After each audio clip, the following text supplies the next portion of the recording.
Good evening, everyone, and welcome to the Bronze Reaper podcast. I'm your host, Rosalind Perkins, and we got a great show today. Not just great, an awesome show today. Um, Let me see how's everything looking. All right, everything's looking good, but I have a few announcements. I found out I have two new projects. It's a short film episode project. It's called One is called the documentary that y'all wanted me to do. I'm definitely gonna do. It's called William Vanity Presents. There's something about a Rosalind Perkins, my own documentary, and also I'm gonna do another short. It's gonna be like a not really a short film, but yeah, a short film series. Ooh, shoot. I just broke my chair. A short film series called uh The Chocolate Man, Chapter One, The Missionary. All right, give me one a second. Damn, I just broke my chair, everyone. Got it right there. Broke it right here.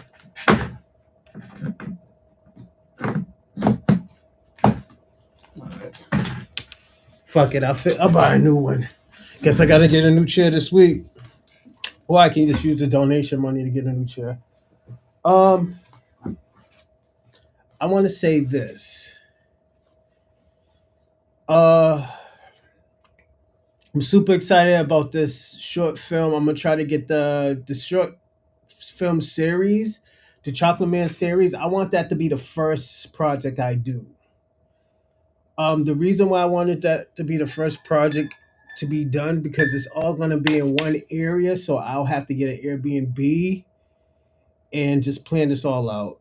It'll be quick, fast like that. It'll be 2 to 3 days. The most. What's going on, Ewell? Salute. It'll be more than most likely. It'll be like more than 5 people. It'll be like 5 people. Um, I'm super excited about that. I can't wait to do that one. You know me, I'm gonna be the guest. So I'm gonna be I'm gonna be the star of that show because it is my movie. So it will promote. It will be like a little promotion for Give me a second. It'll be more of a promotion for the Chocolate Man podcast, but I could see it actually doing numbers, and actually I'm thinking about putting it in a film fest too. So I will be hitting up the Boston Film Festival next year or in the fall. If I might have to go, I might have to go to Canada. I don't want to go to Canada, but if I have to go to Canada to do it, I will, or most likely I'll send somebody on my behalf. Um, so I will do it that way. Um, like I said, I don't want to go to Canada. There's nothing in Canada for me. But yeah, this I'm gonna say this that TV show that I'm gonna do, the Chocolate Man. It's gonna it's gonna be crazy. The reason why it's gonna be crazy, and I'll tell you the whole plot of the show. So the whole plot of the show is the guy, the Chocolate Man. He's a retired performer. Not like he was a retired. What's going on, Lala, bro? Salute. He's a retired stripper, and he's thinking of a new venture. His wife just died. His ex-wife just died, and he has nothing else going on for him. So at the end of the day, he's looking at like, yo, I need to find a new venture. The new venture, while him and one of his friends were talking, the bell rings, and a Mormon girl pops up. That's why it's called the missionary, not missionary. The missionary, because they go by missionary Mary, missionary St. Clair's, and stuff like that. And she's trying to give him the word of of God, but she ends up fulfilling the deep, darkest fantasies that she likes. So as a Mormon woman, so I wouldn't say it's dark humor, but it is drama, you know. And everybody thinks and all his friends think she's a freaky deaky sex cult girl. That's what they call it, a freaky deaky sex cult girl, because she's a Mormon. So, so I'm gonna put that show out, but it's gonna be 5 series. I think all of them is gonna be at least 20 minutes. So I'm at least 15 to 20 minutes long. So every episode I'm gonna do 5 episodes is gonna be 20 minutes long. Um,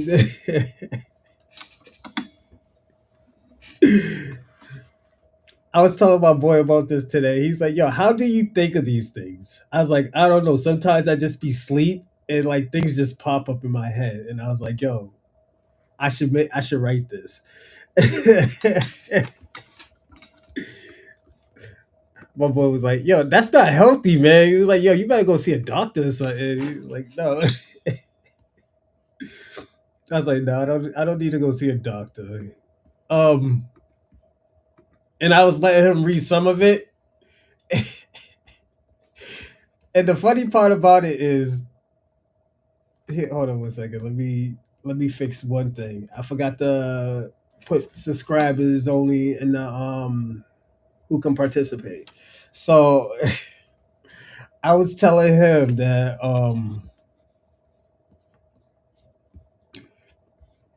him and his boy Joe was talking. Hold on, wait, you writing? You know I got pulled into a white girl reading in.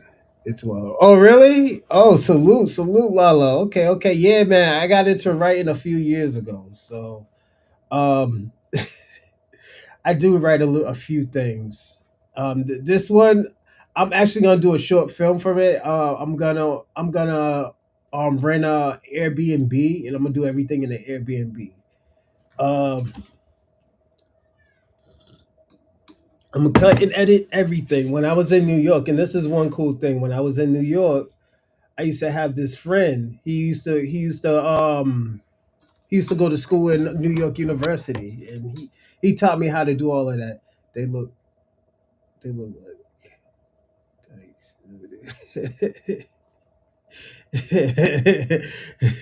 I got I got tired of Jacob's ladders. Yeah, it be like that sometimes, Lala. What's going on, E Will? Bro, you gotta I gotta tell you about when I dated a woman.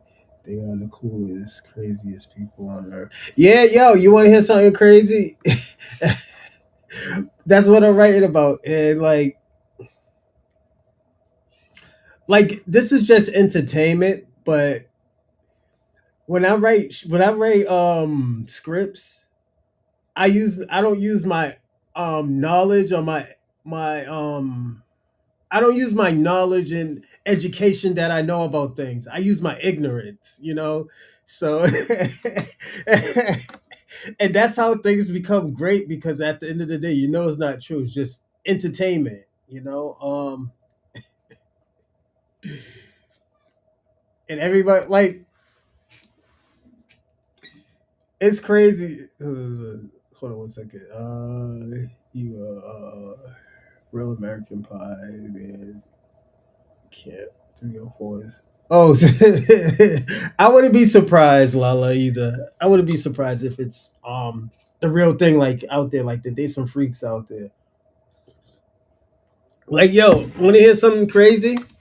You know where they be having all those like freak fests at, like the orgies and like the freak parties, like the real freak offs, like the freak offs. They be having those parties in like the Midwest area, like Iowa, Illinois, even like Oklahoma. What else? Minnesota. Yeah, that's where all the freak parties are at, like the freak offs. Yeah, most people don't know that. I do. So I I still talk to this guy who throws freak offs in Iowa. I told him I want to do a documentary, so I might need his. I mean, I might need to record one at one of his parties and stuff like that. I said I'm just gonna have to blare everything out. Um,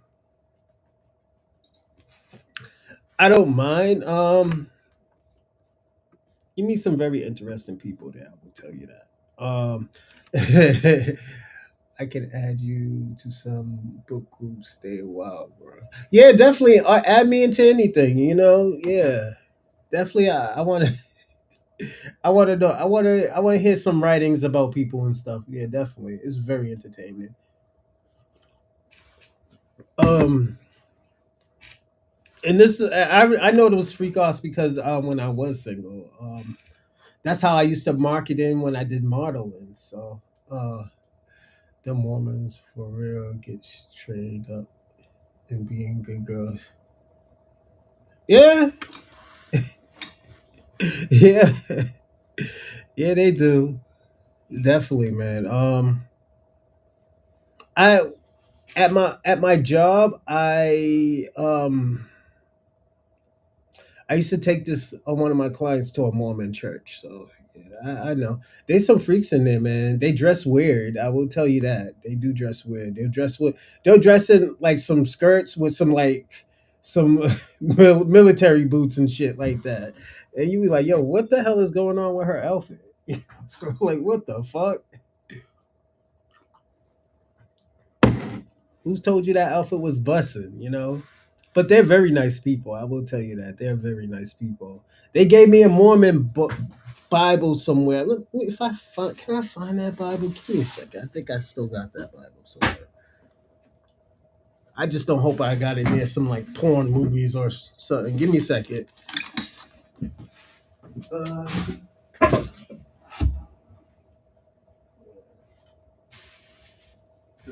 where I put that book at? Oh yeah, is it over here?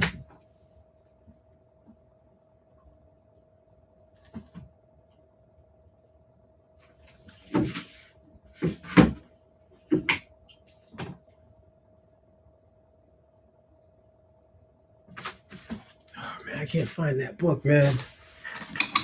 Yeah, man, I can't find the book, but yeah, man. Last thing you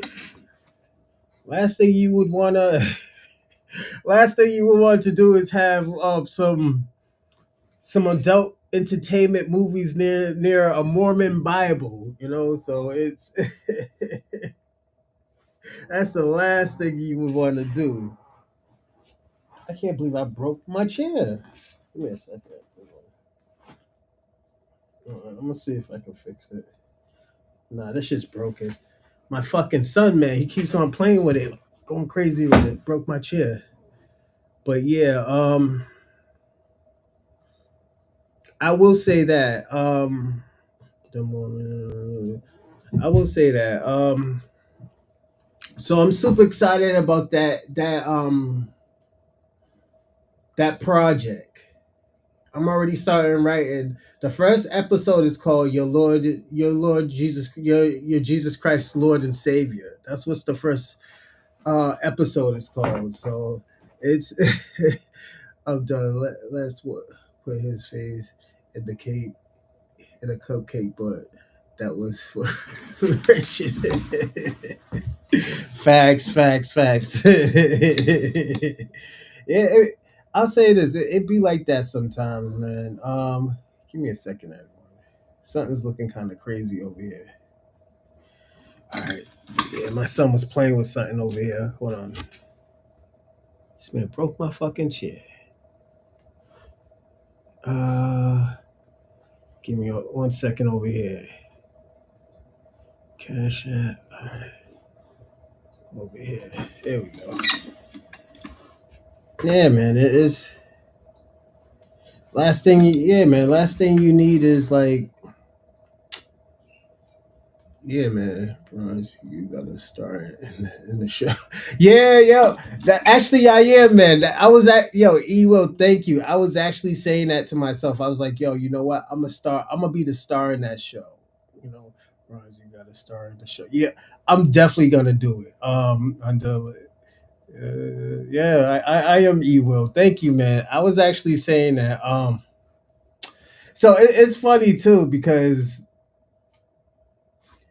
my boy, he's like, "Yo, since you on your like pro black stuff, he's like, yo, are you gonna have white people in there?" I was like, "Of course. Why wouldn't I have white people in there?" I was like, "Yo, I was like, those type of movies, you're supposed to have white people in it because they're ignorant, just like Black Americans." It's I always tell people all the time with reparation, it's not a black or white thing. It's just a debt that's owed. It's not that I hate white people. It's not that I hate Africans or the Black diaspora, but it's a debt that's owed. You got to do a keep sweet episode and it's not all the way.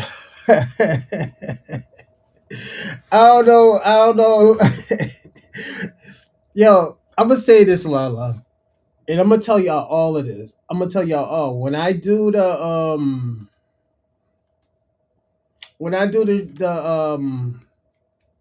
film festival.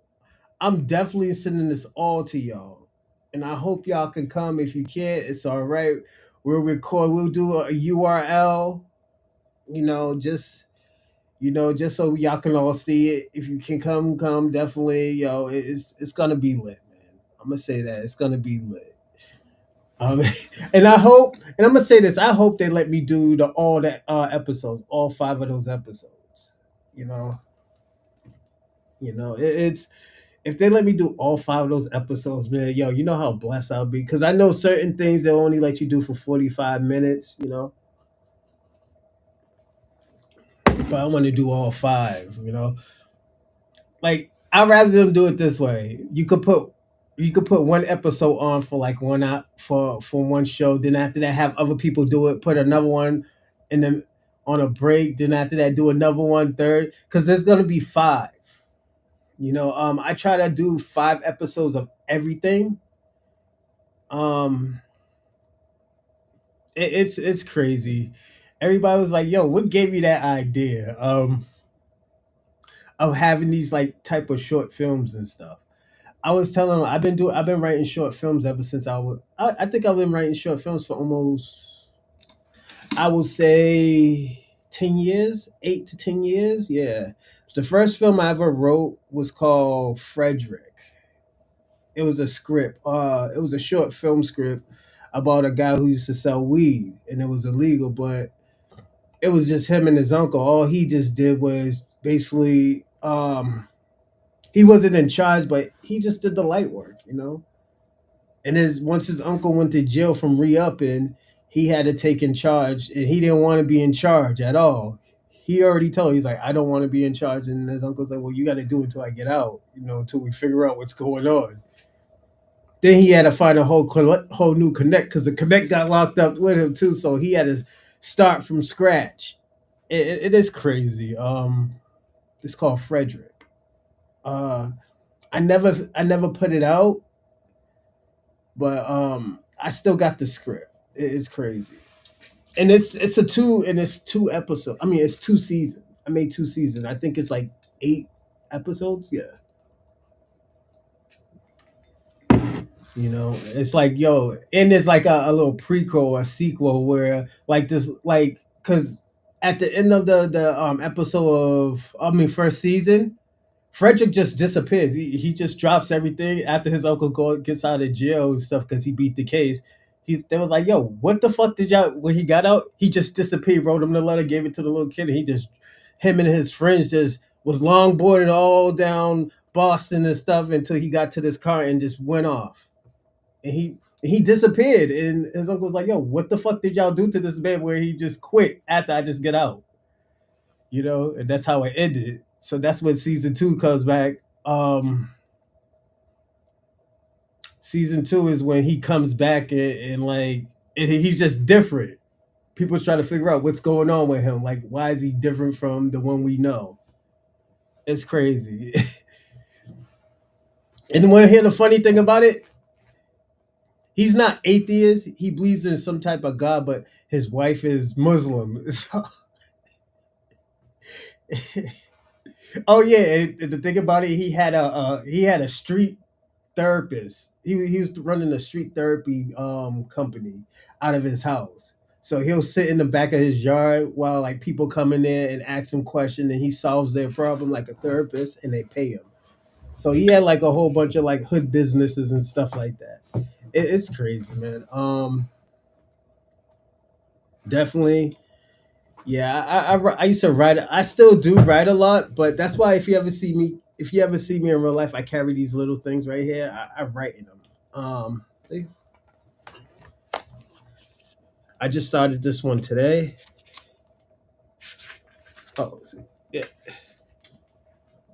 damn, that light's bright. There you go. See, I write in all of them. And this is just for today. I just started that today. I thought of it. I think I thought of it yesterday, last night. No, not last night. I thought of this 2 days ago. Yeah, so it's gonna be crazy, and like y'all gonna love it. I will say that. It's gonna be something very interesting. All right, but before we start, everybody like and subscribe and comment in the live chat. If you want to comment in the live chat, you have to be a subscriber. So subscribe, subscribe, subscribe. And also to give donations, give me 1 second. I'm gonna put the joint up right now.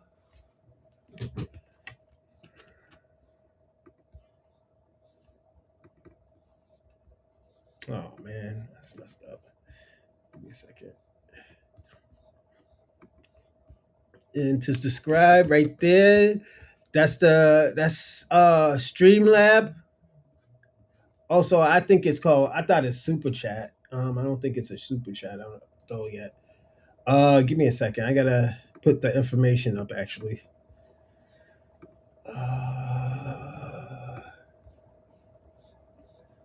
Damn.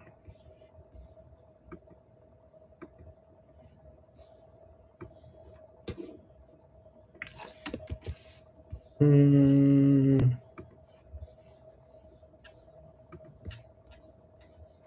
Give me 1 second, everyone.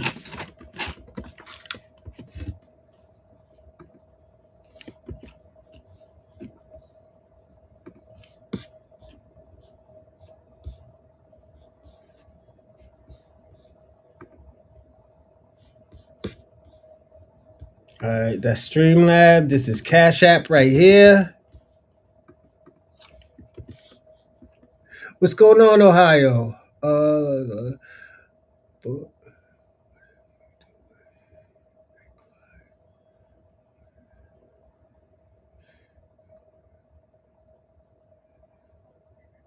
Yeah, I was actually thinking about that, Lala. Thank you. I'm actually gonna do that too.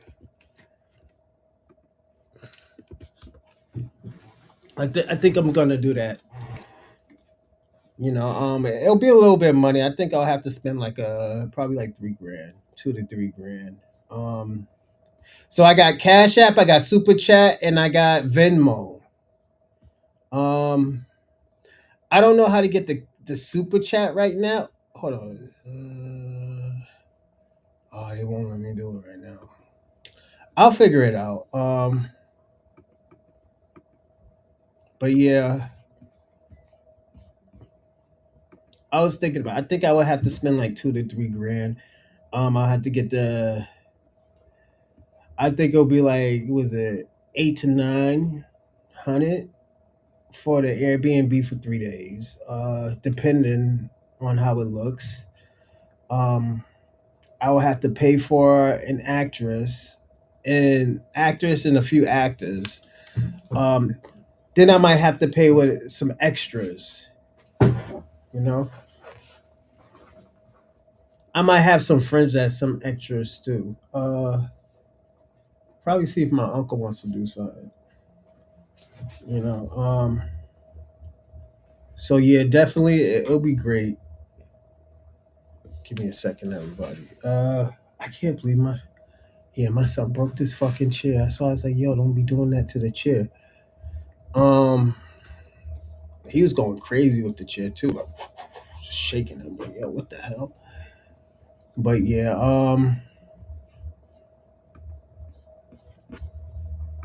I will say this. Today we got a great show. Does Black Americans fit in with the Black diaspora, or where does Black Americans fit in with the Black diaspora? This the question that I'm asking is it's a I wouldn't say an abnormal question, but it's a question where we need to ask ourselves, where do we fit in with these people that we say don't like us, you know? And I know a lot of people saying that, oh no, Mars, my people could do that on cricket, that maybe 300 and they will a lot will do the active for the rest. Oh really? Oh shit. Definitely. I'll stay in touch with you, Lala. Definitely, man. I appreciate this. You know, it's the email Lala. Email me definitely. We'll definitely talk about this. I will show you my script. I'm writing it. This is my rough draft right here. This is gonna be my rough draft right here. I'm gonna knock that out. Just give me like probably like two, maybe 2 weeks just to knock it out. The rough draft. Then I probably might have the first draft as well ready. The final draft is going to be on the laptop. It's going to be crazy, you know. My uncle was telling me like, "Yo, you should take out a small business loan." I was like, "You know what? I might do that. You know, for this, I might take out a small business loan." Um, it's just a few things I have to do before I take out this small business loan. I have to study for this map training for my job, so I have to train to be a map. I have to be certified map trained. Um, It's crazy because I don't want to be map trained, but they say I have to be map trained now. So I have to study. I'm gonna study for like a week and a half. Take the test. Hopefully I pass. They say we're gonna give you 90 days. I'm like, all right, 90 days it is. I took it before. It's just what like what they teach you on what they teach you on the training doesn't they don't teach you on the test. So it's abnormal. I'll pass the next time just to get it out the way. um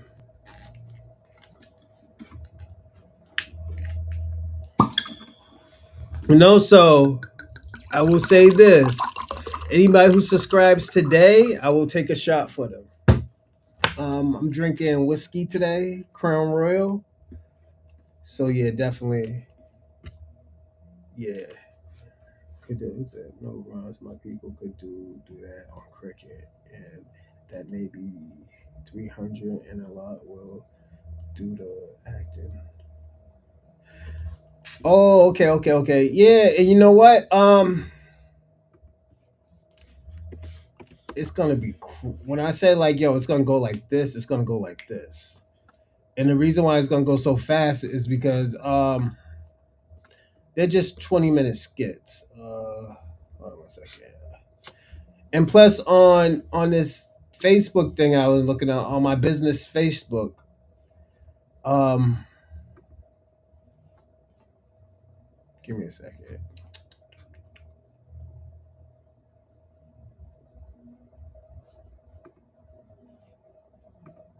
Give me a second. Hmm.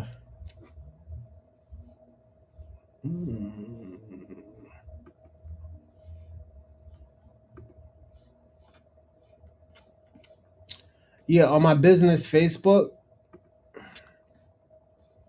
I I'm in this little space where they talk about filming and stuff all day. So it's super dope. I'm excited about it. So yeah, definitely like I'm super lit about it. Like I'm just looking at it right now. And like yeah, I think yeah, you're right, Lala. I think it should work. I think it'll work like that. Um Also, today we will be talking about I do want to talk about the Nicole, but we'll talk about that Monday. I call her the Democrat version of what's the name? Ashley Babbitt. Renee Nicole, what the fuck would you doing out there trying to run over ice agents and shit? White women are crazy. I gotta be personally honest. I think white women are crazy. You know, that lady tried to run over an ICE agent.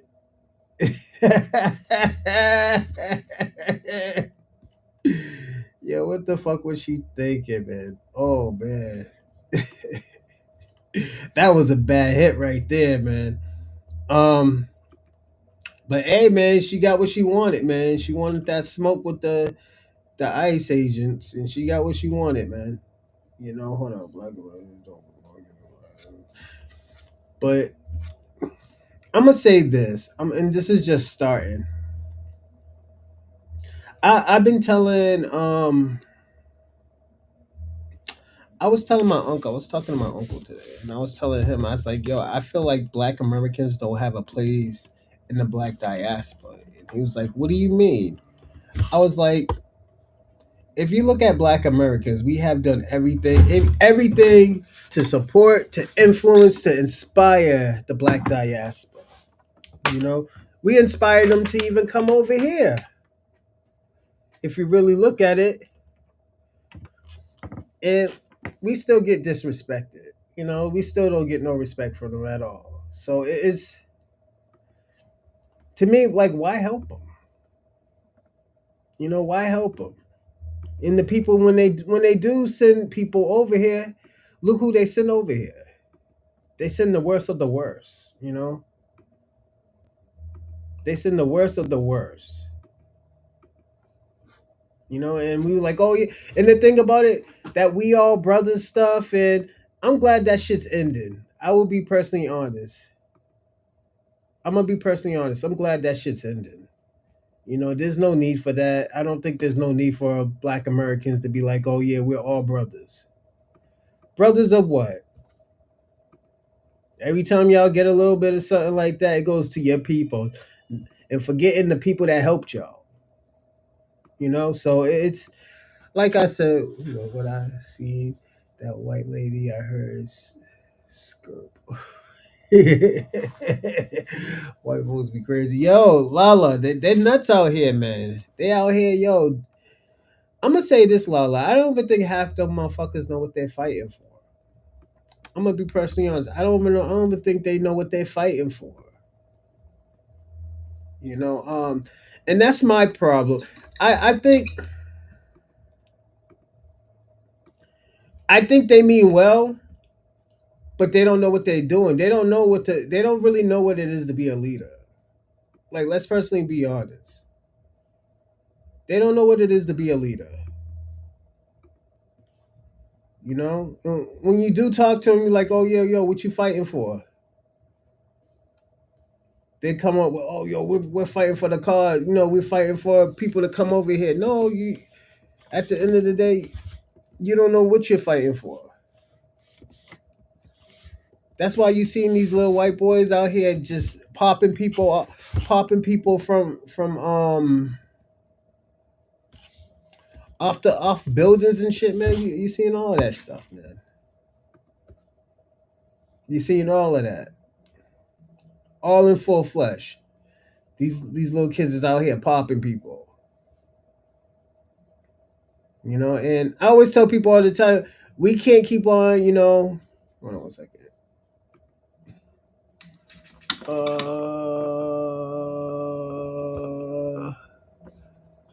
that's good right there.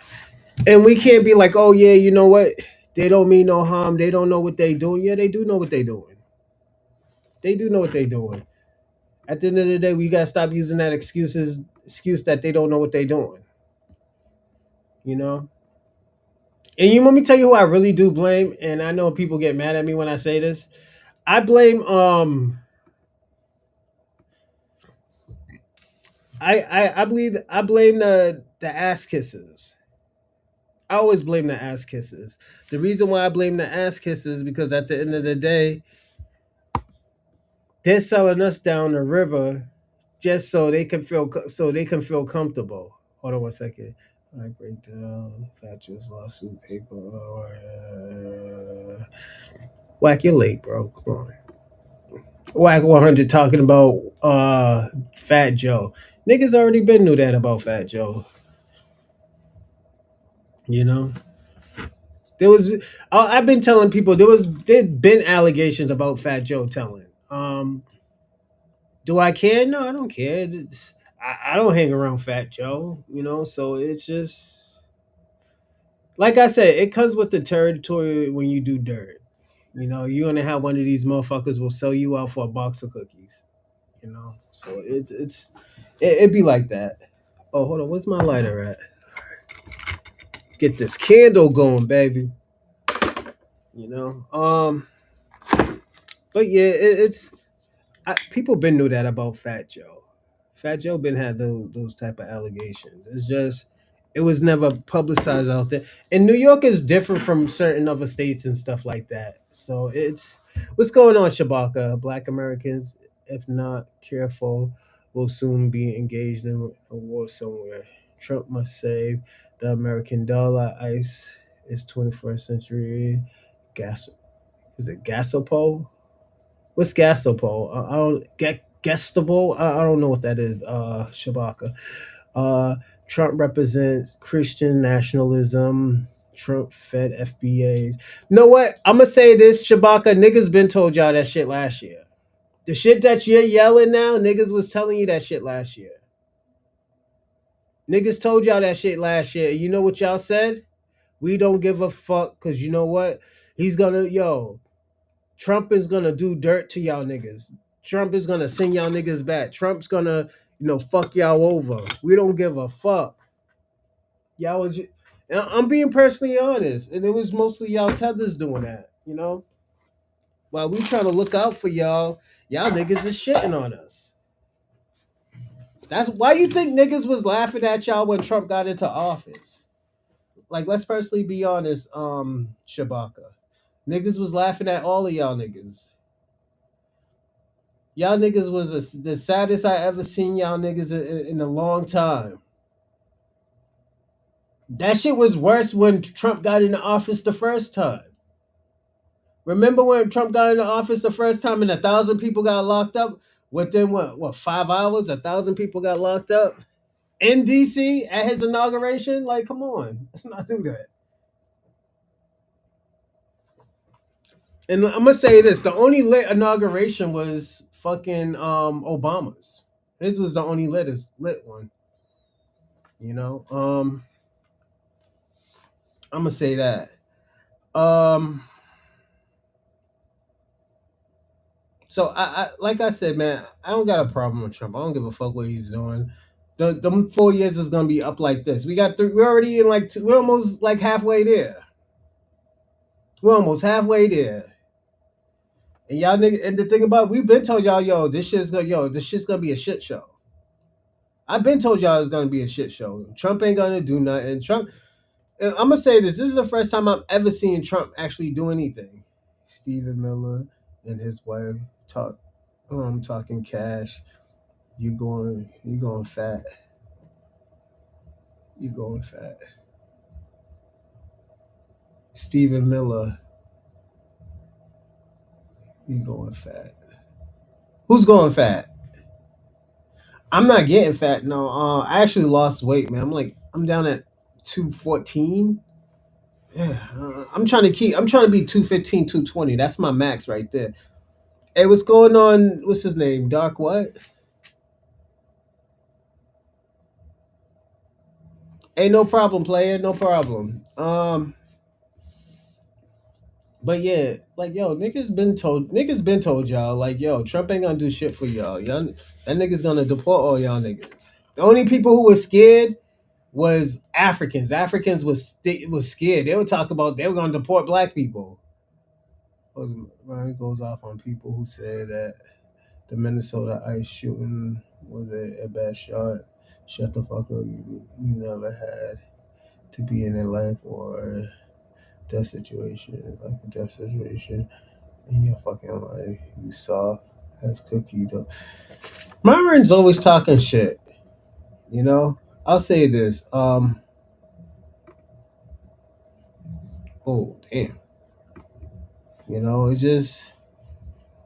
I'll say this. Myron's is Myron. You gotta worry about holding on to your girl. Rollerblade and Rico took your girl, my nigga. So niggas ain't even worried. Hold on, say resurfacing clip audio to the person that voted for Trump. The JVP say someone voted for Trump on the podcast. We gotta call out the hypocrisy at the Joe Biden podcast. Yeah, let me tell you something. I'm gonna say this to a lot of people. Everybody who's doing these gotcha moments and stuff like that, bro. Did you know the J6S God, restitution? It's all a distraction. And it says, yeah, I know. That's why I always be telling people, man. If you're white, you got $1 million worth of whiteness. Niggas don't be giving. And I tell people all the time, niggas. Hold on a second.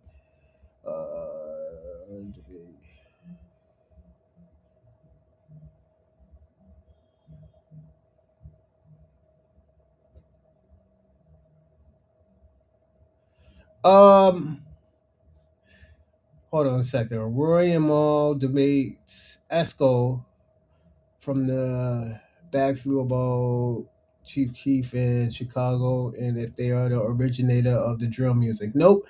The originator of the drill music, I'm gonna tell everybody, the originator of the drill music is probably Gucci and Waka Flocka. Those are the forefathers of they're the forefathers of drill music. Yes. Flocka and Gucci. Flocka ain't a great rapper, but he's not a great rapper, but he's the forefather of drill music. Let me see 1 second. No one had to tell me anything. It's the lack of actions that got Trump in. I know. We know it was a lack of actions that got Trump into office. We've been told y'all niggas we ain't gonna vote. We've been told y'all we wasn't gonna vote. Vote for what? Vote for what? None of them niggas wasn't gonna do anything. Both of these niggas was gonna destroy America anyway, so it doesn't matter. Not you, Chewbacca. I'm going home. Facts. 200 D national. I'm up. Damn.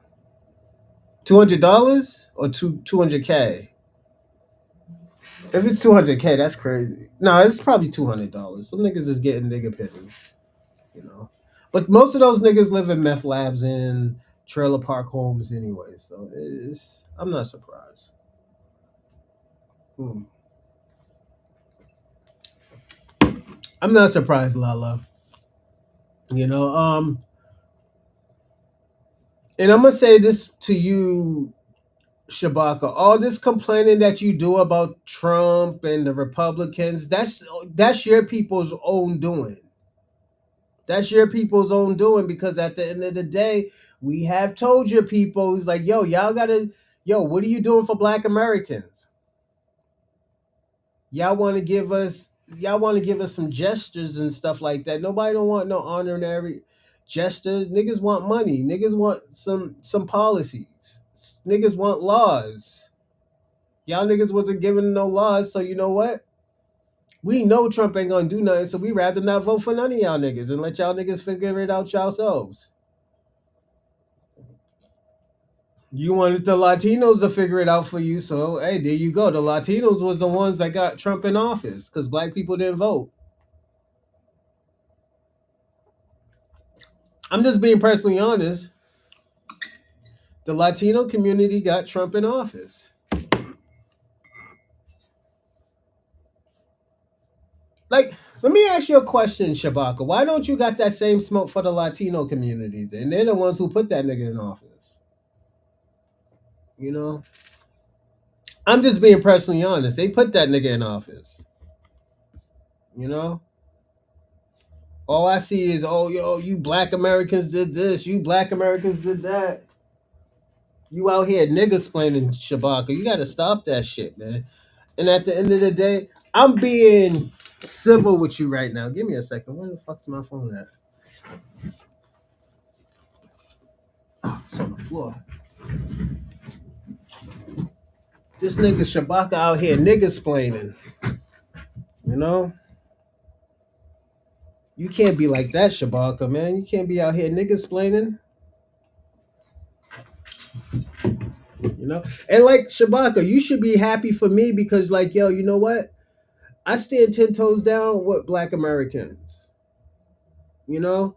I'm putting efforts. I'm putting, yo, you let me ask you a question, Shabaka. You think I'll be putting out these documentaries, these short films and stuff like that for no reason? No, you know.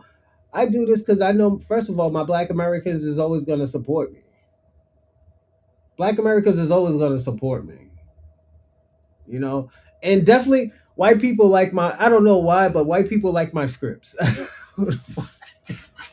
They love my scripts, man. It's like, yo, this thing is crazy. It's not like, you know what they do to the black kid who speaks proper English. Like, oh my God, look at he speaks proper English. 200 people to be denationalized, and mom, oh, and the anchor babies don't know where. Yeah, facts, Lala. You know, and the thing about it. I'm gonna say this, Shabaka. It's just you're not used to black Americans not doing anything and letting y'all niggas handle shit yourselves. You know, you're not. This is the. I'm gonna say this now, Shabaka. This is the norm. You know, this is the norm now because you know what? Everybody peep game. Niggas peep game. They was like, oh, yo, okay, these Africans want to act like this. These Caribbeans want to act like this. These Latinos want to act like that. Okay, we got something for you. Y'all can handle that shit yourselves. Africans did vote. It was the Europeans who put Trump in. No, no, no, no. It was the Latinos. It was the Latinos because not that. I'm gonna say this. And I talked about this before. I'm gonna say this. Yes, Kamala got the same amount, same percentage. She got the same percentage to get of black Americans. The difference is not that many people vote. It's just like, okay, a whole bunch. That's like saying, okay, 10,000 people voted for Kamala, but 100 voted for Trump.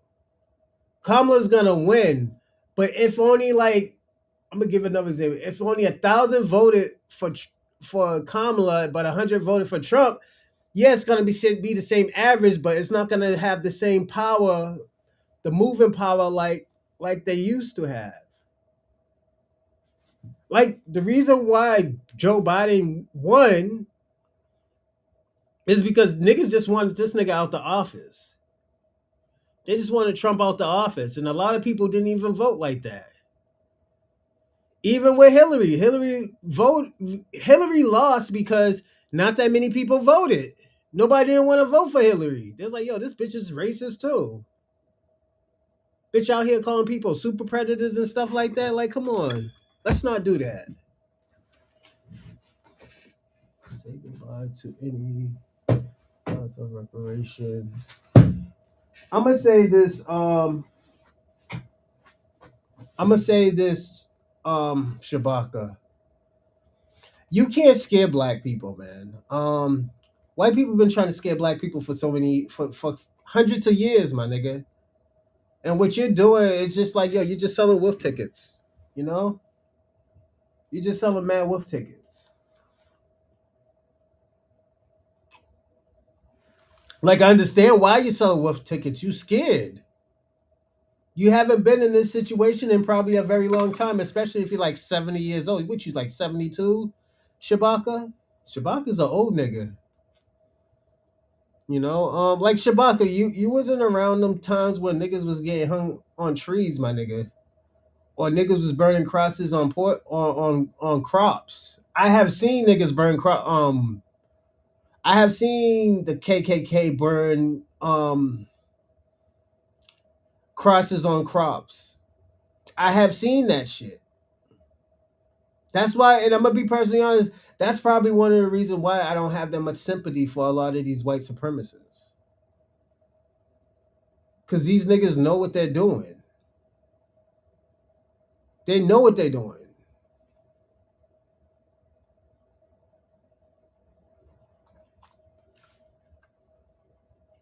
And you could call it hateful. You could call it, oh yeah, why you trying to delineate? That's some hateful shit. No, it's not hateful. It wasn't hateful when them niggas was calling us akatas. It wasn't hateful when niggas was calling us lazy and baby mamas and crackheads and drug dealers. We had people on this show that had said that to me and said that about the black American race. So at the end of the day, it's not far fetched. I'm just being personally honest. Like Shabaka, this is the crazy thing about you. You want black Americans to work with people that don't like them. These people don't like black Americans. They have said it dozens of times. What's going on, Convo? Salute, salute, salute. You know, they have done it dozens of times, Shabaka. And at the end of the day, you will never understand that, because at the end of the day, it it doesn't affect you. It doesn't affect you because you're an African. You, like I said all the time, and I'm gonna keep on using it. Y'all have an immigrant experience. Y'all don't have the black experience. A lot of y'all people don't have black experiences. And it's not y'all fault. It's just, my nigga, you can't do that. It's just not your thing, man. You're not gonna have the experience to say like, oh, yo, this is what they're going through. It's like black Americans. We're not gonna have an African experience if we go to Africa. We're gonna have the foreigner experience. We're foreigners over there. We see a nigga eating monkey meat, we're like, oh shit, what the fuck? But to other people, that shit is probably normal. Like, why they eating that monkey's head? Why they eating the monkey? Why them eating that nigga's monkey's knuckles? Why they eating that hyena's rib cage? Like, we're not gonna understand that. To answer the topic, FBA's lead the African diaspora. I'm gonna say this, FBA combo. I'm actually gonna have to disagree with you. We don't need nothing in them. Know why? Because they don't have a bar. They don't have a status. Their status is what. How can I be on these white people's side? What's going on, American Dream Guy? What's going on? I would say that convo. Um, I don't think we have a, like. The thing is, black people have done so much. I'm gonna say this, for Africans and Caribbeans to even like touch what Black Americans did. Black Americans will have to disappear for like 80 years and see if these people can progress or create or invent something. Other than that, they're not going to catch up with Black Americans. Black Americans is the they're the top tier of everything. And it's not no hate, because like I said, there's Caribbeans that do have certain things that Black Americans, like, y'all got reggae. Even though I think, and I'm gonna say this, even though I think the Puerto Ricans helped y'all with reggae is Jamaican music. It's Jamaican culture. On Tether's Dream, how are you? Tether's Dream, how are you today? My Jamaican. I'm not Jamaican. Oh, you talking about, American Dream? I was like, we. Nah, it's just gonna take so long. That's why this is why everybody's trying to water down Black American culture. And I've been told people. I said if the black diaspora just fall in line with black Americans, they could achieve way more in their country than here.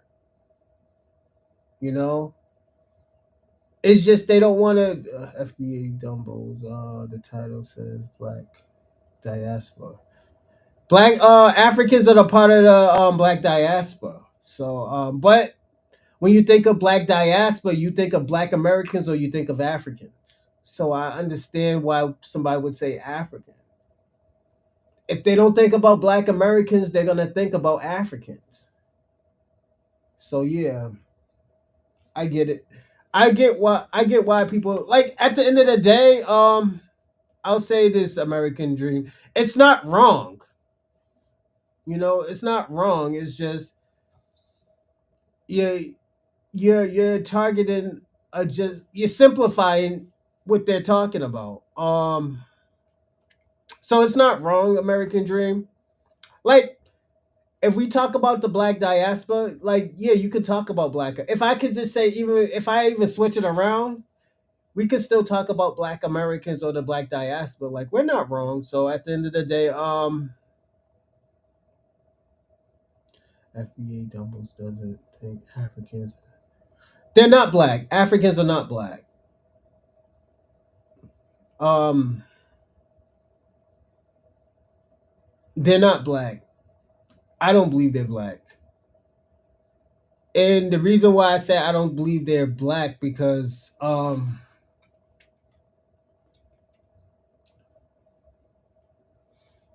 reason why I don't believe they're black because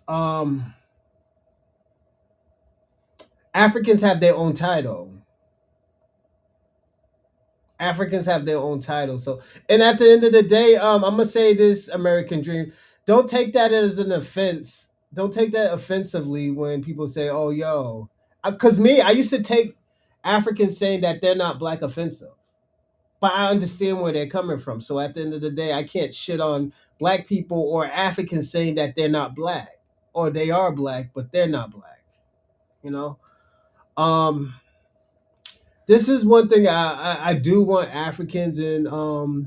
So what race are they? What Africans? They're Africans. Africans are Africans.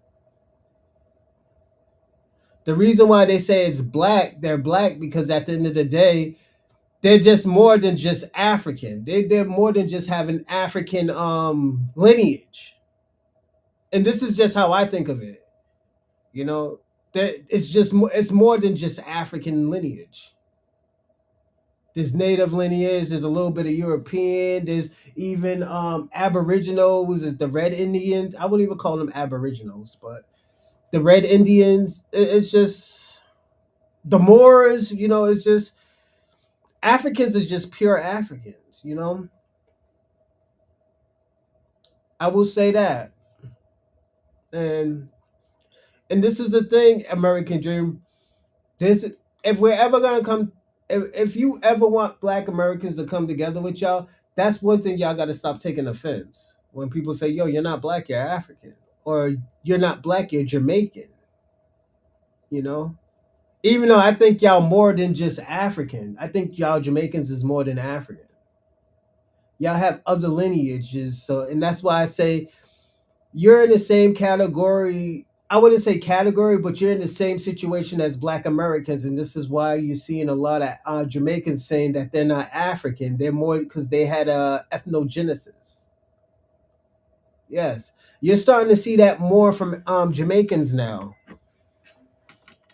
So I will say that American Dream.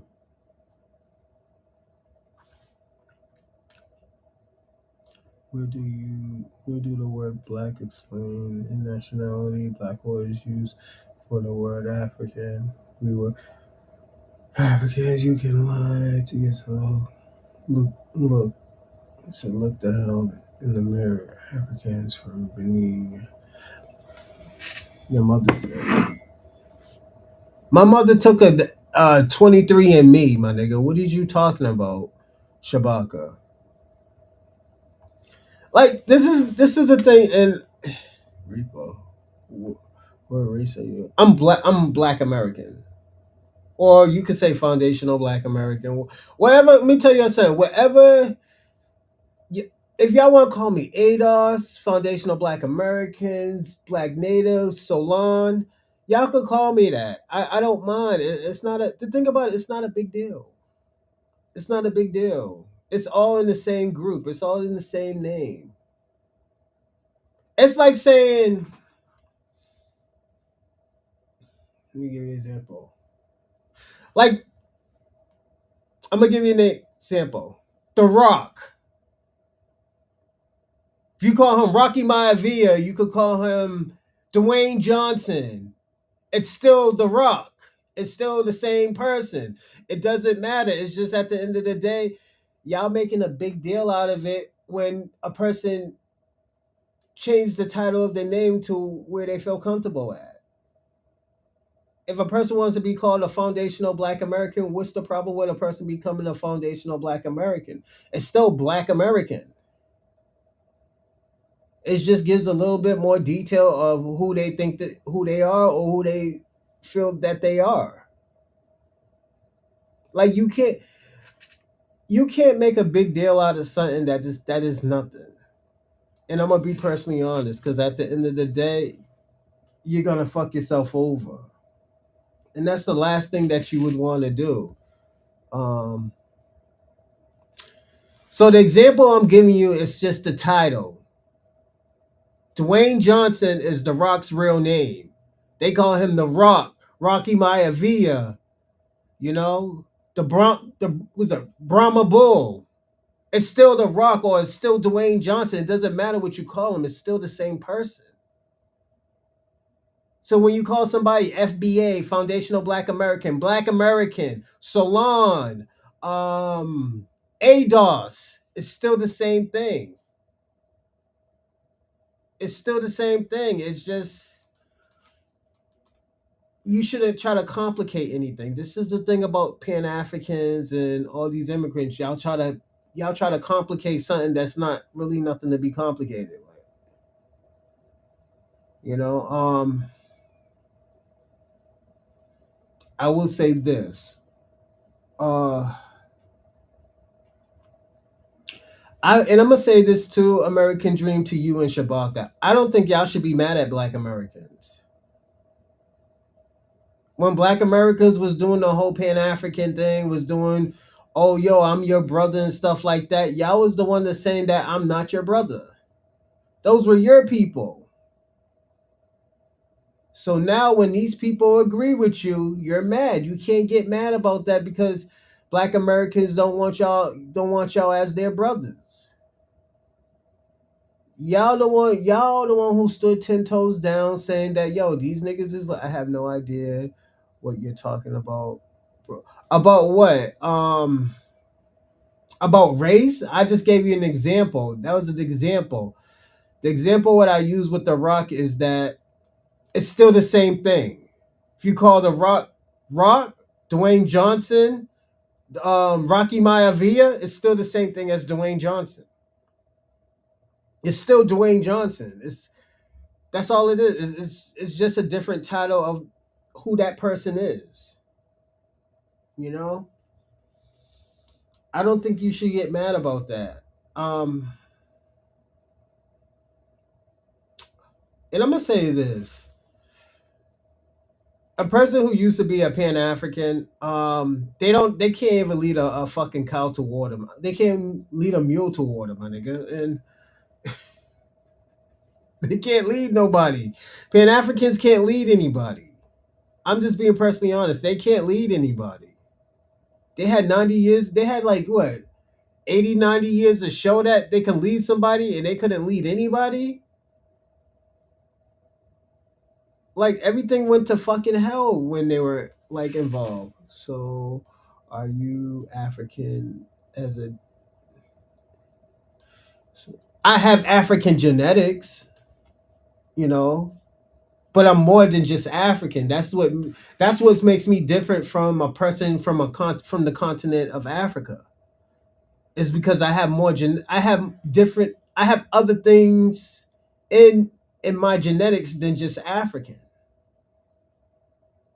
And this is where things get confused. FBA Dumbos, do you and Africans belong to the same race? No, we don't. Um, because we're more than just African. It's like you're Jamaican. You're more than just African. You got indigenous, you got Irish, you got European, you might have some Chinese in you, you might have Indian, and there's nothing wrong with that. Like I said, there's nothing wrong with showing people that I'm more than just African. I have other lineages.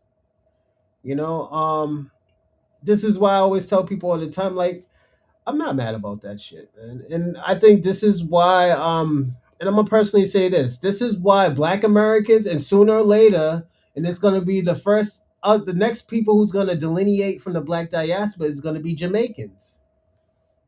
They're gonna be the next one. I'm being personally honest, American Dream. Jamaicans is gonna be the next people to delineate from the Black diaspora. So Jamaicans, it's a lineage, it's a culture, you know, or an ethnic group. If I'm saying it right, I think it's an ethnic group. Because you got to understand, Jamaicans is just more than just African. Like, do you get what I'm saying, American Dream? Jamaicans is more than just African. I hope you get what I'm saying. I know you're trying to play crazy, but at the end of the day, I hope you're getting what I'm saying. Pan Africanism is expressed by the AES. We don't care who. I'm gonna say this, Shabaka. We don't care who you expressed by, because at the end of the day, the shit doesn't work. You know, the shit just doesn't work. I just American Dream is never mind. American Dream. You're right, American Dream. You're right. The fuck? I keep on saying the same thing. American Dream keeps on asking me the same question. He's doing that white people shit. It's just it's I'm not gonna keep on being a dead horse, my nigga. It's just uh, American Dream. I'm just gonna say you just proved my point of why we need delineation. You know, we don't need like when Black Americans is trying to do something. We don't need shit like this. We don't need shit like this because at the end of the day, it's just too much, man. You're just adding on to the problems that we already have. I don't know what you're saying at all. It's just don't worry, American Dream. It's just Black Americans know what we're doing. We have been like our culture have been fighting for a very long time. We have been achieving. We've been making progress. All you just got to do, American Dream, sit back, relax, take the blueprint after everything is done, and just use that towards your life. That's our gift to you. So if you achieve in your country using our blueprint, you're welcome. We don't need anything. We just want y'all to do better. You know, and this is why I say like, yo, we don't got no hate against y'all. It's just why would we need to hate on y'all? You know, I don't see y'all as my brothers, but I do see y'all as family a certain way. I would never call y'all my brothers. And the reason why is it's just y'all not brotherly people. Y'all more tribalistic than brothers. Like look at and I'm being personally honest, look at what happens in Africa. All the motherfuckers is damn near the same. But what separates them from other Africans is tribes, but they're the same people, so that's just my issue with Africans, man. Like, yo, get y'all shit together, man.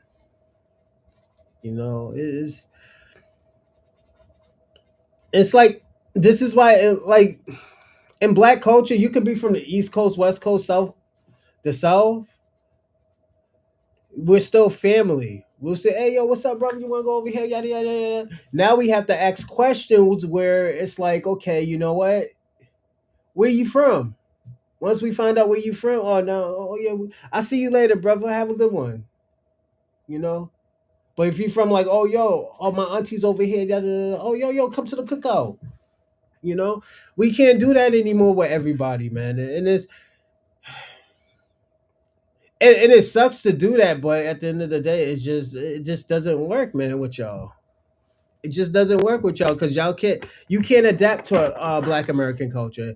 It's personally, I'm gonna be personally honest. Y'all just very stubborn, and y'all think the way that y'all doing is working. It's not working.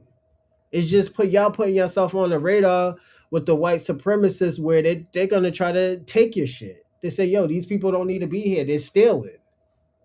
They can't say Black Americans are stealing. This is why I say, yo, just relax, follow our lead. Yo, you be good. We get reparations. Yo, you could go back to your country. Yo, get reparations even faster. It won't take y'all 200 to 300 years to get reparations. It'll probably take you 20 to 30 years, if that. Maybe even just 10 years. Maybe even just 10 years. It's only Pan Africanism that may change. And no, I'm gonna say this: y'all fucked up America. I mean, y'all fucked up the Black American community. I'm gonna be personally honest. This Pan Africanism, because at the end of the day, y'all made, and I'm not even gonna say y'all made, but y'all promoted of turning our backs on, turning our backs on our own people and helping Africa instead of helping what's going on in this country. That's my issue with Pan Africanism. Yeah, the unity, the leadership is all good and stuff like that, but you're telling us to go to Africa. I'm not trying to go to Africa. You acting like y'all got reparations. This is the thing, you're not listening. American dream. I know you're smart, and this is my whole issue with Africans and Jamaican and Caribbeans. I'm not even gonna call you Jamaican Caribbeans. Is that y'all play fucking stupid and y'all act like y'all don't know what we're talking about. Like I simplified what I was talking about. I made it easy where a caveman can understand that. And like you still don't get it, American dream. American dream, you got a college degree? Let me ask you that. Do you got a college degree?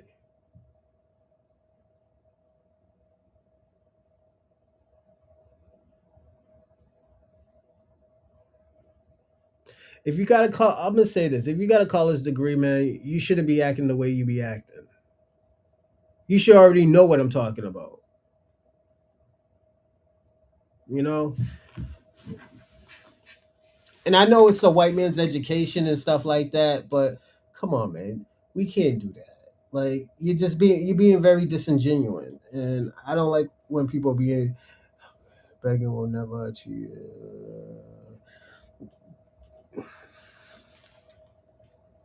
Yes, you got two, and you don't understand what I'm talking. And that's even worse because you got 2 degrees, man. Like, why do American Dream? I only got an associates, my nigga. I only got associates. And at the end of the day, I'm explaining to you what I'm saying. I made it very, very simple. I said, all you gotta do is just step back. Just watch what Black Americans do. Don't interrupt. Don't say anything. If you want to help, you can help. But if you're gonna help, follow the lead. That's it. Don't say we should.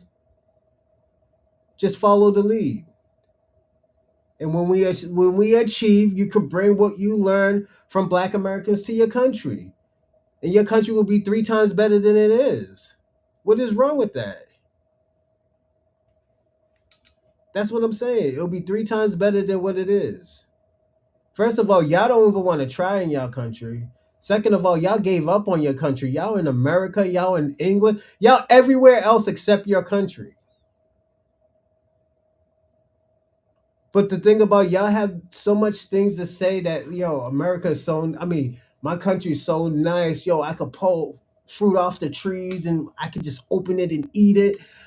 That's cool, but at the end of the day, you're not there. You're not trying to go back. Your home now is America. You talk. You come from a. I'm gonna say this. You come from majority all black country, and you leave to go to an all majority white country. Like that to me it doesn't make sense. It just doesn't make sense to me. Be led by guys with an associate. Well, at the end of the day, if you don't want to be led, just stay out the mix, man. Stay out the gumbo, man. Stay out that gumbo, man. Stay out what black Americans trying to do then and just handle what you're trying to do in your country. Go back to your country and fix it. Go back to your country and make it better. Make Jamaica great again. How about that? You should get a shirt. I mean, you should get shirts and hats that said make Jamaica great again. What's going on? What's going on, Jeff? What's going on? Ping.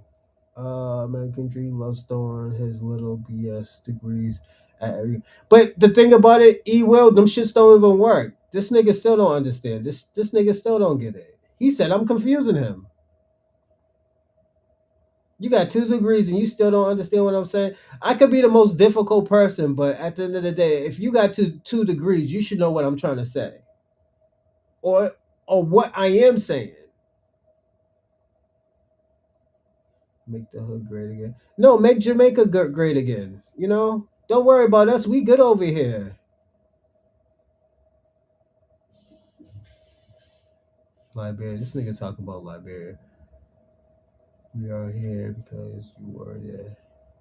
What the fuck are you talking about? Penguin. You are there. We are here because you are there. Jesus Christ. Ping, what are you talking? I'm sorry, Shabaka. Let me see what you're talking about, player.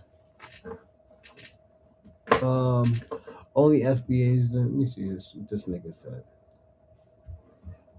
Only FBA's think African. I mean, think America is a race or nationality. Who said the few Africans from Africa is very small? 1 billion Africans just in Africa. Waiting to look at African organization. That shit ain't gonna happen, Shabaka. I'm gonna let you know that shit ain't gonna happen. Y'all are so divided. Y'all more divided than white people. I'm gonna be personally honest. You're more divided than white people, and white people don't like each other. You good in the hood? Yeah, I'm good in the hood. Yeah, I'm gonna be personally honest. I love the hood. I love the hood. Am I gonna live in the hood forever? Absolutely not. Once you get on a different pay rate, when you're on a different network, you're not supposed to live in the hood. And I love the hood. I wish I. I'm not gonna say I wish I live in the hood forever, but I adore the hood. I'll tell you this: when I was in the hood, I was never broke.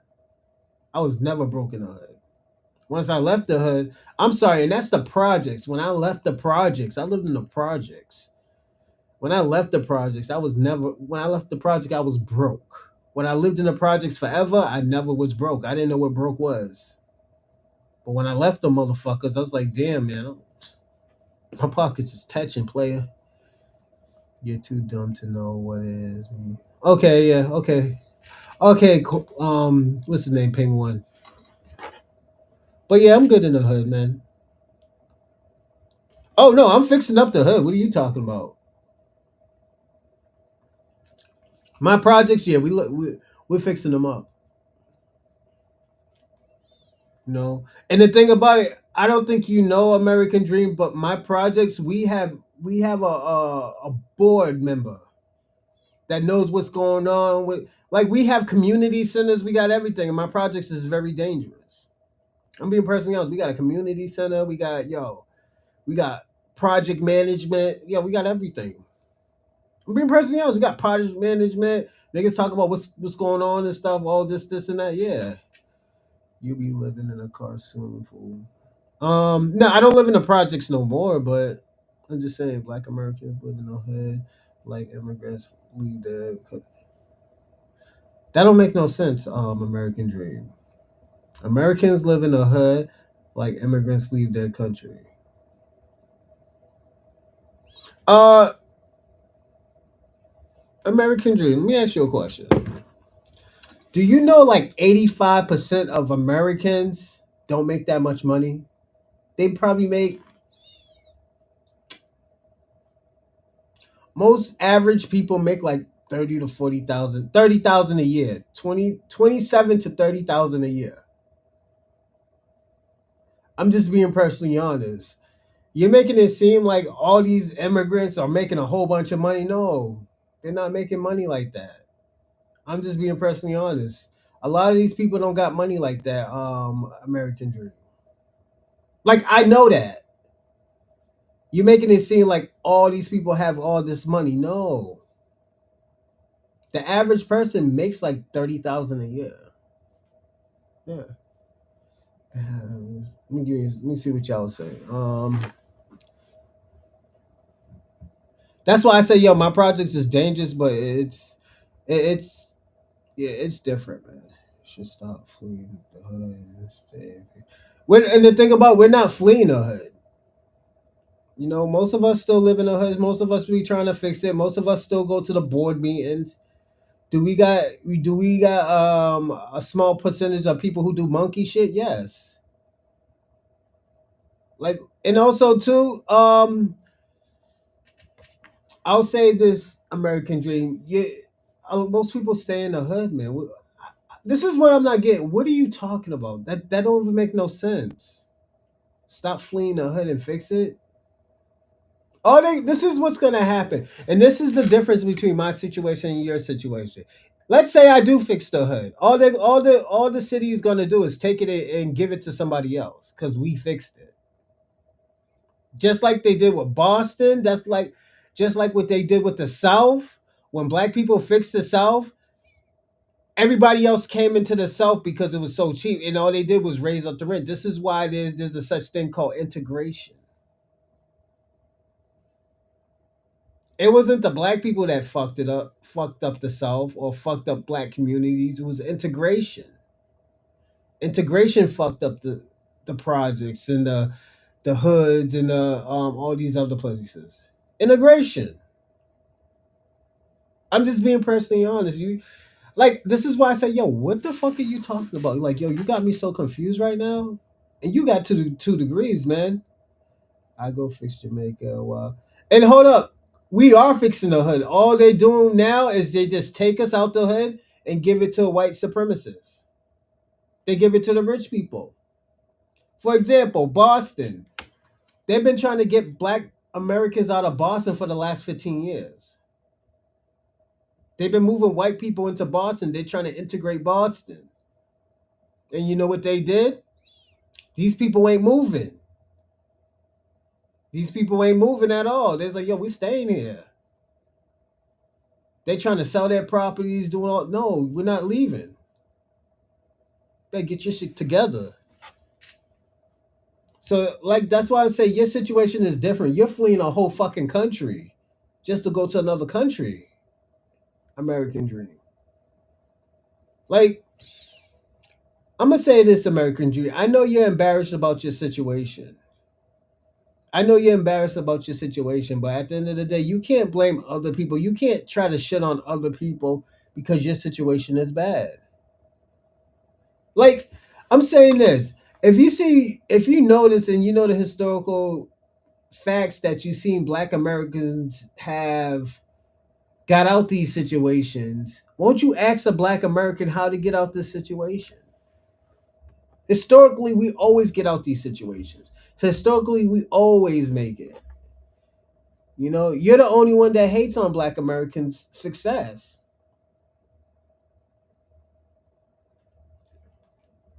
Like, you know who you sound like right now, American Dream? You sound like Aiden Ross. You sound like Aiden Ross, man. Like, and the thing about, I know you have a problem with black Americans, you know? And it's cool. What's going on, Ray Ray? Salute, salute. Um,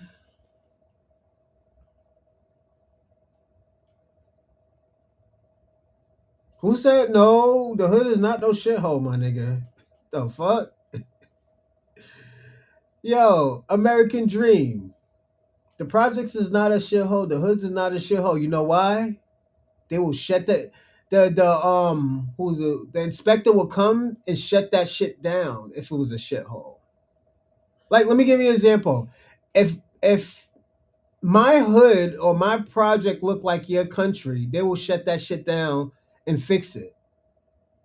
The city will fix it. Like, this is why I say, yo, American Dream. What are you talking about? I just thinking you're just trolling right now because at the end of the day, you're embarrassed of your country. And at the end of the day, this is why I say, yo, just go and fix your country, my nigga. Yo, yeah. Like, yo, let me tell you something. You talk about all the resources in your country. Why aren't you over there trying to get those resources? Even Shabaka talks about Africa all the time, but he's not over there trying to get those resources. Like, if I was African, if that was my country, nigga, I would gather. Nigga, let me tell you something. If the money that y'all say that y'all have now, I would be trying to go over there, try to buy all those resources for my country, off my country, and sell it to my people. Y'all niggas don't even try to do that. We leave our shithole countries. Y'all leave our shithole hood. No, no, we don't leave our hoods, man. Are you serious?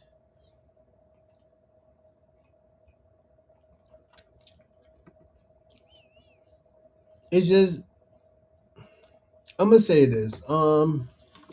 American Dream. Now you're just saying anything now, man. You're just saying anything now. And let me show you something. You usually say just anything. Remember what you said one day, American Dream? You're immigrants is more foundational than black Americans now. This nigga American Dream said, this nigga, he said immigrants are more foundational than black Americans right now. What did y'all create? What did y'all build? This nigga, yo, he's about to crash out everybody because I said that one. So, American Dream, let me ask you a question. Are you more foundational than black Americans?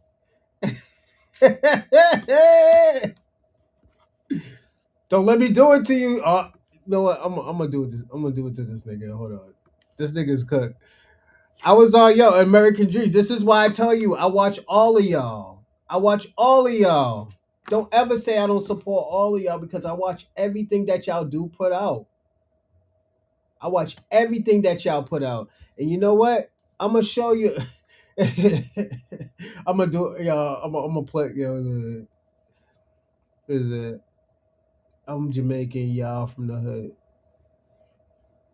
I'm helping the algorithm say. Watch this, everybody. This is American Dream. American Dream. I'm gonna have to put you on the spot right now. So watch what my man American Dream said. All right. One ratio today, in my estimation, immigrant today, given that 4-to-1 ratio today, in my estimation, immigrants provide are more foundational to America today because of that 4-to-1 ratio. Because there are so many more immigrants in America today, immigrants are more foundational to America today than black Americans are. Take a look at life and don't close. Oh my God, American Dream. This is why I say, yo, you can't just be saying anything. I be clipping niggas. I be clipping niggas. The hood is far from funny. Oh, he mad, he mad. Bro, let me ask you a question. Where do you think that word hustling came from? It wasn't because they were selling drugs. It's because you know what? They knew how to hustle something that was little to get money. Everybody was hustling. Like even if he was hustling fruit, even if he was, playing cards or playing numbers or doing haircuts in the hood, that's hustling. The only thing y'all see hustling as selling drugs. Like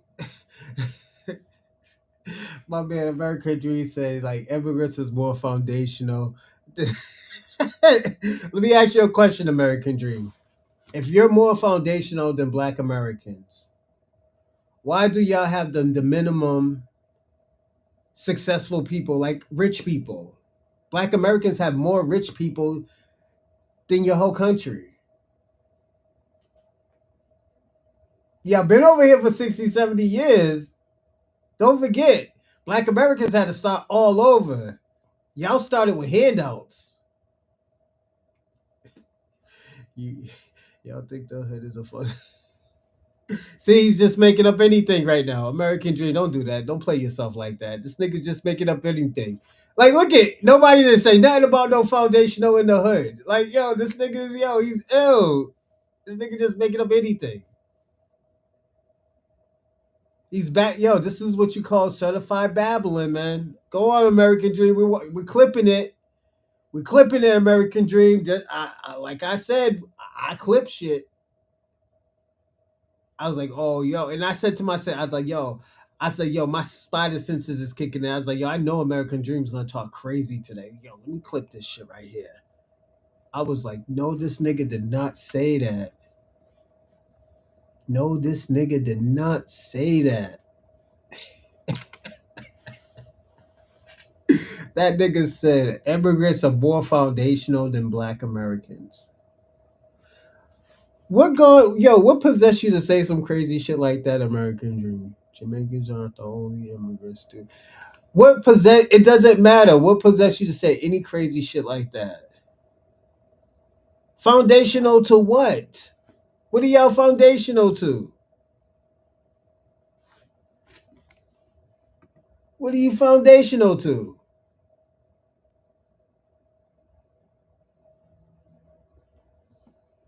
I'm just asking you a question. What are y'all foundational to? They said I went to a Dollar Tree in the African gym.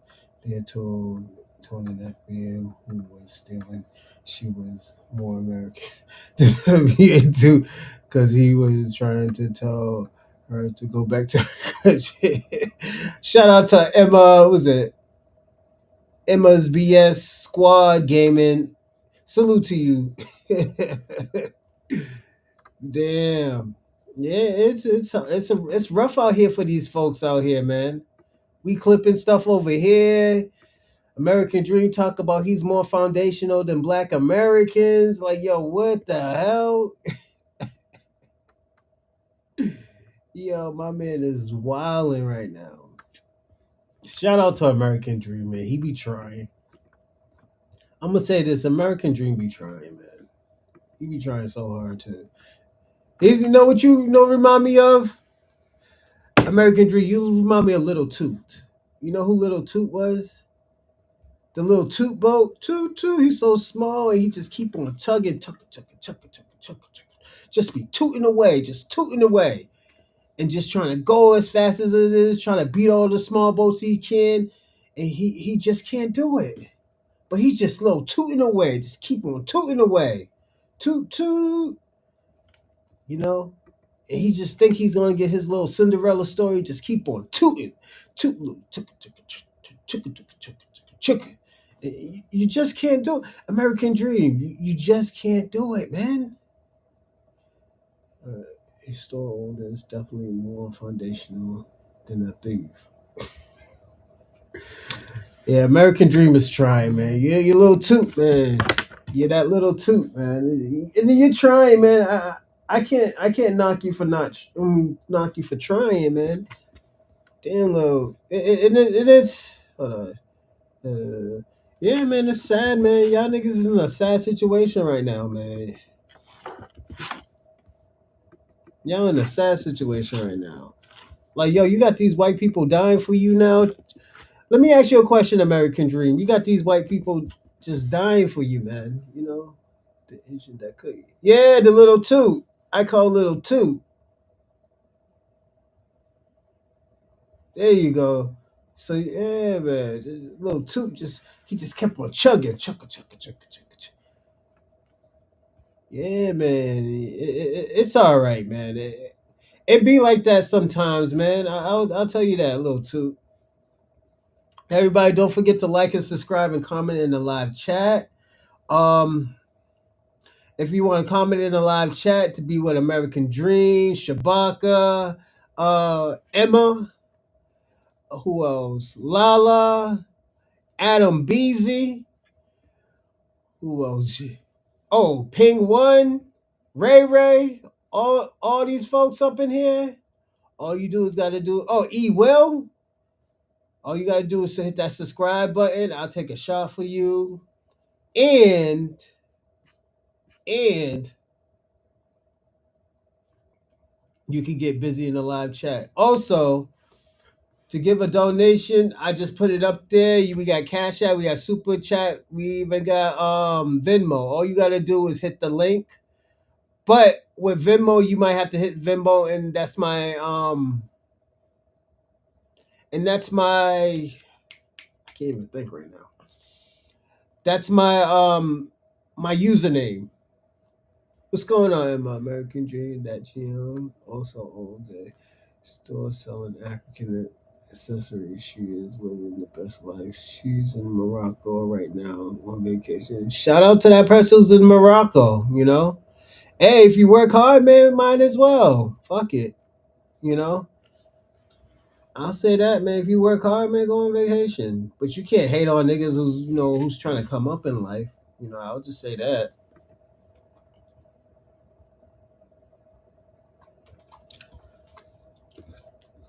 My nigga Little Two. American Dream Little Two. The Little Two American Dream. You know what? I'm gonna start I made some bullets actually today on the topic question, you know.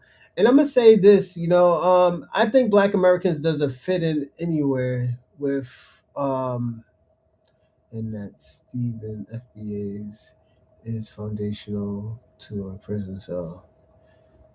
Yeah, he's mad. American Dream's pissed right now. He's pissed because I exposed him, man. That nigga foundational Jamaican American over here. FJA over here. FIA, foundational immigrant American. Yo, American Dream. This is why I say, yo, we're the blueprint for everything. Now you calling yourself foundational. American Dream's out here calling himself foundational. Foundational American now. Okay. But hold on. So is it all right we call you foundational? Was it immigrant American? Is that all right? This nigga's a clown, bro. You gotta stop clowning around American Dream, man. It's just like, let me ask you. I'm gonna say this, American Dream. Image is everything, my nigga. I'm gonna be personally honest. Image is everything. I know I clown around a lot and stuff, but things like this, man, I don't think you should be trying to play with because that shit is dangerous. Then when shit happens, niggas is like, oh, yo, Amer- I'm just talking about in the long run. Like in the short run, niggas like, oh, yo, American Dream is spitting game. But once niggas find out you're a fraud, it's gonna kill you in the long run. That long game is gonna kill you. Like my nigga, use a pocket passing type of nigga. And the reason why I say use a pocket type of passing nigga because passing type of nigga is because you don't think about the long game. You don't think about like, yo, you know what? I can actually help my people. Like, nigga, we giving you the cheat code, my nigga. But at the end of the day, you got so much pride that your pride ain't worth shit. And you trying to make it seem like y'all some type of Zulu warriors or some shit. Or some like George Wallace warriors. Y'all niggas ain't no warriors out here. I have a video called Foundational Taxpaying Americans. That's me. Nigga, we all pay taxes, my nigga. Like, come on. American Dream, you gotta cut it out, man. It's like, this is why I say, yo, this long game is gonna kill you. And like, I'm gonna say this. I do not, this is a Rochland Perkins, not Bronze Reaper. This is a Rochland Perkins telling you that, yo, I do not want to see I don't want to see your channel go down and smithereens because niggas don't take you serious and niggas only use you for clips. That's the last thing you want niggas want to be using you for is clips. Like me, I'm very genuine with certain shit I say. You know, I'm in a foundational tax for the yeah, you said that, man. But yeah, it's just like, yo, we need to see you in the long game. If you're gonna help your people genuinely. Don't help your people of trying to start a war or try to start like a identity war. Cause that game right there is a losing game. It's a losing game. That's why we say, yo, we're foundational black American, all that African American shit. Y'all niggas don't even say African American. Y'all call yourself Caribbean American. Why the fuck I have to call myself African American? All you gotta say, all right, my nigga, you got that. We ain't calling you African no more. You know? That shit. Yeah, American Dream out here. Yeah, what's going on, SP? Your boy out here, boy, American Dream out here tripping, man. He's mad, man, because we exposed him. Because this nigga, American Dream, say he's more foundational than Black America than he's more foundational than Black America. This nigga's cooked. This nigga's gone. Niggas is stepping on this nigga's dope out here. So shout out to American Dream. That nigga's trying, man. How are you favorite? How are you my favorite content tonight? These niggas is crazy. SP. Those are your peoples, man. Those are your people. How can American Dream help his people? American Dream ain't trying to help his fucking people. American Dream just trying to the nigga, I'm gonna tell you this. American Dream is doing the Jesse Jackson shit. I'm just gonna be personally honest. I think he's doing the Jesse Jackson shit. He just want the niggas money. The nigga's a crooked preacher. American Dream, yo, if you ever got time, watch this movie called The Under Shepherd. It's crazy. You'll love it. I watched it probably like 15 years ago, like 15, 20 years ago. You'll love it. Oh, yeah. That dude, Derek Luke, I think his name is, he's on there. It's a good movie. It's the dude who played Puff Daddy in Notorious. His name is Derek Luke. Or what's his name? The Fisher movie. The black dude Fisher, where Denzel Washington that movie, the foundational to blacks Americans, my taxes pay for your welfare. Most of us ain't on welfare. American Dream, you know, and this is the white supremacy shit I be talking about. This is I told y'all. It's like yo. This is why I always tell people all the time, and thank you, American Dream. This is why, because you make me prove my point. This is why Black Americans don't fit in with the Black diaspora. Look how they think about Black Americans. Like, come on, why would we want to be around these type of niggas? I'm cool with the brothers, but me and y'all are racist. We can't be racist because we ain't got nothing to hold y'all against. I mean, hold y'all to the fire with. Um, you could say prejudice. They prejudge y'all niggas. I would say that Pan Africans unity will be the only thing. Pan African is dead, man. Them niggas is dead with the dinosaurs. I'm gonna be personally honest with you, Shabaka. Ain't nobody doing no Pan Africans. Y'all niggas is a laughing stock. Y'all collect too much wealth into to the foundation. You know,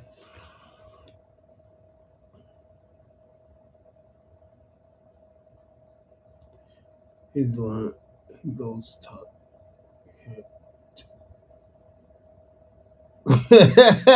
Yo, Ray Ray's bugging. Shout out to Ray. Ray Ray, go and do your thing, my nigga. Yeah, Ray Ray's going. Yo, that nigga about to hit a home run, man. Let's see. Y'all collect too much wealth. Like this is the shit. This is the shit that's wrong with immigrants and stuff, man. And it's. I'm gonna be personally honest.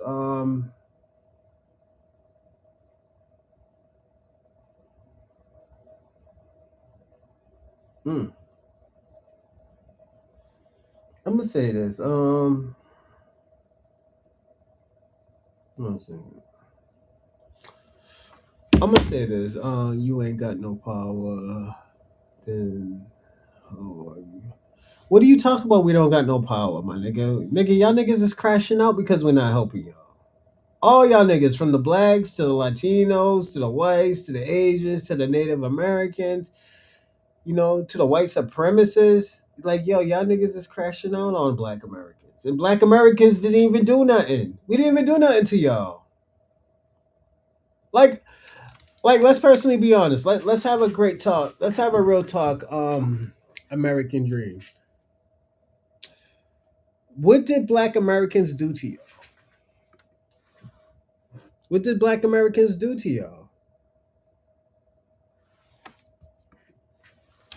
What? Because we don't want to follow your scamming type of answers. We don't want to follow Pan Africanism. FBA cheerleader each other. Like high school girls. So hold on. So Ping One, you have a problem with Black Americans supporting other Black Americans. Is that what you're saying? Are Black Americans protesting anything? No, we're not doing anything. Yeah, Ray. We're not doing anything to nobody. We're not doing nothing to nobody. We're letting everybody hold their own nuts, and niggas got a problem because of that. Like, why y'all got a problem holding y'all own nuts? And I'm gonna also say this: we stand 10 toes down on what our people are doing and stuff like that. Your protests have no power because you're an immoral immigrant. Now let's see what this man say. You just said you can't be racist because you ain't got no. Yeah, we don't have no ownership to anything. As y'all said, we don't have ownership to anything. I'm just being personally honest. When we start our own, like, I'm gonna give you an example. We start our own companies. That's the only time we could be racist. We would be like, yo, y'all niggas can't come in here. Y'all can't come into our stores. You can't come into our shops. But black Americans are not like that. Black Americans have never been like that. We invited everybody. How you think your funky ass ever made it through America? Let's firstly be honest.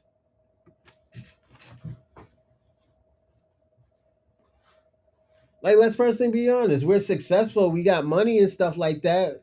There's more rich black Americans than any other people in the black diaspora, but let's personally be honest, there's no ownership. This is why we had the princes saying, like, yo, I won't do no work with people who don't have no ownership.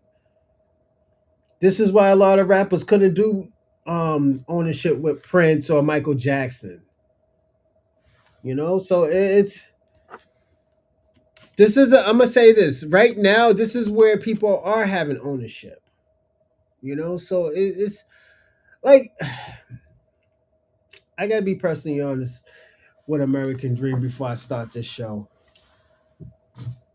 Like, first of all, immigrants don't have no power either in America. All y'all do is good for is complying. Like, look at your brother in American Dream, Brian Donalds. That's your people's. And let's go with you, SP. Let's look at your people, Karen Bass. She's a Latino, but you know what? She tries to talk for Black Americans. Why is that? Why is she in those Black American space? And don't forget, the biggest population in LA is Latinos. Why is that? This is why I say there's a disconnect. We don't in this, and I'm saying this, we don't fit in with the black diaspora.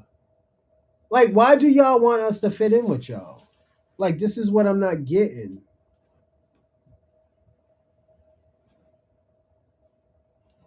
To show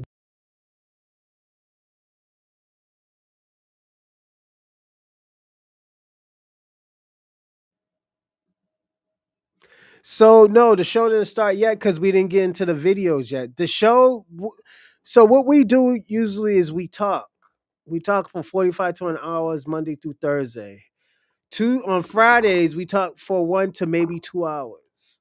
So this is what we do. But then after that we get into the show. It's almost a 2 hour mark. So this is where last time I checked, look pretty. No, she's not black. She's Latino, my nigga. If you don't know your own people, then that's sad. Karen Bass is a Latino. She's part of that Latino community. She is. She's a Latino. She's probably Afro Latino, but she's a Latino. How you didn't SP? How you didn't know she was Latino? This is why I say it's cosplaying. Chicano culture is pure faggotry. Once you come to California, you think we're weak. Y'all niggas getting run out by a fucking white supremacist and mask, man. Come on, don't do that. Yeah, she's clearly Latino, SP. How you didn't know that, SP? Come on, don't do that. SP, one thing I'm gonna tell you, man, and this is just me. Don't try to be an idiot, man. Don't try to do that white girl shit. Cause this is what you do. You do that white girl shit. You and American Dream. American Dream is mad at me right now because I insulted him because I say, yo, you doing that white people shit. Then I blast him because the nigga say he was more foundational than black American.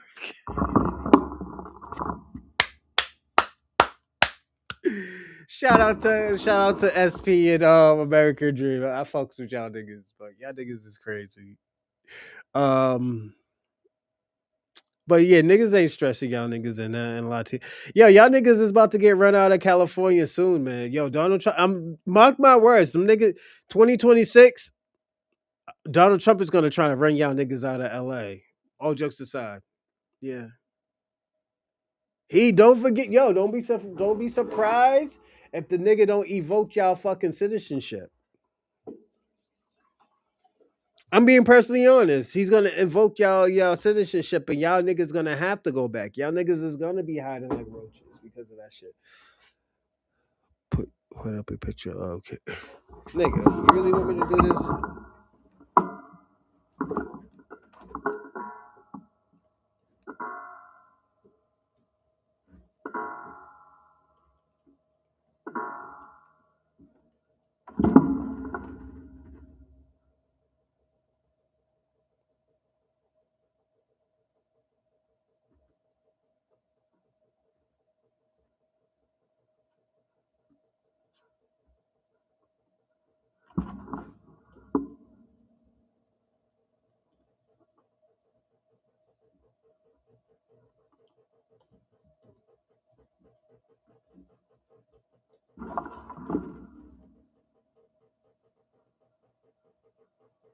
Give me a second.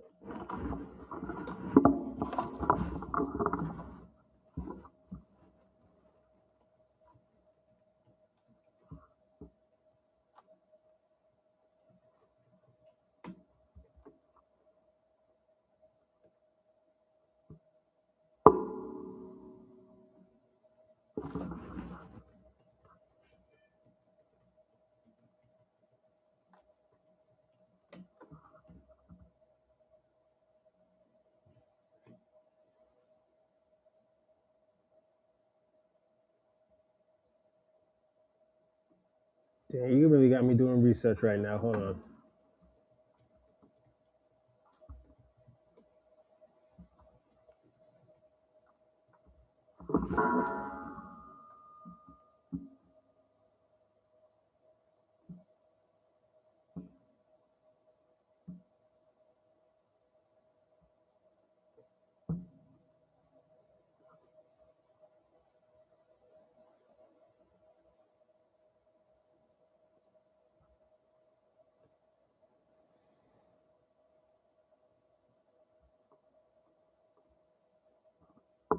Yeah, let me find a picture of Karen Bass.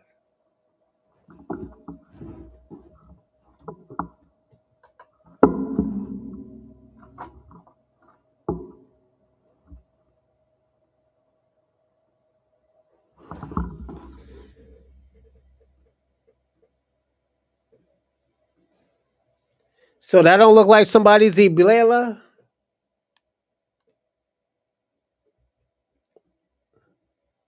That don't look like somebody's Iblela, huh? She looks Latin, man. She don't look black. She looks Latinos, man. There's nothing wrong with it. She looks Latin. The fuck?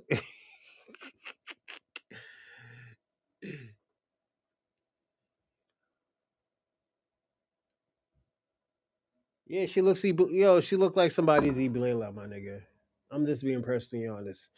And there's nothing wrong with it. I'm just saying it's we can't act like oh yo she's Black Americans right before. Nah, she don't look black. I mean she don't look black, bro. She looks Latinos. She looked like an Afro Latino. And her family's from Texas. I'm just saying. It's very suspicious, man. I'm just being personally honest. That looked like somebody's Iblela, my nigga. I'm just being personally honest. There's nothing wrong with it, my nigga. Yo, I'm just being generally honest. A lot of because the thing about it, this is what y'all niggas be trying to do. Y'all be trying to use niggas' skin color. Just stay subscribed, my friend. Like I'm just being personally honest. She don't look black, bro. And there's nothing wrong with that. Like, come on, it's y'all just trying to throw her under the bus, man. Because you know, let me ask you a question. SP, stop it, stop it, yeah, Mike Doofy. You mean doofus or doofy? Whatever. Um, but yeah, she's not black. There's nothing wrong with it. She's Latinos. She's probably like, you know, she look. Let me tell you who she looked like. She looked like she's Honduranian or something. You know, there's nothing wrong with that. Like y'all the only ones who have problems with that. I don't have a problem with her being Honduranian. Hold on one second. Let me see what y'all niggas been saying. Let's see what this man said. This is being put in change. No, that's not necessarily true. SP niggas been fighting. That was the whole reason why they let us out of captivity. They let us out of slavery because we kept on killing people. So, SP, for you saying that, this is why I say, yo, you pass off false knowledge, and this is why there will never be a solidarity with the Latino community. You know, because this is how y'all niggas think. So, yeah, mm-mm, mm-mm, no. Um,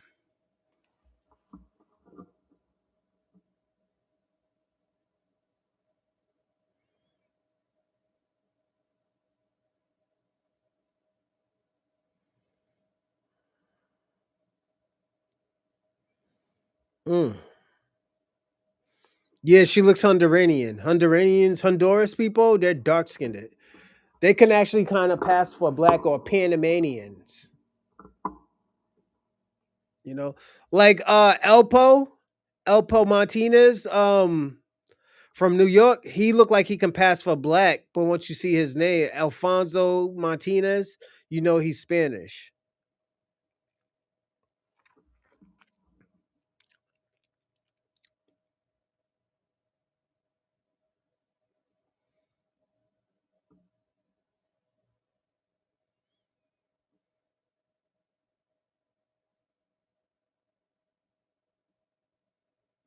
I think he was trying to say doofy. I mean doofus, not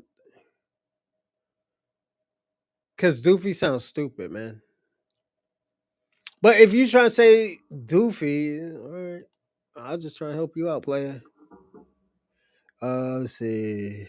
You know, I always keep it respectful to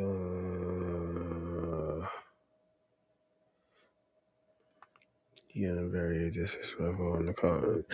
Like I said, SP, y'all niggas can do what y'all want to do, man. Oh, Tax Stones is Honduranian. I didn't even know that. Shout out to Tax Stones too, man. I hope you get out of jail soon.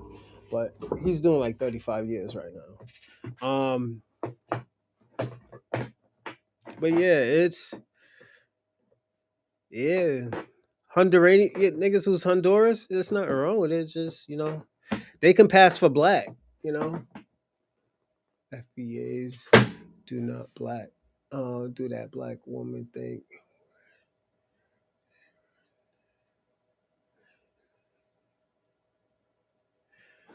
But the thing, we're not mad, man. What are we mad about? You know, I'm I don't know what you're trying to say, American Dream, but we're not mad about anything. That's the thing. We're just telling y'all niggas to handle that shit yourselves.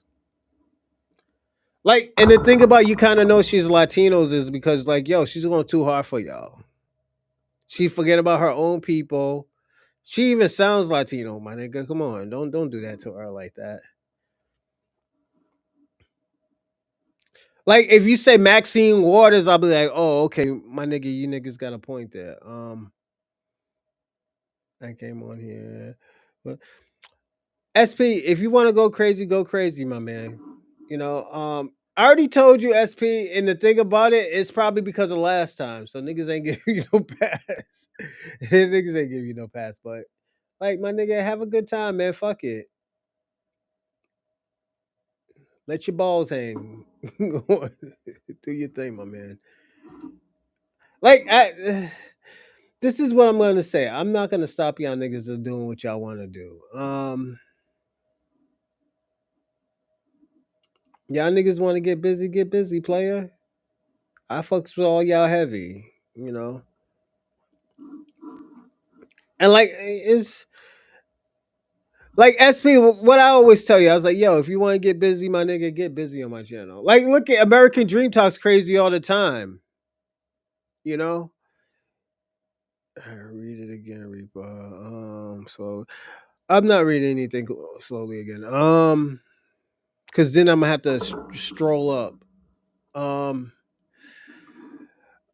but yeah, yeah, just have fun, man. Like SP. I'm gonna say this channel, honestly, like yeah, it's entertainment. Yeah, I let y'all talk y'all shit. If y'all want to educate, y'all can educate. Niggas be watching y'all, and this is the thing. I tell y'all niggas all the time. I watch y'all all the time.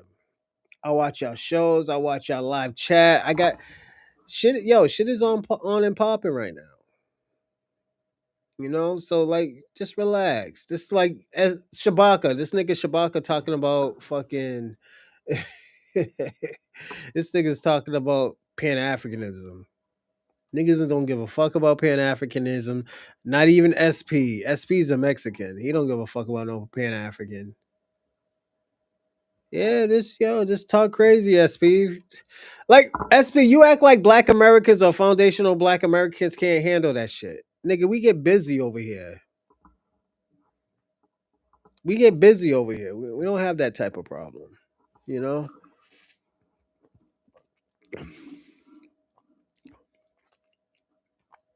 So don't worry. But niggas do get busy over here. That's all you gotta worry about, you know. Give me a second.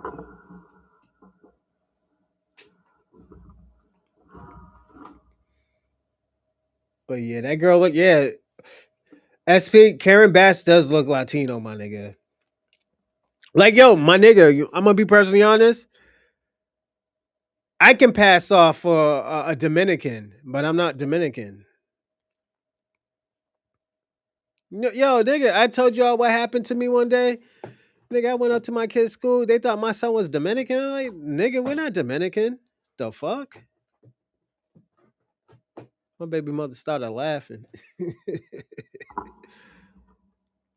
Yeah, she started laughing, but nigga, we don't give a fuck. We get busy over here. 1 second.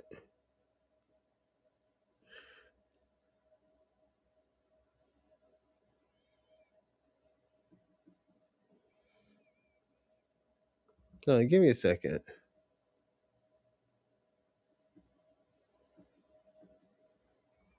But yeah, I think Karen Bass is a Latino, my nigga. I will be personally honest. Um, and there's nothing wrong with it. It's just like, yo, you can't be faking the funk, you know? You can't be out here faking the funk, you know? I think she's faking the funk. I'm hateful and I'm here all the time. Shout out to Adam B. See, Adam B be getting busy on here. Adam B don't give a fuck, you know, and that's why I fuck with Adam B, man. Adam B, he's a hateful ass nigga, but at the end of the day, you know, he shows respect, you know. Let me ask y'all a question. Oh, nah, never mind. No, we'll do it later.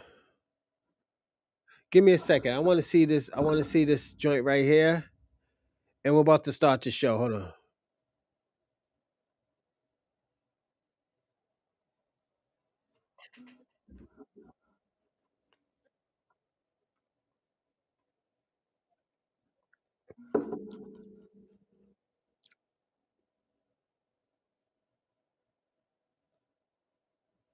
UK music, I mean, drill music comes from trap music. This is why I always tell niggas all the time that shit came from Gucci Man specifically because it's trap music.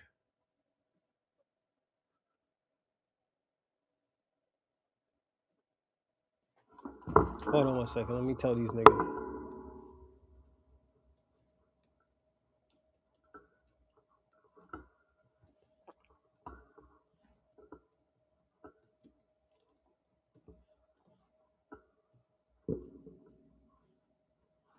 More.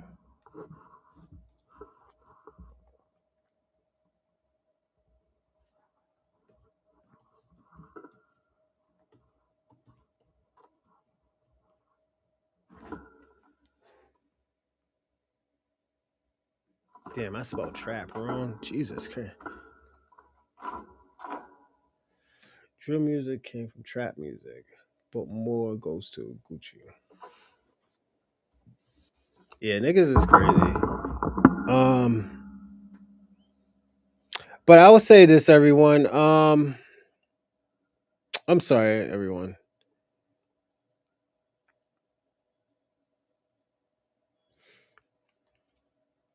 Let me see one second. Talking reckless from the safety on your screen, your economy, cowardice. I don't know. Y'all niggas is wilding out over here today. Okay, players. Y'all niggas is getting busy. You're not the first pussy ass Mexican to get obsessed by the truth. Actually, yeah, there was another Mexican guy that popped up on here. I will say that. So. If you want to go Latino, be active. Be active probably like block me off. Say, yo, fuck that fucking black guy and his fucking xenophobic niggas is out here calling me xenophobic and everything, man. It's crazy. Yo, let me tell you what I thought would never happen in a million years. Niggas is putting me in the same category as what you ain't Dominican, you're an Indian. Indian? What you mean Indian? You mean like them red Indians? I'm not a red Indian, no. But I am native to this land. There were more than just red Indians on in America. I will tell you that. But before we start, yeah, it's just I'm gonna read my points, man.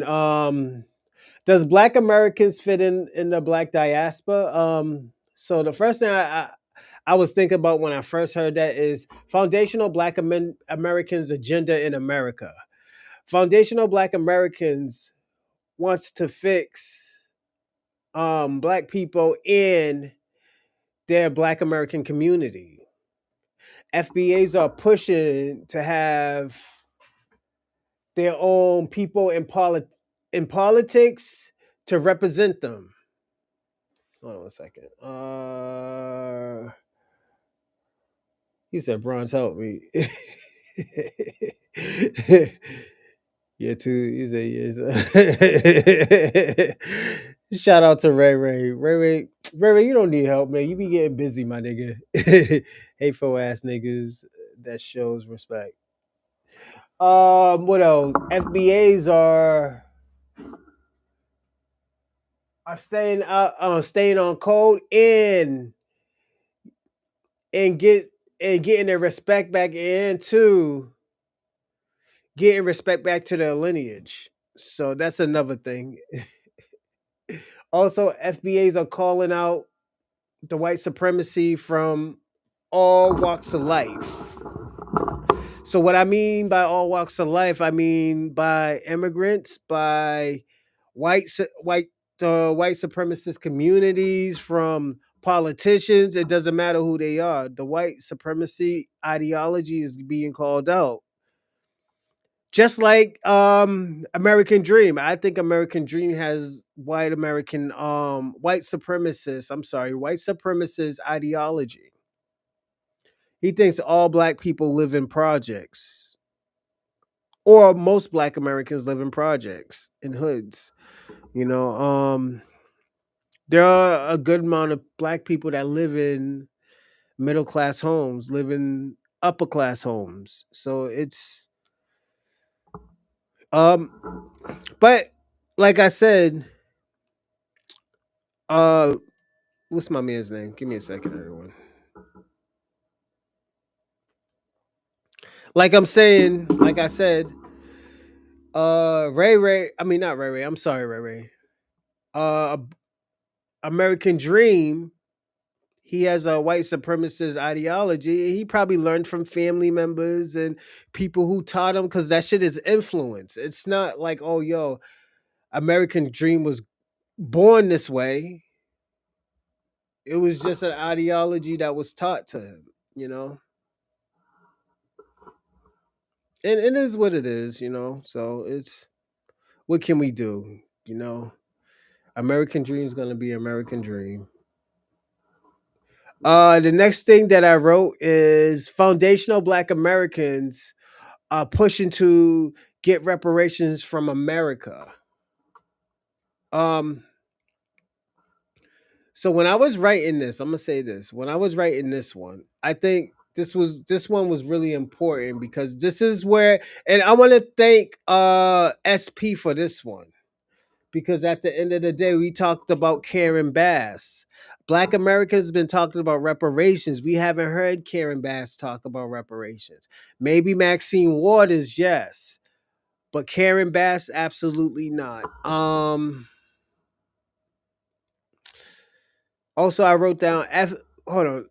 In the bullet points that I have for that spot, FBAs are delineating from the Black diaspora, and I think that was very important. And the reason why it's very important is because we tried with people from the Black diaspora.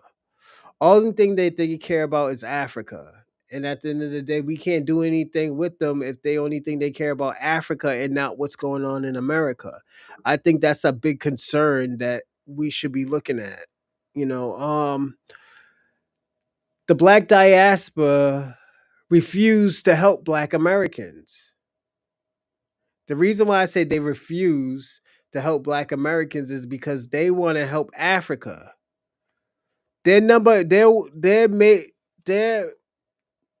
the people that they're trying to help is not Black Americans, it's Africa.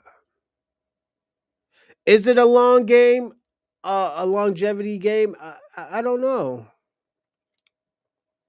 I think if you help Black Americans first, you know Black Americans is always gonna help Africa.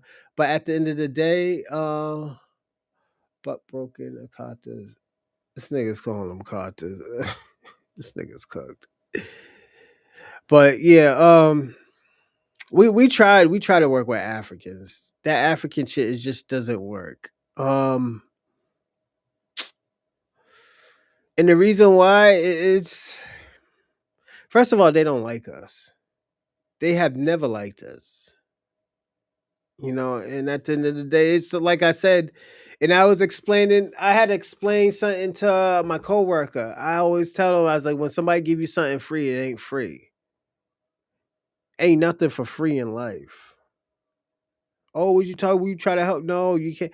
I was like, you're comparing, and I had to explain it. You're comparing something free to obligations. When you know you have to do something because somebody gave you something, it's different. I had to explain to him. I was like, it's different. You know, any news on Trump giving out reparations yet? Put that Tahoe on home, please. Oh no, I can buy a Tahoe with my money now. Ping one. I was gonna get that anyway, so it doesn't matter. I agree. Like it's like they don't help. All they want to do is take. And it's cool, but at the end of the day, when a nigga pimps your game, you can't get mad at the man pimping your game and call them xenophobic. I think that's a problem, even with Shabaka. Shabaka's so mad at Black Americans, and I know Shabaka is a Democrat agent. I know he's a Democrat agent. You know, and it's cool. Like, yo, you could be on my show, whatnot, and stuff like that. Make your little nigga pennies and everything. You know, I'm not gonna stop you from making your little nigga pennies, but it's not I saw speed. It's I show speed. I show, not I saw. The fuck, this nigga's cooked. Um, but yeah, it's just it's a weird situation, man. The next thing I got is Black Americans. Yeah.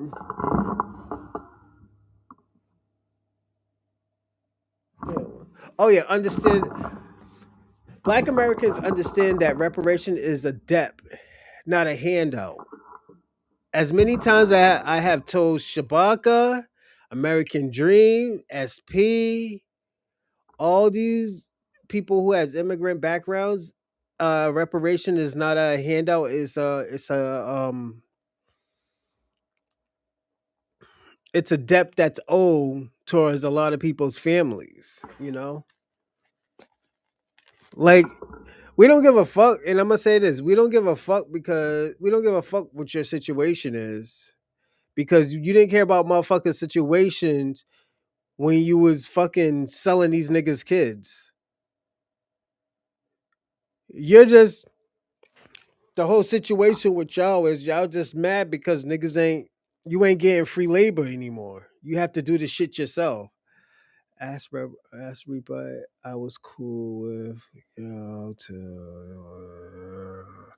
I'll say this, SP.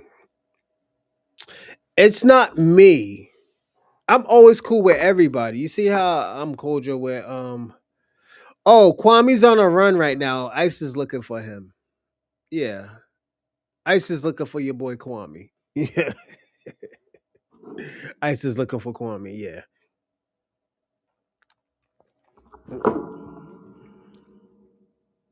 No, no. I would say this. We'll talk about that a little bit later. Don't worry about that. Penguin. Yeah, Kwame's on a run as I mean American Dream. So yeah, Ice is looking for Kwame. And I told Kwame, I was like, yo, man, why you run up that elevator like that? Remember when he hung up on us? We was hearing elevator music, nigga dropped his phone. That nigga was in a trap house. He called me from a different number and every yo, Kwame's crazy. Shout out to Kwame. But let me finish this because we need to get into the video. FBA knows that immigrants are not going to help with no reparations. And the reason why that they're not going to help with no reparation is because they're not getting anything from it. It's not like when Black Americans just help the whole world because it's the right thing to do. Africans are not like that. Caribbeans are not like that. Latinos is not like that. They want something for their work. So, and I understand, but at the end of the day, they're not going to help. They have never helped Black Americans. The only time they help Black Americans is to steal or loot. That's it. Steal or loot.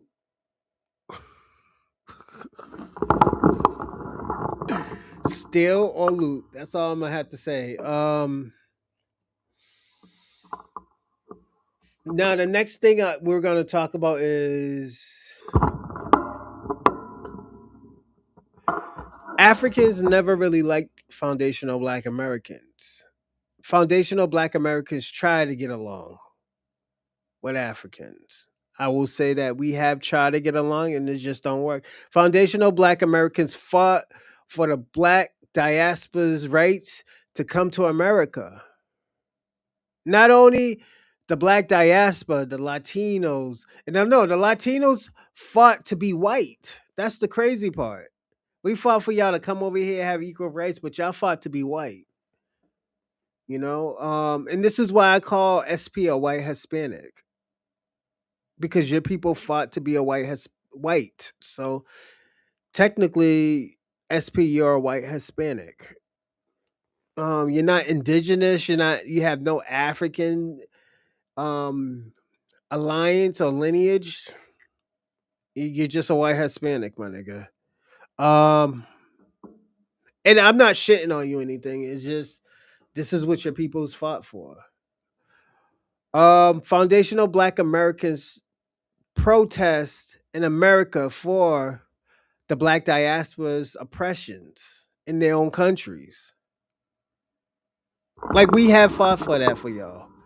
Um, and the reason why is because at the end of the day, we thought we were all one. The shit that you're saying, American Dream, the shit that you was trying to argue me with, um, this what we was fighting for. We would thought we were the same. We thought we were brothers. It's just we wasn't. And it sucks because at the end of the day, I have love for Africans and I have love for Caribbeans, but at the end of the day, we are not the same. Y'all made that clear. But the thing about where American Dream, he acts stupid and think that like, yo, it was our fault that we thought we wasn't African or we wasn't black. I mean, y'all wasn't black. No, y'all have said that to us. Y'all made it clear that y'all are not us. So we just agreed. Now there's a problem. Um and I'm sorry if I'm not putting stuff up on the screen. It's just I'm just trying to get through these bullet points. Foundational Black Americans influenced and inspired the Black diasporas and others. Sorry, I be writing very small sometimes. So, and I have to say, we did, from music to culture to protesting to fighting back to revolts. And at the end of the day, we can't even say the Haitians at 1804 influenced that. Because at the end of the day, niggas didn't know about that, the revolt from, we didn't know about it until like 20 years ago, 20 to 15 years ago. We didn't know about no Haitian revolt. Niggas just started learning about that. Not even the Pan Africans was talking about that. So if you're gonna blame somebody, blame the Pan Africans. Um,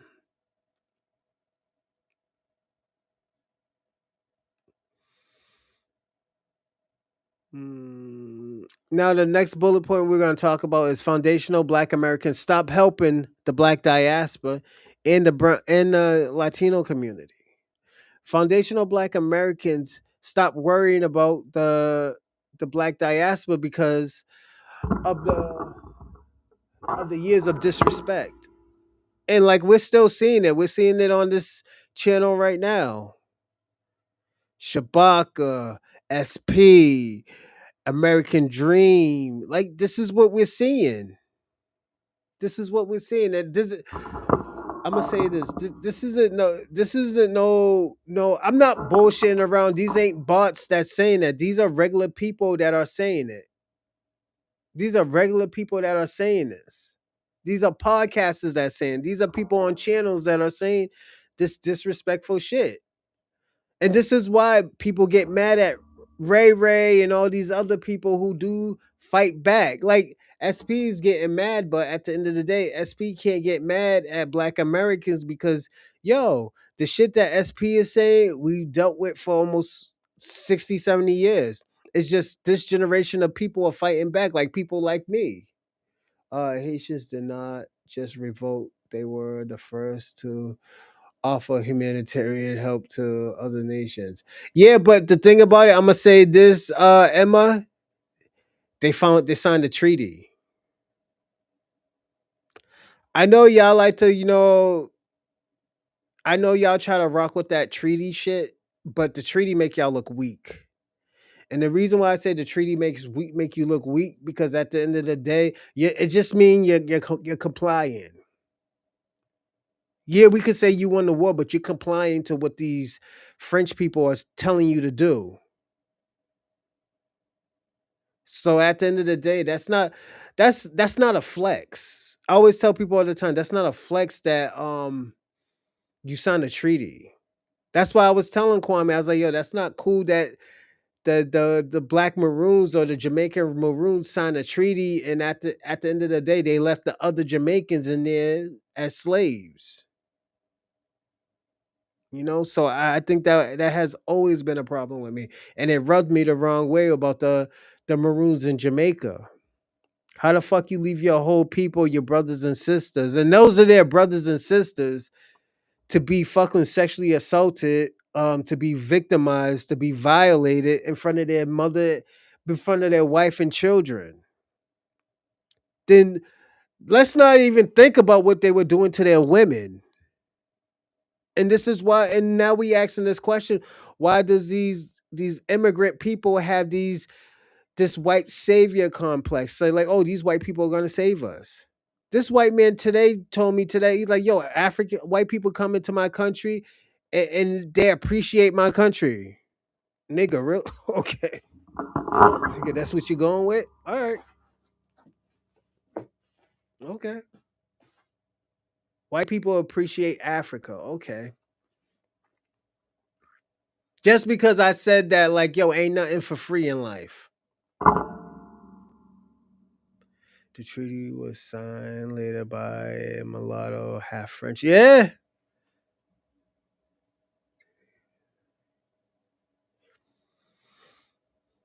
But at the end of the day, this is this is why Haiti's in the situation. This is why Haiti's in the situation that they're in right now, Emma. Like I said, it's not all Haitians people's fault. It's that people who signed those treaties. They signed that treaties. But at the end of the day, we we're going on what they said. They think it's a flex because they think they revolted for us and they think they won the war. No, nigga, you didn't win the war. Because at the end of the day, you were paying the French reparations. You was paying them niggas reparations.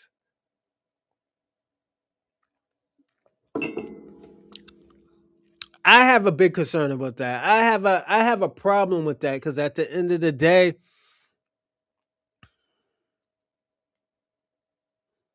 like, did the Haitians hurt the French? Yes, absolutely. They damn near made them go broke.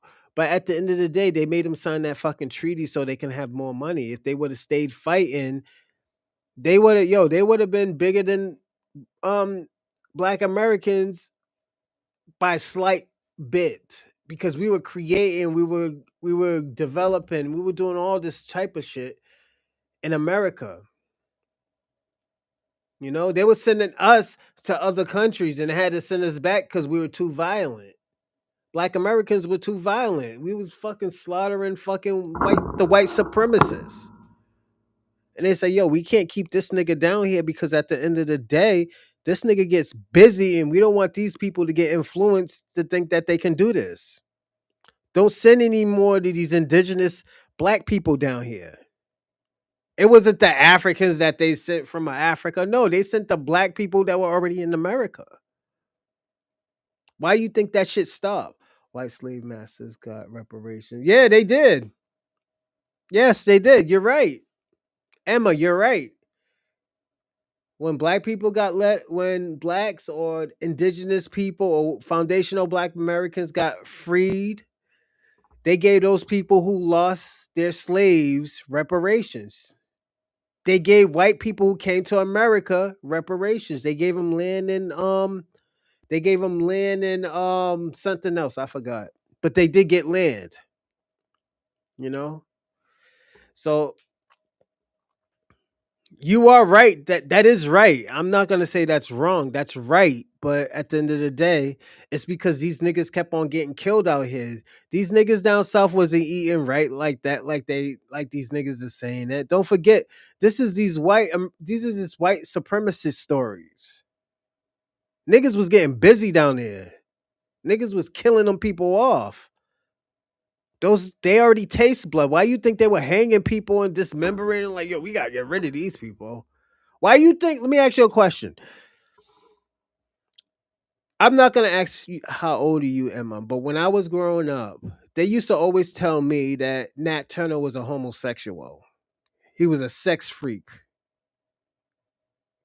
Until we really found out about Nat Turner. This nigga created the biggest revolt, started killing people and stuff, and it was starting other revolts. It was so bad that you know what? Abraham Lincoln didn't want to let them go, but at the end of the day, he knew that, like, yo, I'm losing money. I'm losing money. I'd rather have these niggas fight for me because the North is losing the war. They suck. These white people in North America, I mean, in the North suck. They ain't worth a fucking box of cookies. So you get the real soldiers, you get the real warriors to do your work. You let them niggas get busy. They already know the South. These white supremacists don't know the South like that. These niggas was been getting busy. Why you think they need black Americans? Like this is why I always say, yo, most of these white supremacists are nigga needers. They always need a nigga to help them. Nigga, when this whole bullshit started happening, what did the Democrats do? They went to the niggas, yo, we need help. They try to send you back to what they say to us. They're gonna deport y'all back. They're gonna deport y'all somewhere. Nigga, where they gonna deport us from? They said the same shit, yo. They've been doing the same bullshit when this nigga became the president the first time. Niggas is going back. Niggas is about to. Nigga, it was so bad. I had a Nigerian tell me that I'm gonna go back into slavery because of Donald Trump. I like, nigga, you know how crazy you sound. You saying that crazy bullshit. Yeah, niggas ain't worth a box of cookies. It's a old saying, my nigga. Don't worry about it. You Chinese. You don't know nothing. Don't care what you think. You can't get a plumber to show up for less than $200. You be blessed though. Shout out to Ray Ray. Ray Ray be getting busy, man. Yo, I'm gonna tell y'all something. Y'all need to appreciate Ray Ray's entertainment. Ray Ray be getting busy on here. You know, like he be spitting knowledge and he be giving entertainment. I think y'all niggas need to appreciate that shit. I made more doing side jobs than than one fast. Um, but yeah, niggas be getting busy, man. Like this is why I always tell y'all off the rip, Black Americans has our warrior class. This is why they gave us Pan Africanism. Pan African was a CIA thing. FBA's won't make very slave. Was it very slaves? What are you trying to say? SP, fix that shit up, man. Lazy Akatas. You know, Akata means cotton picker, right? You know, you calling black people cotton pickers, right? SB. I'm just letting you know. So this is why when niggas getting mad at you, this is why you're calling black people cotton pickers. So that's on you, my nigga.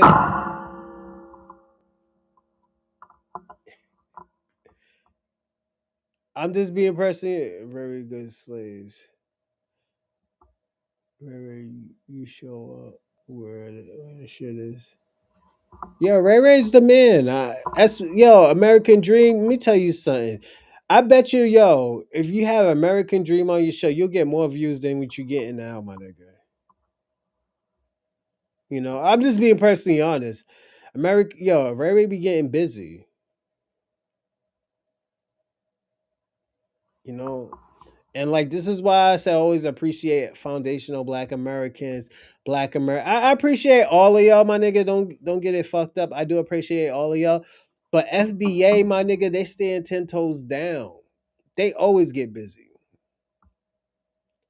And I'm gonna say this: most of y'all niggas' problems is that Foundational Black American. Yeah, y'all can't get over that y'all need Black Americans. Y'all can't get over that Black Americans found out that y'all need our help.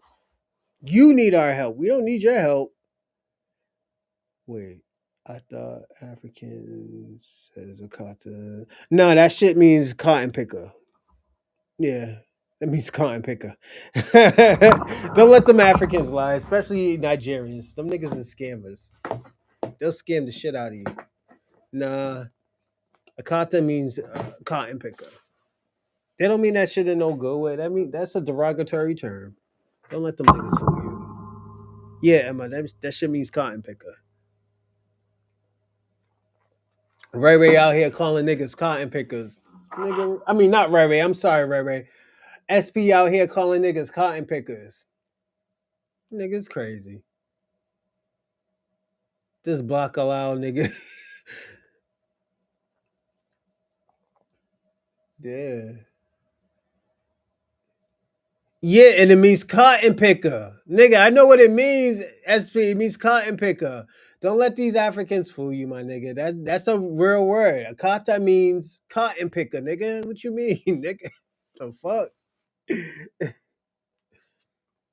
Niggas talk about a wild animal. Don't listen to them Nigerians or them niggas from the West Africans. Them West Africans is liars. That's scam city out there. Nigga, SP out here, yo, SP, you know I'm gonna clip that shit too. You out here calling niggas cotton pickers. Yeah, niggas gonna be looking at you sideways, player. Hold on. Let me see what this nigga. Yo, SP, I'm about to put that shit too. Hold on. Don't you run even, my nigga. Yo, I'm gonna put that shit on full screen what you wrote, my nigga. Yeah, nigga, you better own it. Yeah, you better own that shit. Let me see if I find it. No, I'm gonna do it at the end of the show so I can clip it. This nigga out here. Yeah, right here. Hold on. That nigga out here calling niggas lazy akatas. Oh shit. SP. Not a good look, my nigga. You looking like Aiden Ross right now, my nigga. You looking bad. But I'm not surprised, nigga. You from LA, you know? You know how y'all LA niggas get down.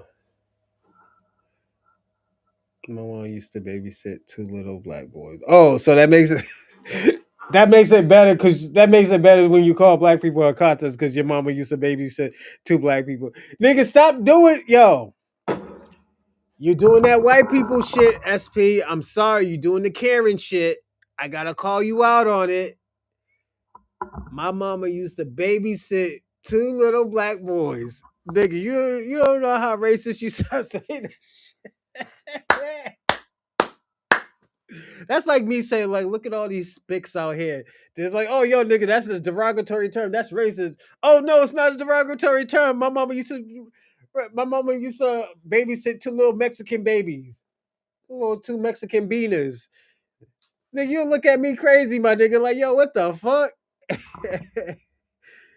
FBA calls us. Who call you right back? This is the thing, and this is where I say, and this is why I say, y'all have a problem. The reason why y'all have a problem is because you put everybody in the same group. And this is the racist shit I talk about.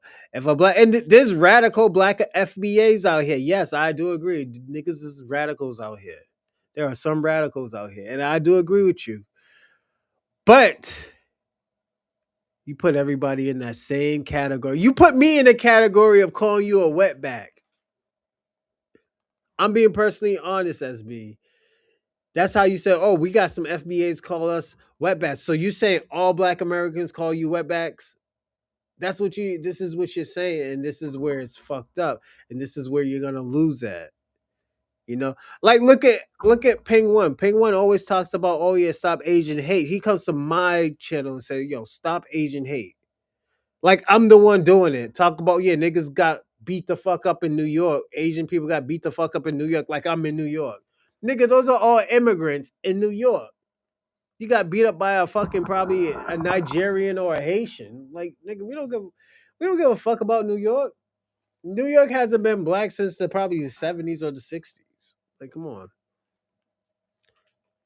What's wrong with my it's not yo, it's just I'm gonna say this. You're using it as a scapegoat. You're using it as a safe haven. You can't use that shit. You can't use them little black boys as a safe haven. How you using that as a fucking protective coat, my nigga? That's bad. That's like you call me a nigger and say, "Oh, yo, I used to what? All you black people are niggers," and that's like saying, "Oh, but my mama used to watch two little black boys." Like, come on, my nigga, you don't do that. You know, we can't do that. It's just disingenuous. It's very disingenuous. And this is, and I'm gonna say this. Um, you gotta be careful with that. You know, using these little two boys as a token black kids. That's what you did. You used them as a token. You know, we can't do that. Using them two little innocent babies as black babies as tokens. Come on, SP. Don't do that. That's bad. After you call every black person a kata, nigga. Like, come on. That's cotton picker, man. What the fuck? See, we got this punk motherfucker. Oh, that's Dorsey. We'll talk shit about Dorsey. You call this is what you do. I'm gonna pimp you the game. All right. Don't talk. Don't say all. Don't say FBA. Say you are. You are this. You are that. You are this. You are that. You know. Dorsey. SP is from LA. He's from your area. But yeah, SP. I mean Dorsey. SP's from your area. But I'm gonna say this. Give me a second.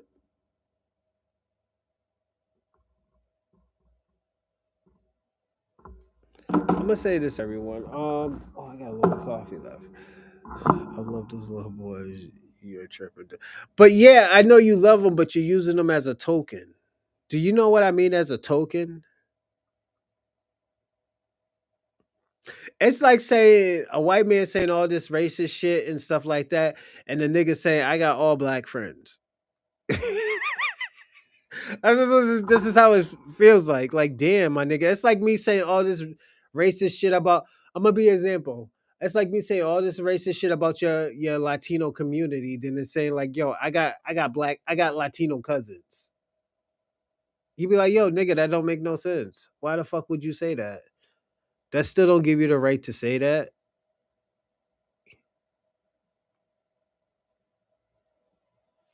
You know, so I'm just pimping you the game, my man. It's just that's just how it looks. But if you want to say, you can say it, man. I'm not trying to tell you not to say it. I'm just saying that's how it looks.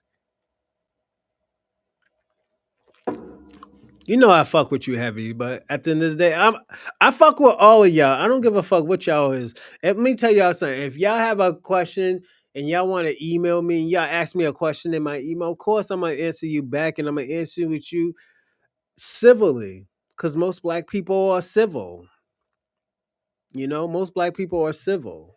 So we can't act like black people ain't civil. Yeah, we always civil. That's Dorsey. That's not Fred. That's Dorsey. Dorsey, if you're from out here, then you know how foundational respect is. Fundamental. I'm sorry. Fundamental respect. I would say this, SP. To know about your peoples in LA, that's the whole reason why I would never go to LA. I would go to LA for probably 1 to 2 days. The max is 3 days. Other than that, I'm getting the fuck out of LA. I would never stay in LA no longer than 3 days. You know? Just like in Canada, I'd rather hold hands with a nigga with a lace front that's a transgender than to go to fucking Canada. Fuck that. I'm just being personally honest. Canada is that bad to me. Only and I'm gonna say this: the only place I would go to Canada is probably Ottawa. That Toronto shit, yeah, y'all niggas could save that shit for the birds. I don't want that shit. Fuck that. You know, I'm just being personally honest. It just it's that's just me. You know, it's Canada, and I even told people who say, "Yo, I remember this ex girlfriend. She wanted me to bring." And at that time, I would have never went. But if we were together now, I would have went to Puerto Rico. But I would tell her. She would tell me, "Look, let's go to Puerto Rico all the time. I'll pay for you." Yada yada yada. She got her own nice house and stuff. She lives off the beach and everything. And I said, I'd rather eat a glass sandwich than to go to your fucking country. So I went once. I went once.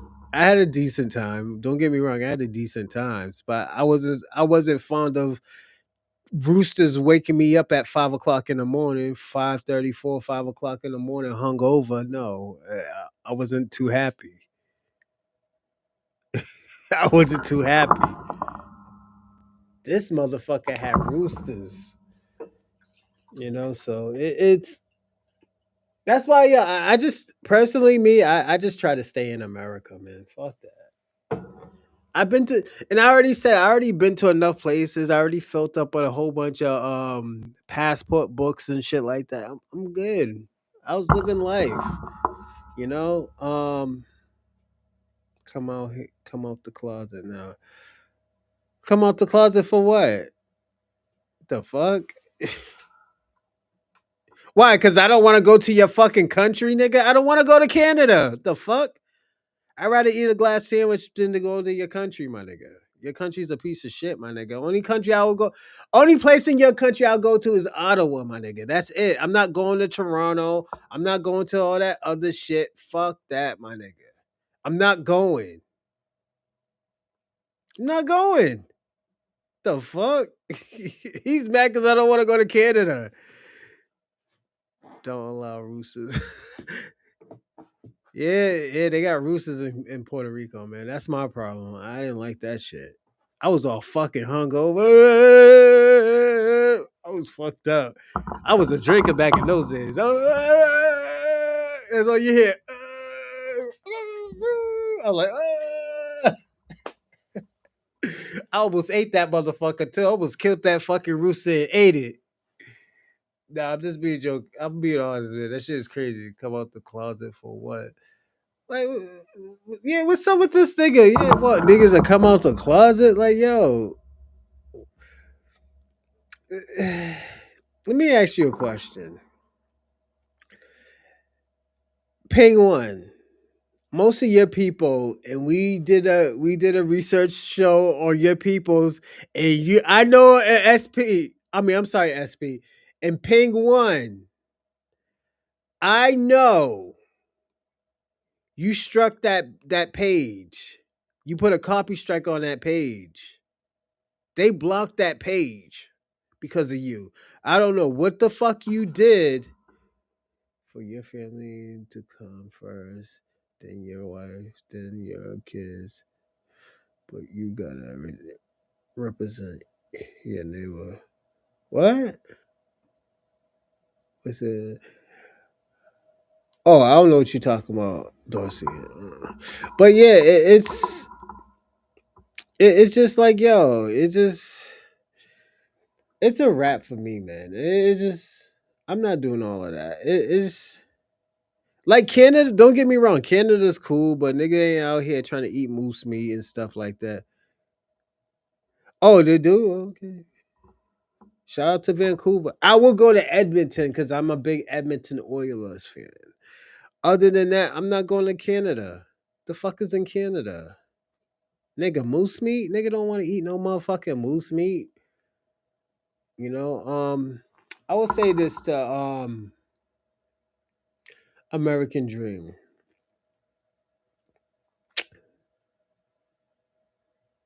I'm gonna come on your show one day, American Dream. I'm gonna come on. I know what? I just started thinking. Yeah, I'm gonna come on a lot of y'all people's shows. Omega, I'm definitely coming on your show first. Omega Breeze, I'm coming on your show first. Um, American Dream, I'm gonna come on your show and act a fool. So if I call in, you better pick up. You better pick up because I'm gonna act a fucking fool. I don't want to hear all that other shit. I'm gonna come on your show. I'm gonna act a fool.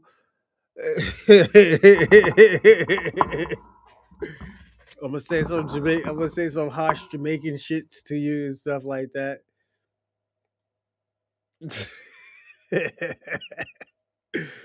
Hey yo, don't let me be drunk either. Let me be drunk. Yo, I'm coming on your show. I'm calling him like, oh, this American Dream.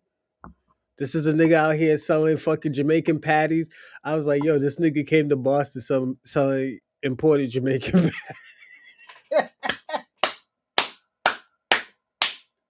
Yo, I'm act a fucking fool, American Dream.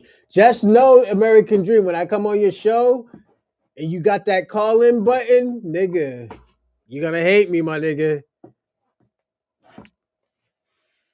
Yeah, you're gonna hate me, player. You don't have enough skin to in the game to have a seat at the table. Facts. I'll agree with that. Ray Ray. Yeah, my uncle who was someone in the pen taught me that you disrespect someone, you lose respect for yourself. But SP, you've been doing that shit all night. SP, you've been doing that shit all night, player. I don't lose respect for you, my nigga. I just take it as a nigga. I just check that to the game, my nigga. I'm gonna be personally honest. I just check that to the game. Your poor morals are easily. Yo, I'm gonna be personally honest. Hey, yo, American Dream, because let me tell you what you do. You come on my show trolling, I'm gonna troll the shit out of you. I'm on your show. I'm telling you, you're gonna get mad at me. Like, yo, this nigga Aroshal is bugging. This nigga Aroshal is bugging. I'm gonna come on your show. I'm gonna act a fucking fool. It's like, yo, why would this nigga do that? I was like, yo, this nigga American Dream, yo. That nigga came to. I remember. I'm gonna make up some crazy fucking story. Watch, niggas is gonna laugh too. I was like, yo, this nigga came to Boston. I brought this nigga to Boston. This nigga was trying to sell bean pies in Roxbury, in China, in front of the Chinese restaurant. This nigga's struggling out here. Yo, give this nigga some money. This nigga's struggling out here.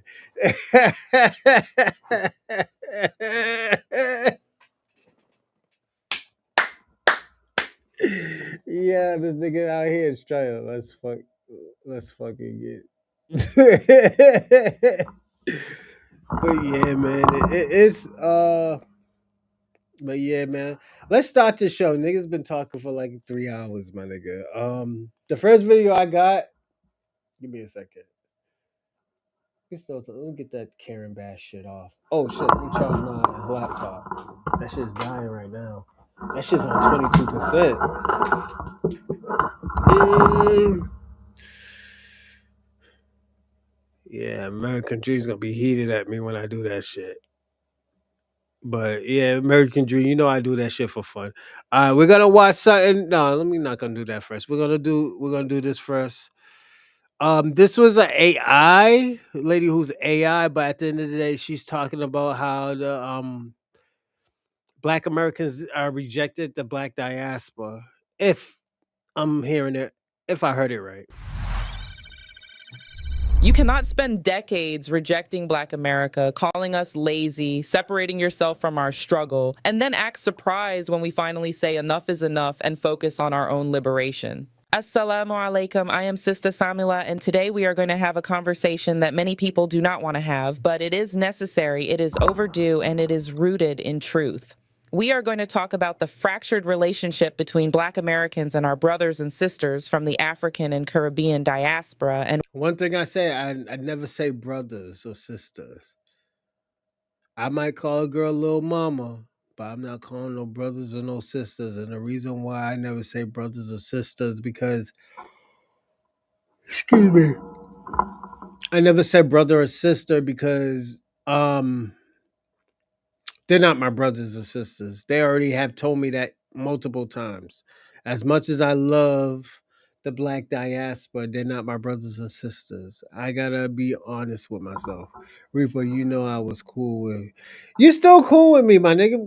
SP, you still cool with me, my nigga. You don't gotta explain anything to me. I'll still always gonna fuck with you and show you the same respect that I fuck with you, my nigga.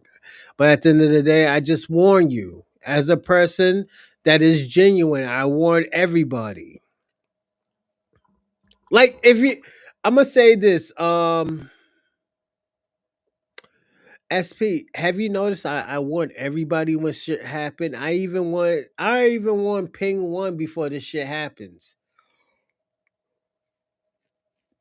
You know, so it's yeah, it's Why Black America has every right to delineate, to focus on our own interests, and to stop being the cavalry for people who have spent generations disrespecting us, distancing themselves from us, and actively working against our collective advancement. Now, before the usual suspects start screaming about division and Pan-Africanism, let me be abundantly clear. Black Americans have always had a Pan-African mindset. We were raised to support Black people everywhere. When Africans were fighting for independence from colonial powers, Black Americans were in the streets protesting, fundraising, and advocating. When Caribbean nations were struggling economically, Black Americans that's what I said. I said a lot of black Americans were Pan Africanists because they supported Africa and before they supported their own people. So it's it's not like we didn't try Pan Africanism. It's just Pan Africanism doesn't work in America. You know, and like look at O'Shea. O'Shea's out there in Africa right now getting busy, giving back to the Pan Africanists and everything. Like, you know, and I say this, Shabaka, O'Shea's doing more than you are doing in America.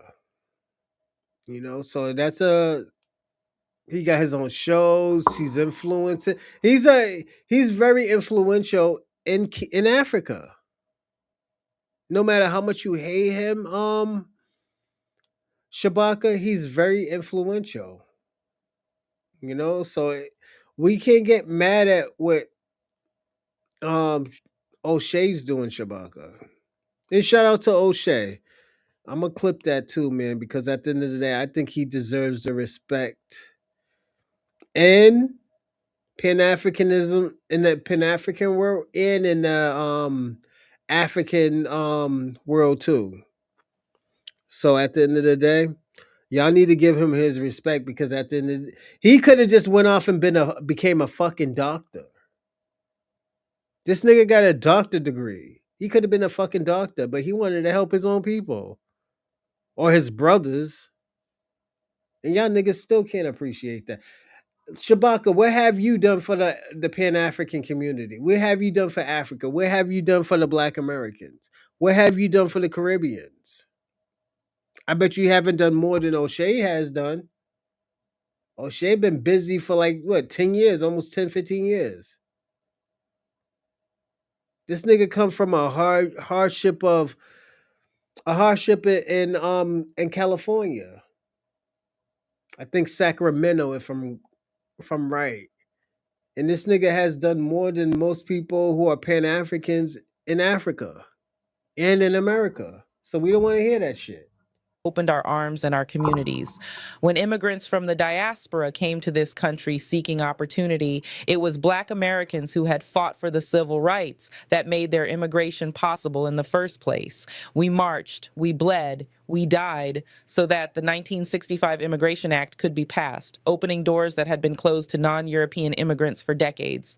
We did all of that with love, with solidarity, with a genuine belief that we were all connected by our African roots and our shared experience of anti-Black racism. But here is the painful truth that we must confront. That love, that solidarity, that Pan-African vision was not reciprocated. When African and Caribbean immigrants came to America, many of them did not want to unify with us. They separated themselves. They aligned with white supremacy. They looked down on us. They called us lazy, uneducated, violent, and uncivilized. They created derogatory terms like Akata and Jarir to distinguish themselves from us, as if our Blackness was She said Akata.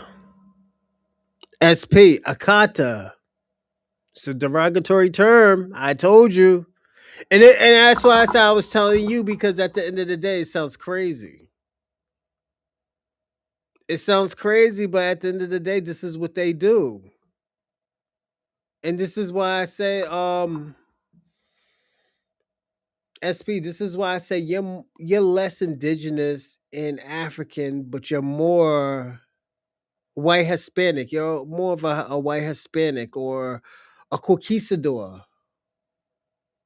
You're Spaniard. You got that Spaniard lineage, you know?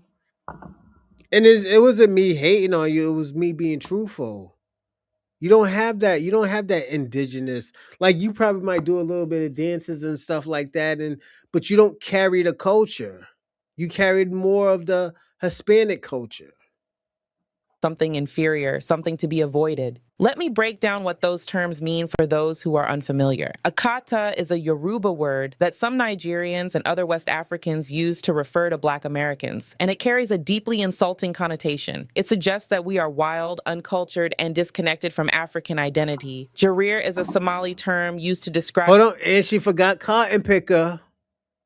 And cotton picker. That's one thing she forgot to say. It means cotton picker. Mm-hmm. People with softer hair texture, and it has historically been used as a slur against Bantu and other groups, including Black Americans. These are not terms of endearment. These are terms of disrespect, and they reflect a mindset that sees Black Americans as beneath other Black people in the diaspora. For decades, we watched as immigrants from Africa and the Caribbean came to this country and immediately distanced themselves from us. They told their children, do not act like those Black Americans. Do not talk like them. Do not dress like them. Do not associate with them. They opened businesses in our neighborhoods, but refused to hire us. They moved into our communities, but refused to engage with our struggles. They benefited from the civil rights victories that we had fought for, but they looked down on us as if we were the problem, as if our oppression was our fault. And here is where it gets even more insidious. Some members of the diaspora actively work to undermine Black American economic and political power. We have seen cases where African and Caribbean immigrants have devised schemes to get Black Americans fired from jobs so they could bring their own people in. They create hiring networks that exclude us. They use their positions in management to push us out and replace us with immigrants from their home countries. This is not solidarity. This is tribalism, and it is a betrayal of the very Pan-African principles that Black Americans have always tried to uphold. We have also seen what happens when members of the diaspora get into positions of political power. Do they look out for Black people as a whole? No. They look out for their specific ethnic group. They funnel resources to their communities while ignoring the needs of Black Americans. They use their platforms to advocate for immigration reform that benefits their people while remaining silent on issues like reparations, police brutality, and systemic racism that disproportionately affect Black Americans. They treat politics as a zero-sum game where helping us means losing something for themselves, and that is fundamentally anti-Black. Fast forward to 2025, and Black America has finally said enough. We have delineated, we have drawn a line in the sand and said, we are going. Um, it's just lineage wise. I'm gonna say this. They killed off most of the natives in Mexico. Most of y'all weren't alive. The conquistadors killed y'all off. So now the question is, how are y'all conquistador? I mean, how are y'all indigenous if they genocide them? It's only a few of y'all that are native, that are African descent, that are Seminoles. I'm not trying to say that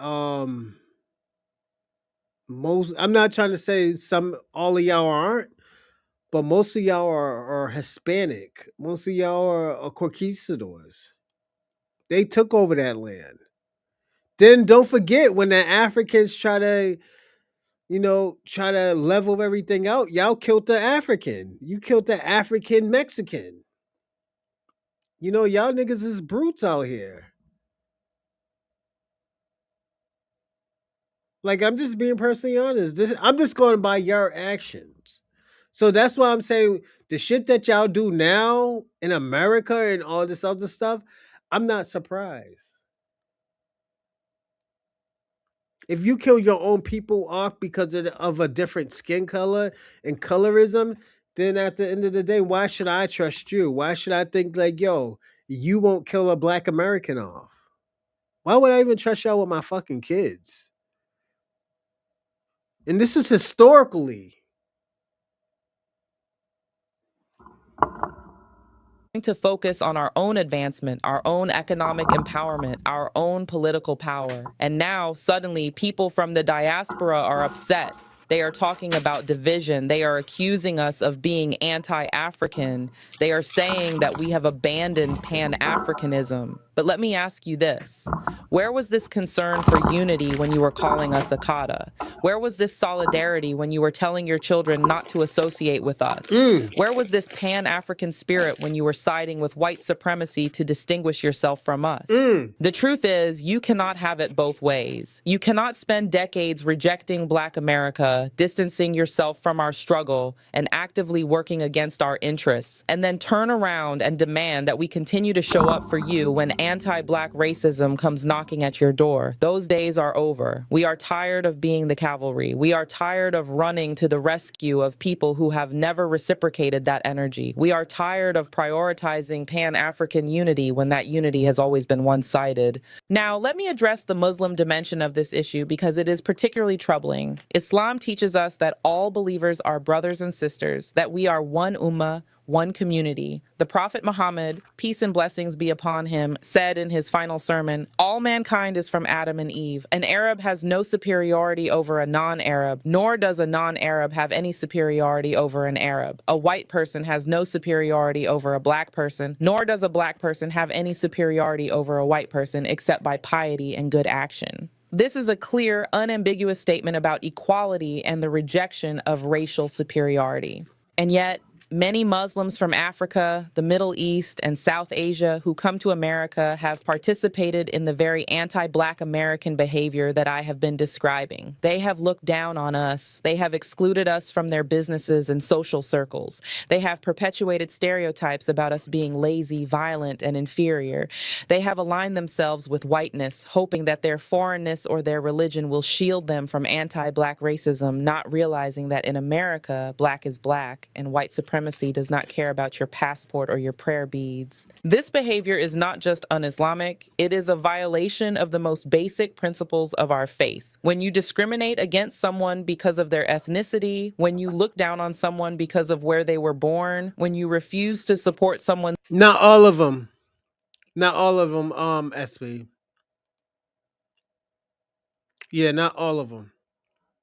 Struggle for justice because they are not from your tribe, you are engaging in asabiya tribalism, which the Prophet Muhammad explicitly condemned. He said, he is not one of us who calls for asabiya or who fights for asabiya or who dies for asabiya. Tribalism is antithetical to Islam, and yet it is rampant among Muslims in the diaspora. So when Black American Muslims say that we are going to focus on our own community, when we say that we are going to prioritize our own economic and political empowerment, we are not being divisive. We are responding to decades of rejection, disrespect, and betrayal. We are saying that if you are not willing to stand with us, then you cannot expect us to stand with you. This is not about abandoning Pan-Africanism or Islamic unity. This is about recognizing that unity requires mutual respect, mutual support, and mutual sacrifice. It cannot be one-sided. Let me also say this. Delineation does not mean hatred. It does not mean that we wish harm on anyone from the diaspora. It simply means that we are focusing our energy, our resources, and our advocacy on Black Americans who have been systematically oppressed in this country for 400 years.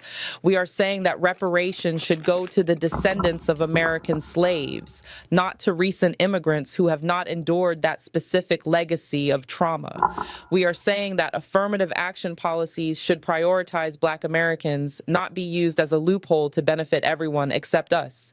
We are saying that when we talk about Black empowerment, we are talking about a specific group with a specific history, and we are not going to allow that conversation to be diluted or co-opted. Now, some people will argue that this kind of thinking is divisive, that it plays into the hands of white supremacy by fragmenting Black unity. But that argument ignores the reality that unity has never truly existed. It ignores the fact that immigrants from the diaspora have been aligning with white supremacy for decades. It ignores the fact that many of them have actively worked to undermine Black American progress. You cannot guilt us into continuing a relationship that has been toxic and one-sided. You cannot demand solidarity from people you have spent generations disrespecting. If members of the diaspora want to repair this relationship, if they want to rebuild trust and solidarity, then the work has to start with them. They need to acknowledge the ways in which they have contributed to anti-Black American sentiment. They need to confront the colorism, the tribalism, and the superiority complexes that exist within their own communities. They need to actively support Black American causes, not just when it is convenient or when it benefits them, but consistently and genuinely. They need to hire Black Americans in their businesses. They need to advocate for policies that benefit Black Americans. They need to stop using us as a stepping stone while looking down on us at the same time. And for those who claim to be Muslim, they need to return to the teachings of Islam. They need to remember that the Prophet Muhammad fought against tribalism, that he elevated a formerly enslaved African man, Bilal ibn Rabah, to one of the highest positions in the Muslim community. They need to remember that Islam calls us to justice, to standing with the oppressed, to rejecting racism in all its forms. If you are a Muslim from the diaspora and you have participated in anti-Black American behavior, you need to repent. You need to seek forgiveness from Allah and from the people you have wronged. You need to change your ways. Let me be clear. Black America is not closing the door permanently. We are not saying that reconciliation is impossible, but we are saying that it has to be earned. It has to be based on genuine change, not just performative gestures. We are saying that we are no longer going to beg for solidarity from people who have shown us time and time again that they do not see us as equals. We are saying that we are going to focus on ourselves, build our own institutions, create our own economic systems, and advance our own political interests. And if that makes some people uncomfortable, if that makes some people feel slighted, then so be it. The bottom line is this: you cannot reject someone for decades and then act surprised when they finally stop seeking your approval. You cannot build your success on the backs of Black Americans and then turn around and call us lazy. You cannot benefit from our struggle and then distance yourself from our pain. Black America has woken up. We see the game for what it is. We understand that Pan-Africanism, as beautiful as it sounds, has been used to exploit us while offering nothing in return. We are done being the bigger person. We are done sacrificing our interests for the sake of a unity that has never truly existed. This is not about hatred. This is about self-respect. This is about finally prioritizing the people who have always been at the bottom, who have always been overlooked, who have always been expected to carry everyone else's burdens. Black America is delineating, and we are unapologetic about it. This is Sister Samila reminding you that real unity requires mutual respect, and you cannot demand what you have never given.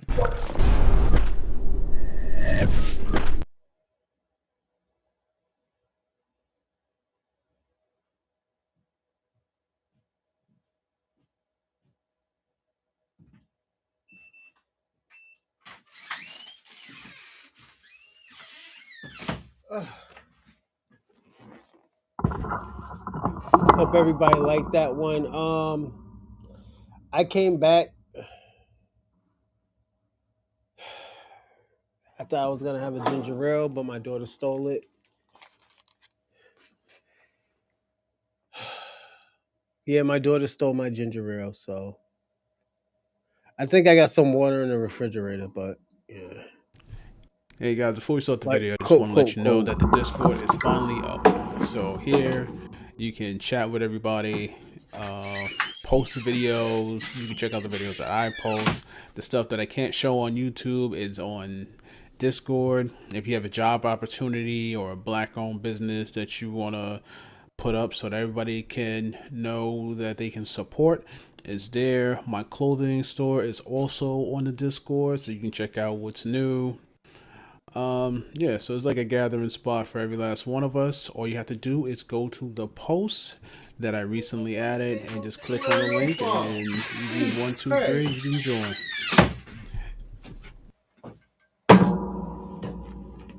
song. It's been trending all over my FYP, and I'm sure it's been trending all over the place. So here's the thing. I think as Black Americans who are ethnically Black Americans, we are discovering that the very group of people who said that we have no culture are the very group of people who are scrambling, scrapping, and trying to figure out how the hell can they also be Black American, but not ethnically Black American, not Sulan or anything else, and not foundational Black American. I'm just going to say that I'm not going to explain what our culture is because I'm just not. And secondly, I am discovering that plenty of people have been raised in cultureless homes. Because what do you mean you're in the comment sections of strangers asking if you, a person who is born to two Puerto Rican parents, if you are Solani? How are you born to two parents from Cameroon, but you were born in the United States, and you're asking, am I Sulani? How are you, a biracial person who has one Kenyan parent and one white American parent, asking, are you Sulani? I think as a Black American, ethnically, I think it's very alarming to see the people who claim that we had no culture grew up in cultureless homes. That is exactly why they cannot say that we have culture, because they cannot identify what culture is, because they were not raised in households with culture. I think that is actually what we're discovering, because there's no way on God's green earth, if you believe in God, that you're going to sit here and say that you believe being born in a different country than what your parents, grandparents, great-grandparents, great-great-great-grandparents were born in, that you think being born in this country means that you become a different ethnicity. How the fuck do you think that works? If you are born in China, does that make you a Chinese person? No, that just means that your nationality is China. That does not mean that your ethnicity is Chinese. You're not a Chinese person, right? So being born in America, and just because you may have melanated skin, does not mean you are ethnically Black American. And for the people who cannot understand that Black American is the name of our ethnicity, our parents and great-grandparents, especially our great-grandparents, did not go by African American, which is a name that has been deaded, that we are not transferring over to the likes of you. It's being deaded. It's being deaded because so much of our historical influence has been under that. I'm gonna say this: the reason why I don't fuck with African American, I don't say that because I don't want to disrespect my. I'm so close. I'm gonna say this: I'm so close with my grandmother. The first woman I ever loved in my life was my grandmother. Not like sexual, what y'all niggas is thinking, but like first woman I ever. Before my mother, I love my grandmama. My grandmother is everything to me. Everything. And I'm gonna even say this. This is why I go so hard when I do these shows, because you know what?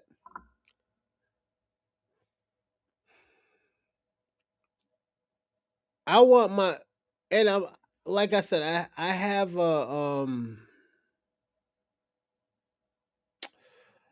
I have a goal for the next 2 years, 1 to 2 years, is to get an endorsement and a sponsor.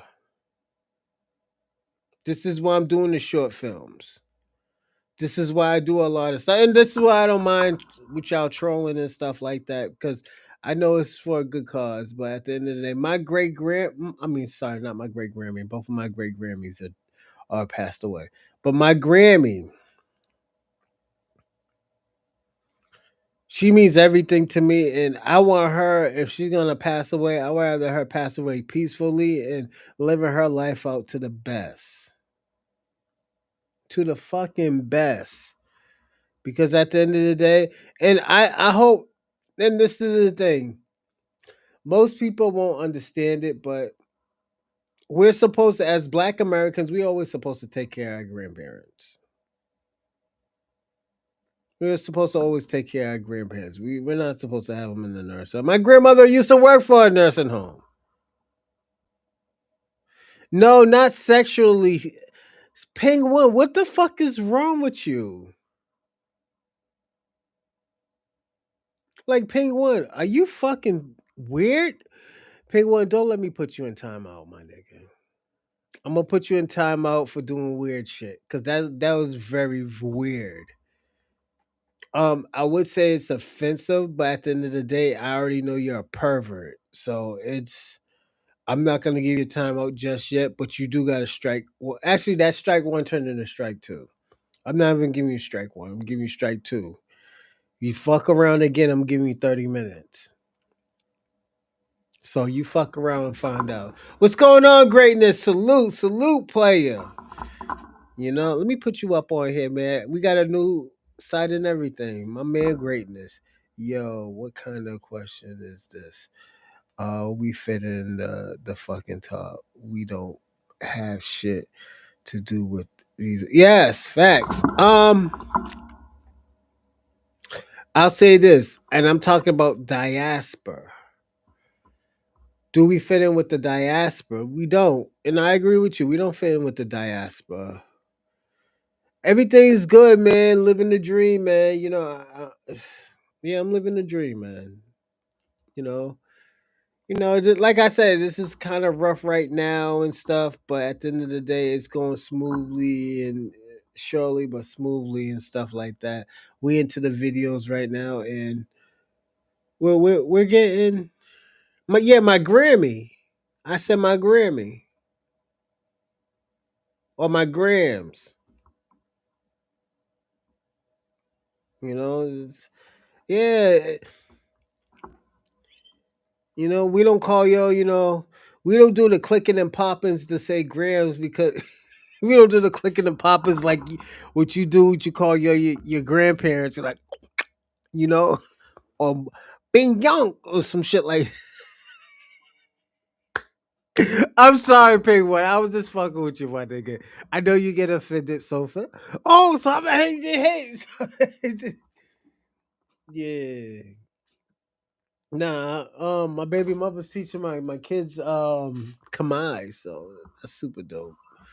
I'm just fucking with you, Penguin, and stuff. I know you can take a joke. If you get mad, man, I'm gonna put you in timeout. You better not go petty or get mad because of what I said, nigga. I will put you in timeout for 30 minutes. So cut the shit. I was just joking, you know. I got love for you, you Chinese flat booty, pancake face bitches and stuff. I'm fucking with you, Penguin. Yeah, I think it's not say. Yeah, man, not fucking sexual, you weirdo, nigga. I almost gave you a timeout for that stupid shit that you say, Penguin. Like, yo, come on, my nigga. Like, you got to do better in your life, my nigga. Yeah, well, Grammy. Yeah, I'm gonna say this. Yeah, you're a weirdo, man. Yeah, you are a weirdo. It's for a person who eats cats and dogs, calling another nigga a weirdo. I don't think that should be in your fucking vocabulary. I'm just being personally honest. Nigga who eats turtle soup stew, nigga.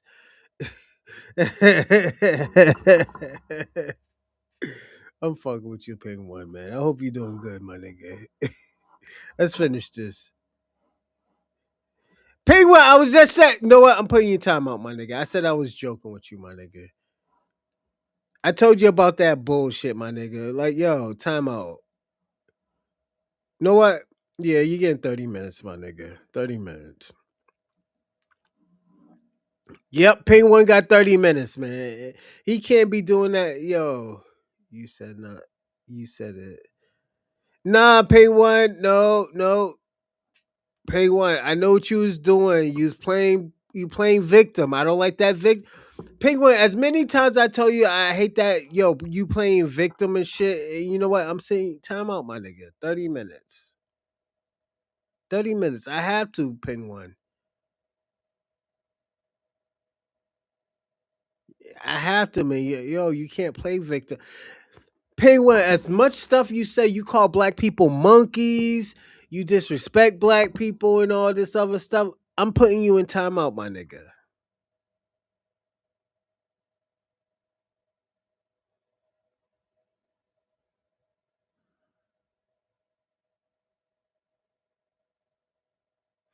Well, Shabaka. You dated your wife for like what 30 years, and you don't even know. And the thing about this, Shabaka, you don't even know if you're satisfying your girl, man. I will tell you that. Remember when you got mad at me, Dorsey, Lala, because we were questioning like, yo, are you satisfying your woman? And she don't got no soul pole on the side. I'm just saying, Shabaka.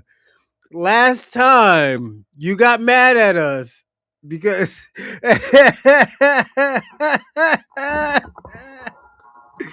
Shabaka, you got mad at us because we questioned if you were satisfying your girl.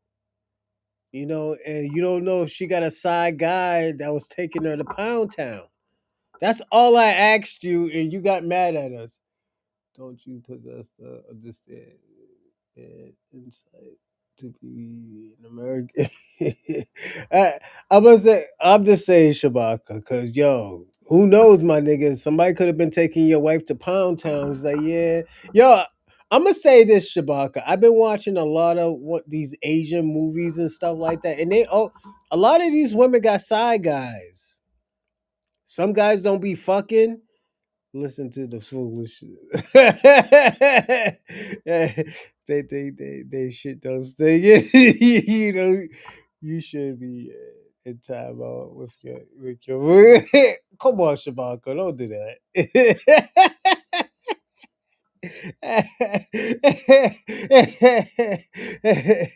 To their people, my wife loves me. Yeah, she loves me too, my nigga. But I'm just saying, it is, nigga. Who knows? I'm just saying, Shabaka. You don't know if your woman is taking another soul pole and that nigga is bringing her to the chocolate land of Pound Town, my nigga. That's all I'm just saying. That's all I'm saying, Shabaka. I'm not saying like, yo, you're not faithful. I'm just saying somebody's probably taking your wife to Pound Town and you don't know. This is a cruel world out here, yo. These cougar bitches is getting some good dick out here. Yeah, Shabaka. I'm gonna say this. You better be glad I'm not single, man. Oh yeah, I was a paramour, nigga. Yeah, I was a paramour out here. I'll fill in your place, my nigga. If you ain't doing what you ain't supposed to do, I'll help and save you, my nigga. I will save your life. The fuck? Yeah, take that nigga's wife to Pound Town. Take his wife to the chocolate land of Pound Town. Yeah. It be like that sometimes, man. Nigga, I'm gonna say this, Shabaka. I've been cheated on before too, man. Don't worry, man. It happens. Mentally, socially, and physically, my nigga. I have been cheated on before. I had to take it like a champ. My wife is a real black woman. Yeah, you better watch out for. Yeah, I gotta watch out for the little peepees, right? The fuck, my nigga? I'm working with a monster here, nigga. I don't got that type of problem. The fuck? Shabaka, I don't got that type of problem. I don't got that little pee-pee problem, my nigga. You better watch out because you probably got the little pee-pee problem, the little wee-wee problem. Don't get mad at me because you're not working with a monster, nigga. The fuck?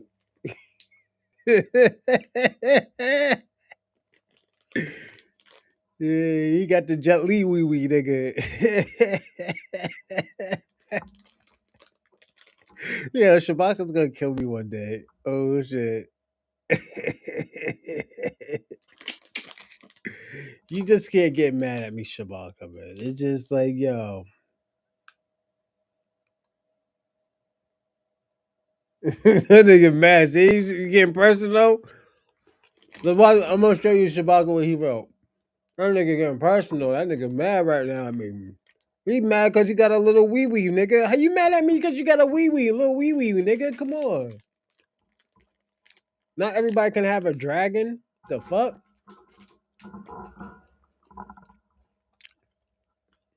Know what you need to get, Shabaka, get a wee pump. Get a wee pump.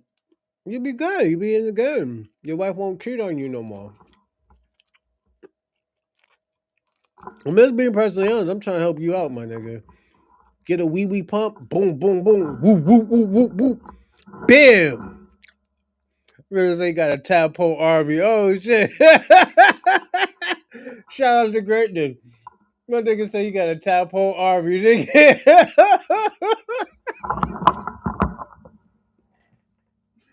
Oh, shit. I think Shabaka's about to spaz out on niggas. Oh, shit. That nigga Shabaka.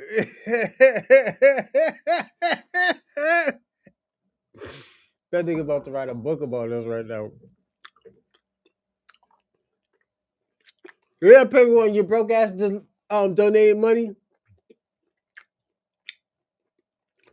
That nigga Shabaka got a weak stroke game. That's probably it too, Shabaka. You probably got a weak stroke game. You know, so, yeah, man, your stroke game ain't that strong, man. Yeah, never have. Know what it is, Shabaka? I'm gonna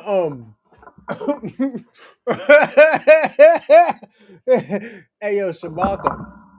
I'm gonna set up a seminar for you so I could teach you about your stroke game, and so I could teach you how to please your woman. You know, I used to be a paramour, like I told you, man. I used to take people's places. You know, I used to help people out. You know, I never had to fight a woman of any different reason. I could satisfy an African woman. Real China Asian dick is what you have. That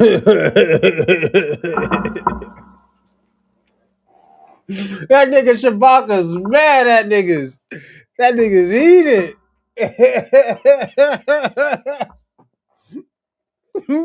He said Shabaka's repping the tadpole army. Oh my god. We're clipping this shit tomorrow, bro.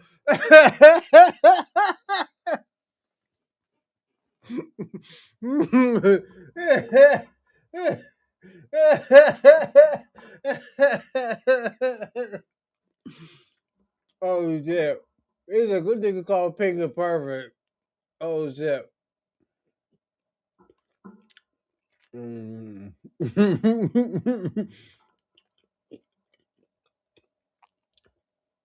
Oh shit. Nigga Pink. See, that's why I told you don't go in timeout. See? Now niggas is capping on you. You can't even defend yourself, nigga. Yeah, I'm gonna let them niggas talk shit about you until that 30 minutes is up. Fuck it. I ain't letting you go. I'm not letting it through because at the end of the day, you fucked up.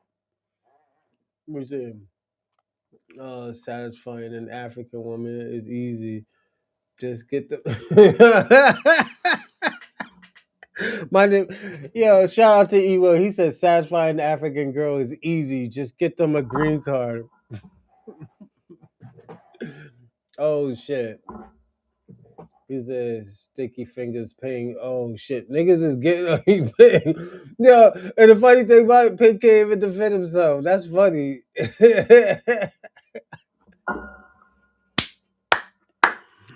Yo, Shabaka's heated right now. Yo, he don't know what to do. Oh shit. Yeah. Hey Shabaka, that's your fault, my nigga. Moniker that we're not going to just say, oh, well, it fits you better, so now you get to adapt it. And then that means that everything that historically is written about our people somehow now becomes staking claim in your hands. Absolutely fucking not. Absolutely fucking not. Go on, absolutely fucking not. So, for the cultureless people who don't understand what it is to be a Sulan or a Black American ethnically, pick up a book. Go to a library. I can tell the people who literally haven't read a book about anything in this country, but swears up and down that we have no fucking culture. We have no fucking culture. And for the people that are like, oh, Mona Leo use, a Haitian hairstylist and an African producer. Who fucking cares? I don't care, because that's what you're not understanding. Black Americans are saying delineation, and delineation is not division. We can sit back and say, okay, you have pride in your ethnicity, allow us to have pride in ours. See how simple that is? See how simple that is? We would all get along if y'all would stop being disrespectful to Black Americans, because the one thing Black Americans are going to do. All right, nigga Shabaka, let's see what he says. Hold on, everybody. Where's your white woman? I deal strictly with Black women. Didn't call myself FBA when I can't satisfy everybody. Shabaka, I never had that type of problem. Never had that problem. Never not satisfying woman. I'm just being personally honest.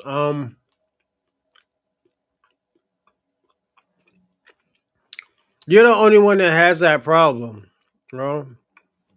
I told you get a wee wee pump, man. You're good. You know? Hey, this is what you do. This is what you do, Shabaka. I'm gonna give you a little hint. Light some candles, put some Barry White and smack her on the ass while you're hitting it from the back. She like that. All jokes aside. We're going to drag you past the white meat. We're going to drag you to the bone marrow, boo. To the bone marrow. Go on, sugar. So, for everybody that's confused, just take your confusion as you don't belong. Because if you're confused on what ethnicity is, I'm sorry to break it to you, your parents didn't raise you right. I got a news Facts, greatness. He's Haitian American. You know there's not just one Black person here. You do know that mostly Black Americans were the only people that considered themselves Black. The term was popularized in Black America. So it's also an ethnic marker, the same way African American was, but we're kind of delineating from that because now Africans that are like first gen are saying that they're African American, which is ultimately co-opting and cosplaying a whole entire ethnic group. And maybe you don't know, but y'all was not calling yourselves Black. Y'all was literally calling yourselves Haitian. Facts, greatness, because that's baby making music. Shabaka don't know about that. Yeah, Shabaka, that's baby making music. Yeah, smack her on the ass, play some Barry White, light some candles, man. Yeah. While you stroking it from the back, well, you don't know about long stroking, but once you long stroke, if you could long stroke it from the back, pull her hair. Or grab her by the neck like this, and boom, boom, yeah. Yeah, Shorty McGriff over there. Shabaka, Shorty McBaka over there. Shorty McBaka. Jamaican, Dominican, and this was happening literally not even a long time ago. This was happening like 5 to 10 years ago. Now all of a sudden it's popular as hell for everybody to say I'm Black American. That was not a thing. Let me give you a quick history lesson. The term Black became a prominent and self-chosen identifier for people of African, quote-unquote, African descent in America during the Black Power movement in the late 1960s. This is when it became popular. So I don't need y'all saying, oh, people been saying that.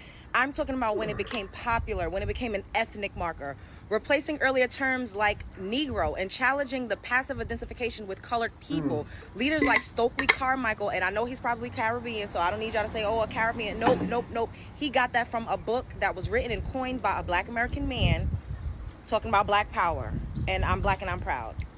I don't have his name off the top of my head, but if y'all need it, I will come back to you with that information.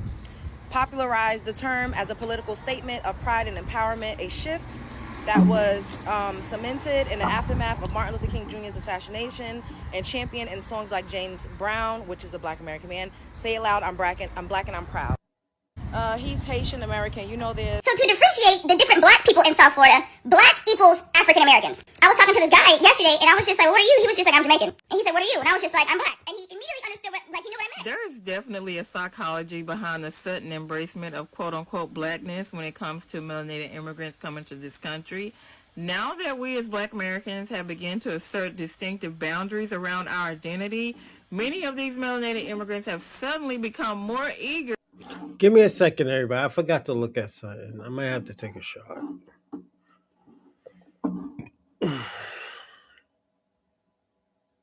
All right, I gotta take a shot, everyone.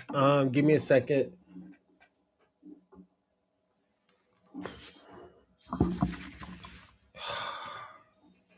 I've been drinking wine too. I gotta take a shot.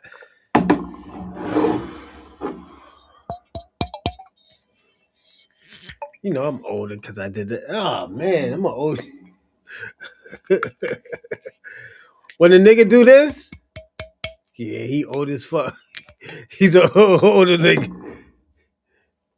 Let me give it. Sorry, but I gotta take a shot, man.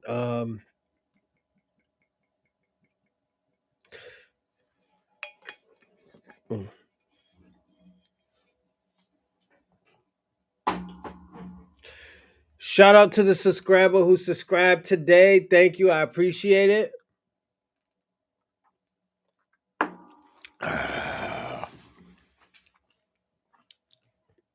Woo! To claim blackness. And we all know Woo. that this is an identity that they have previously distanced themselves from. They have separated themselves from blackness. They have always done that.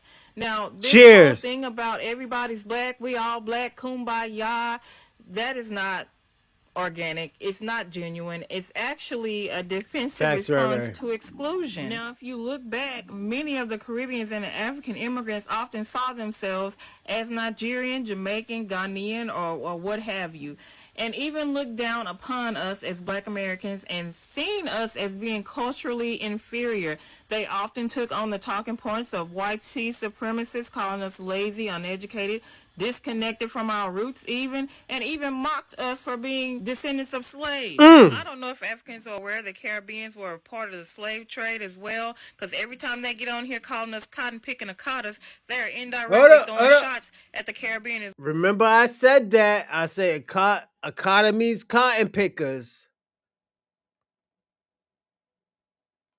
I said it, man. I had to say it because at the end of the day, that's what it meant. You know, I wasn't trying to I wasn't trying to make it a target on Africans, but they already did that shit to themselves when they started that shit. You know? You know, they did that shit to themselves. You know, one more time. Well, you often get on here and mock us about slavery, something that you actually participated in, and they're going to have the nerves to call us cotton pickers. Stop talking about Caribbean. They don't deserve that. You ought to be ashamed of yourself. Like I was saying, now that we have decided to define ourselves as Black Americans, foundational Black American salon, what have you, suddenly these same people that used to say, I know black, I Nigerian, they're all saying that they're black now. It's not about solidarity, people. That's the fear of being excluded from a collective identity that they have previously dismissed and rejected. And this is a psychological projection. It's entitlement. They want to continue benefiting from our legacies, from our culture, from our social gains without paying any historical or cultural dues. And whether anyone likes it or not, Black Americans have been the cultural engine of what it means to be black globally, from music to fashion to political resistance. That's part of our culture.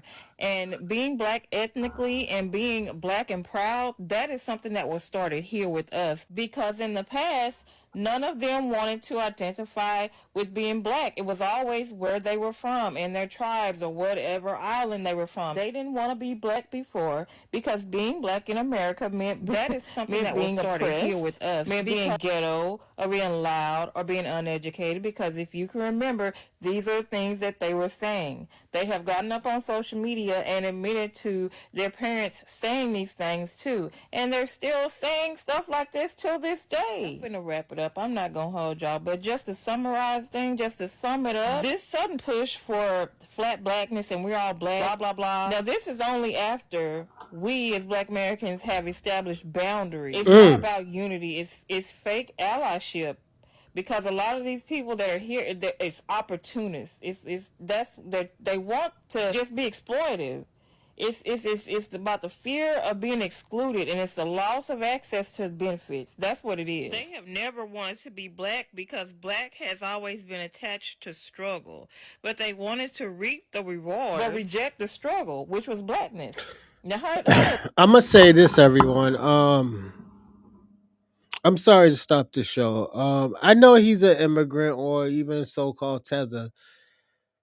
I don't like, and this is where I'm gonna talk shit about the white supremacists. I don't like them beating up on Kai Cenat. Nigga is going through some shit right now. He's going through something right now. At the end of the day, we shouldn't have that choice to say, oh well, you know what, you are a millionaire. You shouldn't be feeling that way. And the thing about it, I'm gonna give you an example. When some white supremacist wrote nigger on LeBron James' house, he said, yo, no matter how much money I have, no matter who I am, I'm still a black man in America. And niggas kicked this nigga's back then. I swear to God, I wish I had a podcast at that time. If I did, oh no, that shit would have went left. Shit would have went left. Niggas don't, and I'm gonna be personal, niggas don't want to hear from you white supremacists. Y'all niggas is losers out here. Y'all needed the cops to do your job because these liberals, these liberals, these Democrats was fucking y'all niggas up. These niggas was kicking in your backs. These niggas was popping holes in y'all niggas. Y'all see how y'all cry like a little bitch when Charlie Kirk caught one in the neck. This nigga caught one in the neck.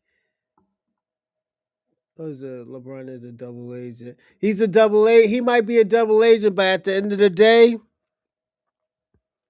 that's our problem. We have to deal with that. We can't.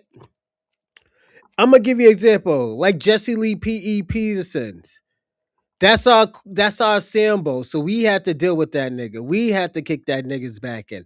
We're not gonna have nobody else from other communities and other cultures kick that nigga's back in. We're not gonna do that. This is why we're getting this Doechii situation crazy, because at the end of the day, niggas is looking at us saying like, yo, we don't like Doechii because of the feminist shit she said. That's not their job to tell us how they're supposed to handle Doechii. That's not their problem. That's our problem. We kick her back in. No one else kick her back in.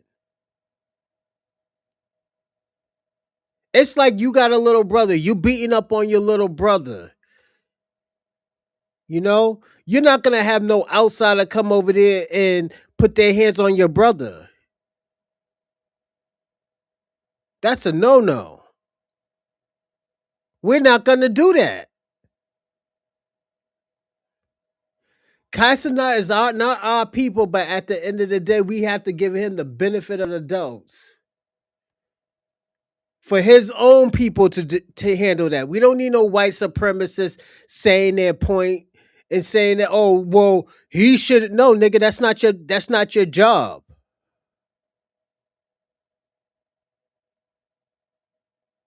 That's not their job.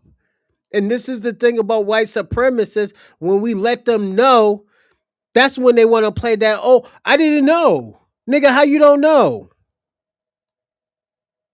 You been doing this shit all your life and niggas been putting foot to ass because of that shit. Now you don't know? We're going to kick your back in just because you didn't know. That's why Aiden Ross right now, he don't know what to do. Now he giving out niggas. This nigga's acting like he's Oprah Winfrey right now. Giving out $100,000. You get a car. You get a car. You get a car. That nigga don't know what to do now. He knows he's going to lose endorsement. He knows he's going to lose sponsors because of the bullshit he was on. Because he think he was bigger than the fucking program. We don't get. Let me tell y'all something. I'm gonna tell y'all something. There's nobody bigger than the fucking program. I will tell you that. There is nobody bigger than the fucking program. These white supremacists is finding out they're not bigger than no program because nobody they can be replaced.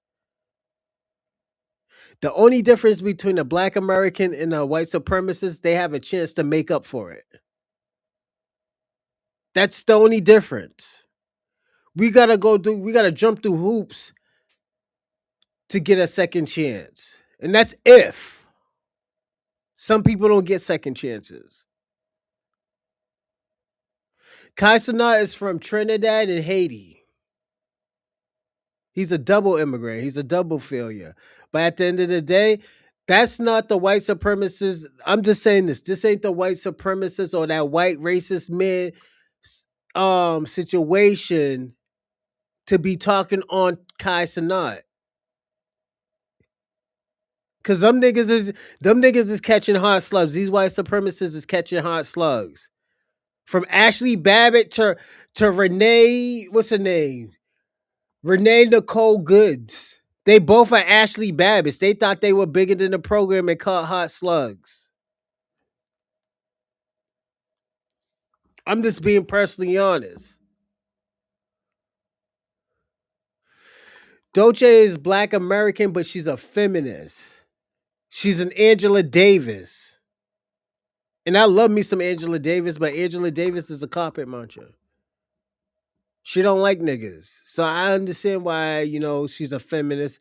And I personally think she's an agent, if you really want to be personally honest.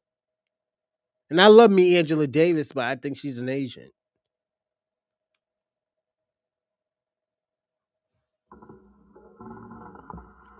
I think she set her own program. I think she set her own crew up.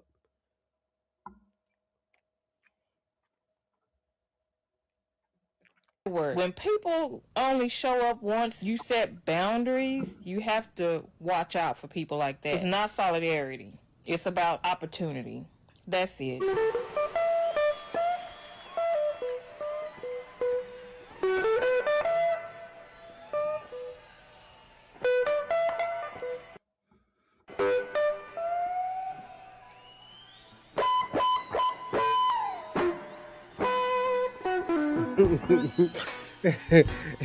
Yeah, Adam B, what are you talking about? Hold on, let me see what you said.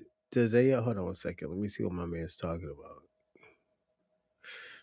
about. Does AI stand for I'm not fucking with you, Adam B. Adam B, I ain't fucking with you. Yo, you're gonna get me in trouble, bro. You're gonna get me in trouble with these tethers. And another thing, I'm tired of having to explain to people that the term Black American She's does totally not communist. stand for everybody that is melanated, aka. One thing, she is a Marxist. I will say that. I don't see nothing wrong with Marxists to a certain extent, but she's a Marxist. What did they say? Karl Marxist? If I think that was the man's name. Karl Marx. Marx. I think that's what it is. Karl Marx. She's a Marxist. I don't know. I don't know why people got problem with Marxists, but yeah, she's a Marxist. Black in America. Black American Nobody specifies with a music, lineage, a group of so people. forget. It doesn't Get that represent press Haitians. run. It doesn't represent She Jamaicans. It had doesn't represent facts, right, Asians. Ray. I do It doesn't agree. I represent do agree with Africans. you. It doesn't represent anybody who That was could be hard. tether That's a and hard. come over and claim the term Black. It does not represent you, because if I asked you what were you, what is your family ethnicity, You know nothing you would about not Angela use the term Davis Black. You or would say, I'm anything, Jamaican, I'm Nigerian, due I'm to South Black African. That's what you would liberation say. struggle. The only people If who you would don't actually use the term know, Black ask. are indeed Negroes, Black Americans. So the term Black American stands for the lineage, not a race. Y'all ever notice how Black Americans? Angela Davis wasn't a Pan African. She was a Marxist feminist. She was a feminist. Her wife is a white woman. Her wife is a white woman. And if you're a Pan African, that doesn't go with your ideology, Shabaka or Shorty McBaka. Yeah, that doesn't go with your ideology, Shabaka. So I will say that her wife is a white woman. Ask how many kids does Angela, and I'm being personally honest. I love me some Angela Davis. I think Angela Davis was one of the most beautiful women I ever seen in my life when she was younger. Even with the fucking gap teeth and stuff like that, yo, she was lit. You know, it's just she's a feminist. You know, have she fucking sucked some soul balls? Probably. Who knows? Angela Davis probably was a freak back in the days. I don't know, but at the end of the day, I know, I know she don't like dingling. You know, she like the she like the furry teddy bear. So it'd be like that sometimes. And Shabaka, I know you probably loved Angela Davis as I love Angela Davis, but she didn't like black men like that. She was a Marxist, like I told you. So it's just, yeah. Are the only group that everybody expect just to accept what's going on. Itty bitty baka. Culture. Itty bitty baka. You got Caribbeans. You got the blacks that Shout out to Canada, Shabaka. blacks that come from all Shout different out to E Will. want to speak for Black Americans. Let me make the distinction or the delineation. I'm a foundational Black American. My mama Black, my daddy Black. I did not come from any place other than here. I don't go to Jamaica and speak on what's happening in the grill. I do not go to Ghana and speak what's happening in Ghana. I do not go to Nigeria and talk about what's happening in Lagos because it's none of my business. It is not my place. When you come over here from the Caribbean, from Africa, from South America, whichever type of Black that you are, you get an immigrant experience. You do not have 400 years of chattel slavery hanging over your head. You do not know anything about Jim Crow. Hold up, everybody. I got it. How many times I have been telling immigrants that you have an immigrant experience and niggas have been laughing at me? Here's another person who else said it. Hold on. Listen to him what he said. Listen to what he said. I did not come from any place other than here. I don't go to Jamaica and speak on what's happening in the grill. I do not go to Ghana and speak what's happening in Ghana. I do not. No, Angela Davis is still in Lagos because it's none. No, Angela Davis is still alive. SP. She got a wife. Yeah, SP. Angela Davis got a wife. She don't got a husband. She got a wife. And shout out to Angela Davis, but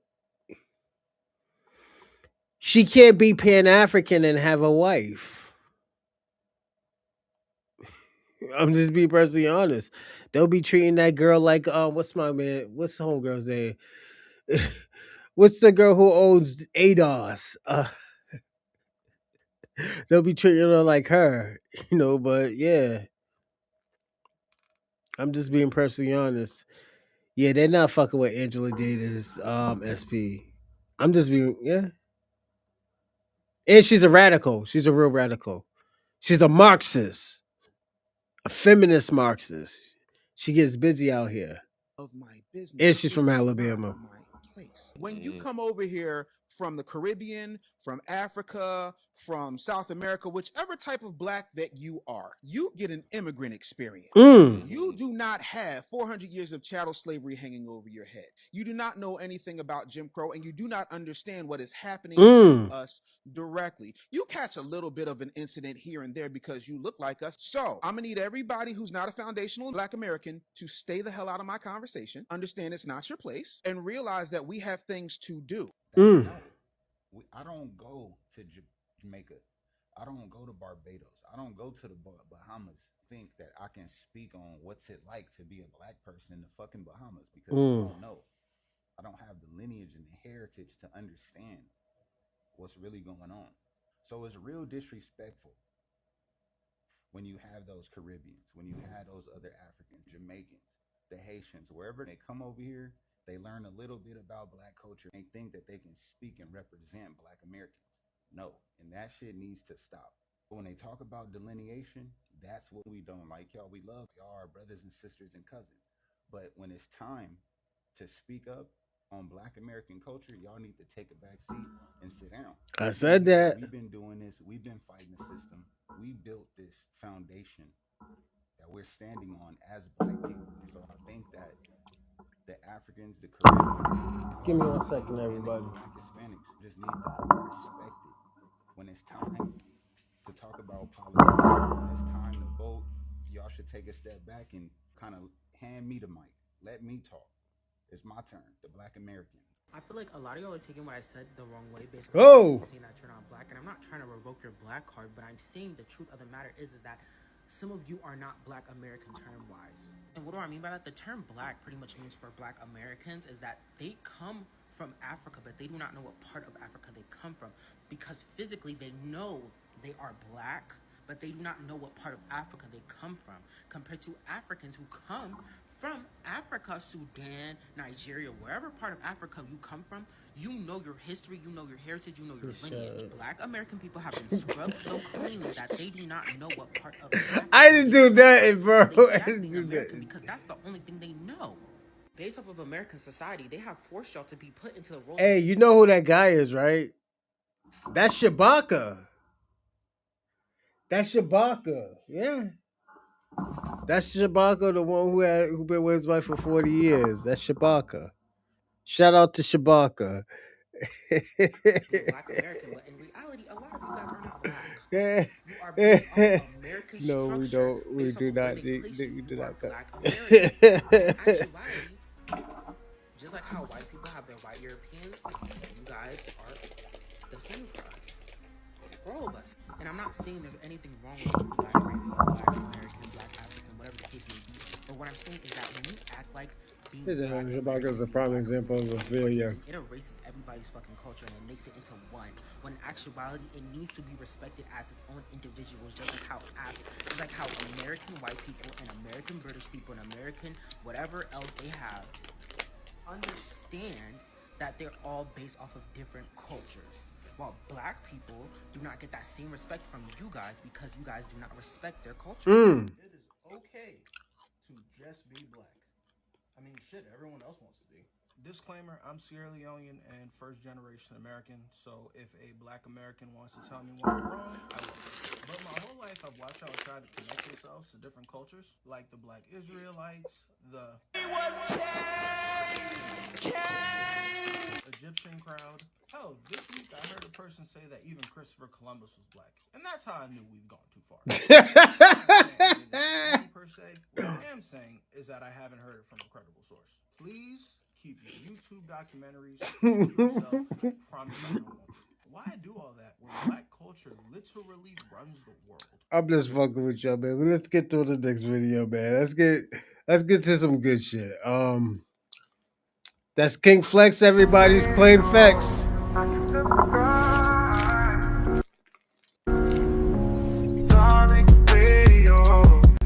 Subscribe. Darling Radio, like and subscribe. That nigga Shabaka gonna kill me before this night over. So before I put this video out, I wanted to check with my husband to be sure that what I've been hearing some of the content creators online say is true about it being unsafe for us to travel to Nigeria. Yes, he confirmed it and said, yes, it's not safe for Americans to travel to Nigeria right now because of the insecurities in the country right now. There is a tribal and religious war going on between the Asas, Yorubas, and the Igbos. The Yorubas and the Igbos are being targeted for their Christian beliefs. And they're also where they are living. I guess the Asas want to come back up to the north to live and take over that space, that area. And it's causing a lot of this insecurity in the country. We have to be safe. I know a lot of us have been looking forward to going to see our husbands and stuff like that in Nigeria, but you have to be safe. These are some of the things that you can put in place to keep yourself safe. The locals are going they're getting off the streets before 7 p.m. sound like AD right now. So And I that's what see you why should you do as saying well. that. Don't put me in the Please mix. try not to travel to states like Abia and Asaba, Imo. I'm saying is this, right? We need a podcast in Rico. You acting like we are sitting in here. I'm not influencing any. Do not listen to him. You feel me? Do not listen to this young man, man. Listen, man. The game I am not here sitting in here influencing any young man or woman to be a gang member. You feel me? And this is the 90s some of them. You feel me? This is the 80s style. Bro, that music, you gotta take that music. No, the music, take that shit off. Take that music off, Aladdin. Come on, man, we had an EBT Aladdin. Damn, the hell was that? Come on, we gonna start this shit tonight. Come on, let's not do this. I've been hearing a lot of y'all This talking nigga about look like a moist Aladdin. A moist Negro Aladdin. If you eat chickens, damn. That nigga rub his balls 3 times and a genie pop out his Bucci cat. I'm not in the mood for this. This is State of Michigan versus Sean. I'm not in the mood, man. Sir, would you state your name for me, please? Damn. They starting early with this. Goodbye. Mr. Gregory, would you state your name for the record, please? Let me hold out. SP, you act like you ain't gonna listen. Calls for a minute. Good grief. Let me just hold off. Am I hating on Twitter? No, I mean, no. It's more popping over here. At least it's interesting over here. Yeah, no, it's the TikTok streets are more popping. You know, the TikTok streets are really, really popping. You dig? And we're chopping it up heavy. We're chopping it up heavy over here, ladies and gentlemen. Tethers, stop saying goofy shit in the room. You're outdated. Shabaka. You're just saying shit for attention that you're not going to get. Speaking of Tethers, let's talk about you Tethers for a minute, since there's Tethers who want to troll in here. I saw a video of his sister, like kind of warning people. I think she's one of these passport chicks or whatever. I don't know. I don't want to, belittle the sister. I'm not going to do that. I saw a video but she was like, yeah, be careful if you Black Americans, man. You go over to Nigeria, man, it's really not safe right now. And I've seen a few people say that. People are like talking about just how unsafe it is. I would do a music night, but at the end of the day, there's so many copy strikes on certain things. I will have to delete the video. So I'm just being personally honest. I would have to delete the video because you don't know, it's copy strikes and stuff like that. YouTube is weird, man.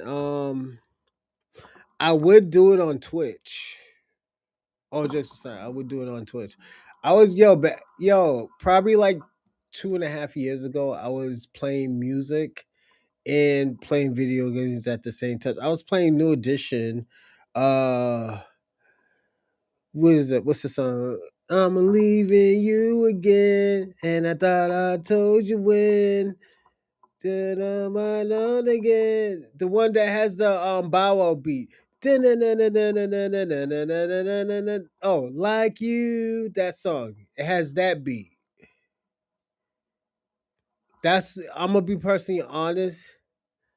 That song, I'm Leaving You Again by New Edition, that's my favorite New Edition song. Oh, what's going on, Jersey Drop? Salute, player. Salute. OG, I haven't seen you in a minute, man. How you been? But yeah, man, that's my favorite New Edition song. I do like Popcorn Love and Telephone Man and Cool It Down, but I'm Leaving You Again, that's my favorite song by New Edition. My favorite. And I'm from Boston. New Edition is the blueprint for the boy band. Without New Edition, you would not have the New Kids on the Block. You wouldn't have NSYNC. You wouldn't have all those other groups. Of course, the thing about it, SP, let me tell you something. You hate on Tariq Nasheed so much, but you know you like Tariq Nasheed low key.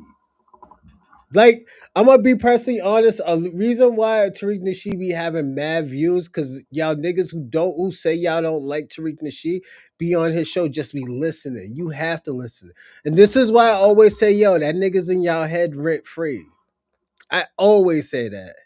Damn it. I thought Cotton Eyes be up in shout out to Adam B. But yeah, man. That's why, yo, do you like a little bit of love is all it takes? I do, but like I said, I'm leaving you again. That's my song, especially at the end. Oh man, I forgot who. It's not Ricky who sings that.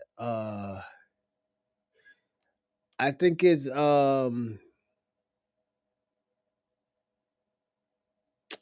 not Johnny. It's not Johnny. Ronnie, Johnny, Ricky, and Mike. I forgot the other one. The other big one who went he did a solo career. I think that's the who sang that song. Yo, when he had yo nigga. Cause I'm leaving you again. And I thought I'd tell you when. Yo, that's my fucking song. That's my favorite New Edition song. You know? And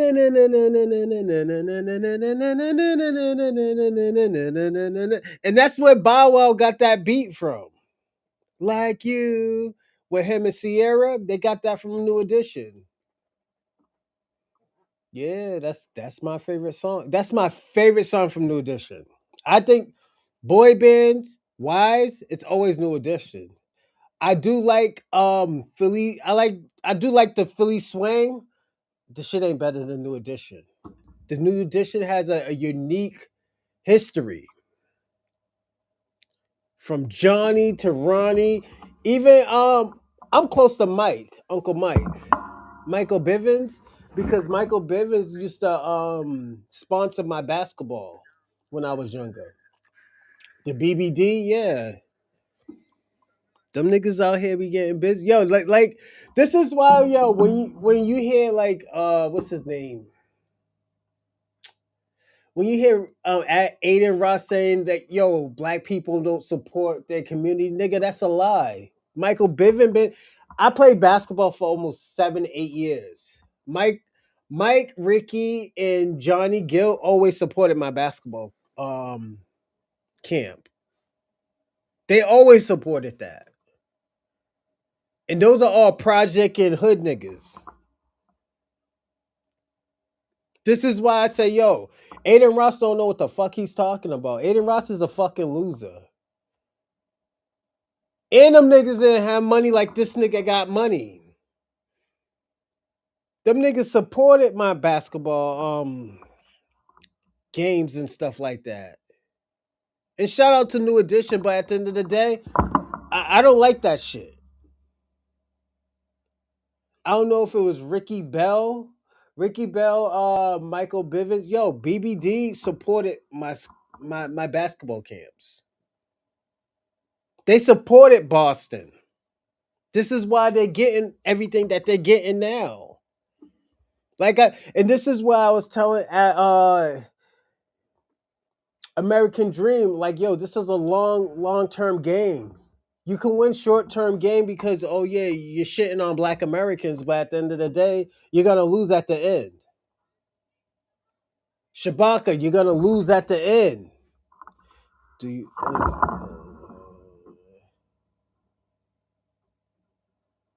was it Bill Bivin DeVoe? I think it was called. Bill was a Michael Bivins, Ricky Bell, and I forgot who DeVoe was. Oh, damn, Jesus Christ. But yeah.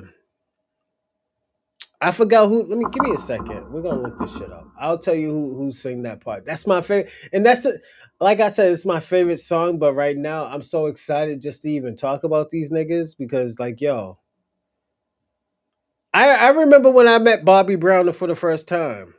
This nigga was helping. This is when the nigga had the big ass B belt and that's when niggas had the big belts and stuff with the letter on it.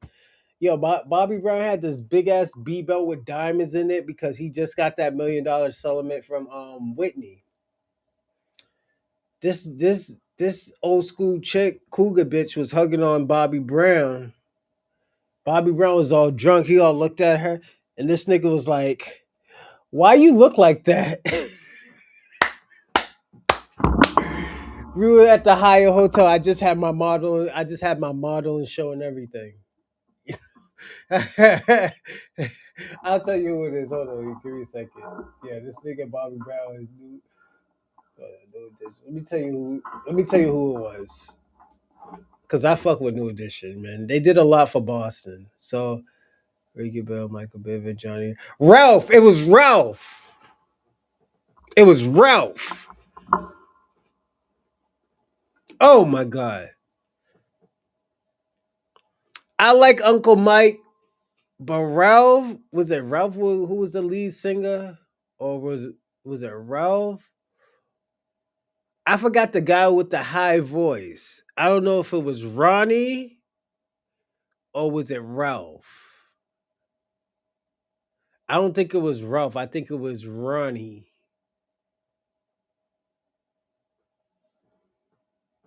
He said, to be.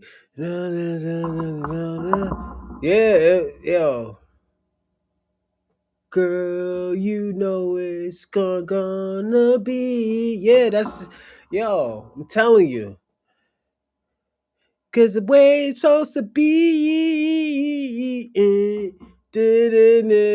I think it was Ronnie, man. Ronnie DeVoe.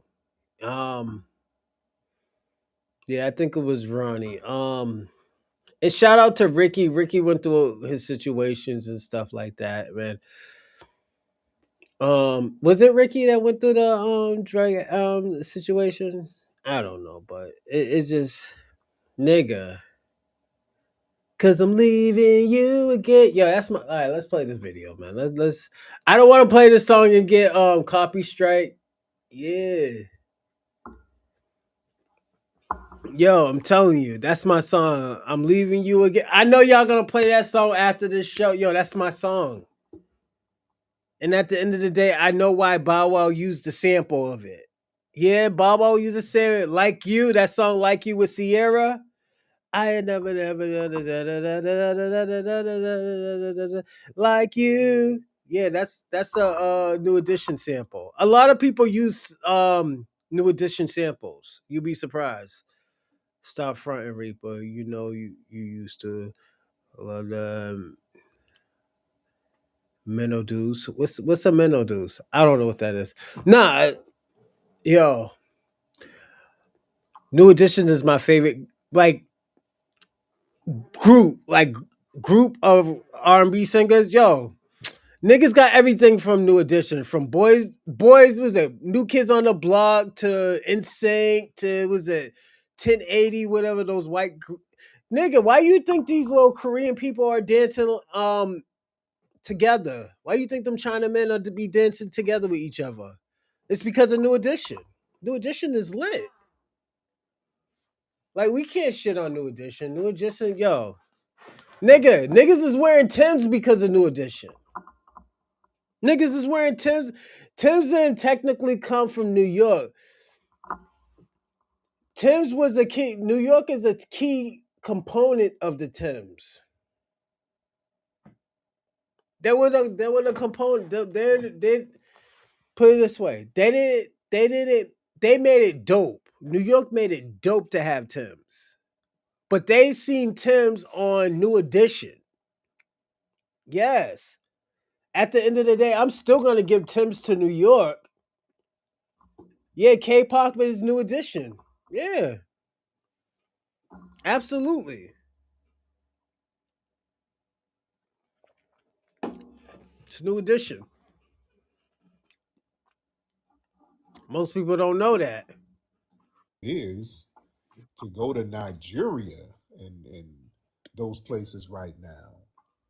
What's your favorite? You know, Top 5. people are saying it is just not. My top 5 group. You already know New Edition. And the thing about it, I'm gonna throw a ranch in there. I'm gonna throw Pretty Ricky in there. New Edition, Pretty Ricky.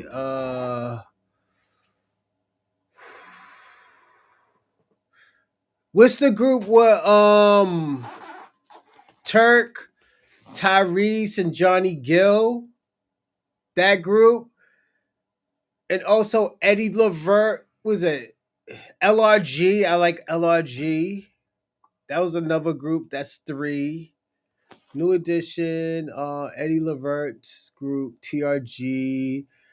The one with Turk, Tyrese, and I forgot the other one. I think, yeah, that one. The Isley Brothers. Oh man, I might have to do this over. New Edition. I do like the Commodores, but the Commodores has TRG, yes. I do want to say the Commodores, but it's only with Lionel Richie, so I'm gonna take them out. So I will have to go with the Isley Brothers. The Isley Brothers. You always gotta throw the OJs up in there.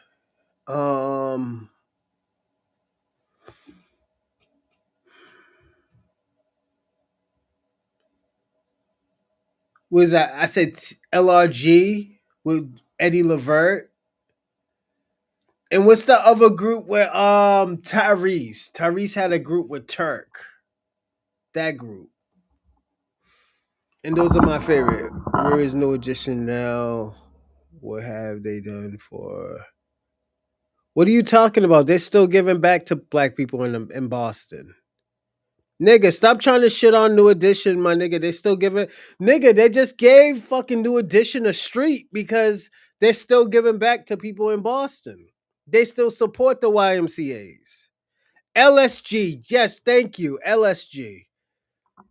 You know, I did want to do something with R. Kelly, but there's no group with R. Kelly. You know, so it's just yeah, those are my favorites. You know, and like I'm gonna give you a little bonus one too. I'm gonna give you another bonus. I do want to say Blue Side, but I'm gonna say this. Did I say the Isley already? Because don't forget, most people don't know Jimi Hendrix was with the Isley Brothers at one time. Because money is my God. It's not my God. I'm gonna give you a little surprise. I'm gonna give you not a surprise, but just a runner up. Mm, the Debodges. You gotta throw the Debodges in there. That's my number 6. I'm gonna give you 6. The Debodges. With Chico, Bunny. I love the Debodge. Oh my God. I had to throw the Debodge up in there because I couldn't put them in top 5, but I wanted to say their name because at the end of the day, they got busy.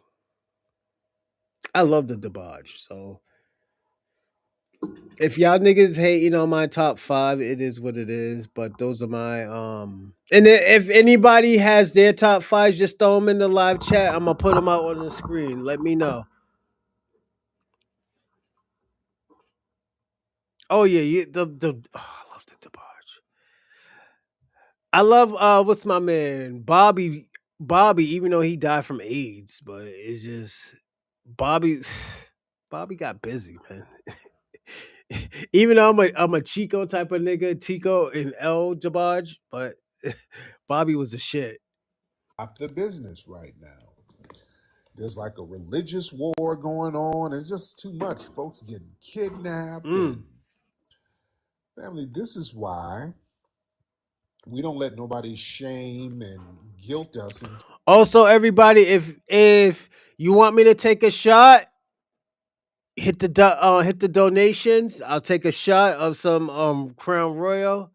I might be fucked up, but I'll take a shot for y'all, definitely, man. So salute to y'all. Let me take a shot.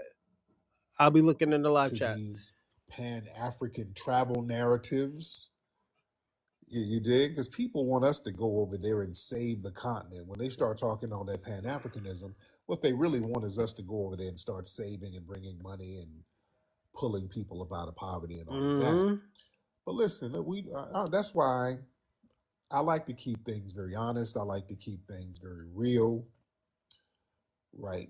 We're seeing over and over again, as we saw with the Anthony Joshua crash. When he crashed, people saw that there were no EMT workers, there were no ambulances. They're like, "Damn, is it that bad?" Yeah, it's that bad. You know, ain't nobody airlifting you. You get into a fatal car accident where people were unalived, and you got regular bystanders helping you up out the car, and they ain't got no medical attention for you. All they gonna do is pray for you. So a lot of people are like, "Damn, it's like that." Yeah, it's like that. And a lot of people don't want to be shamed into Pan-African travel narratives.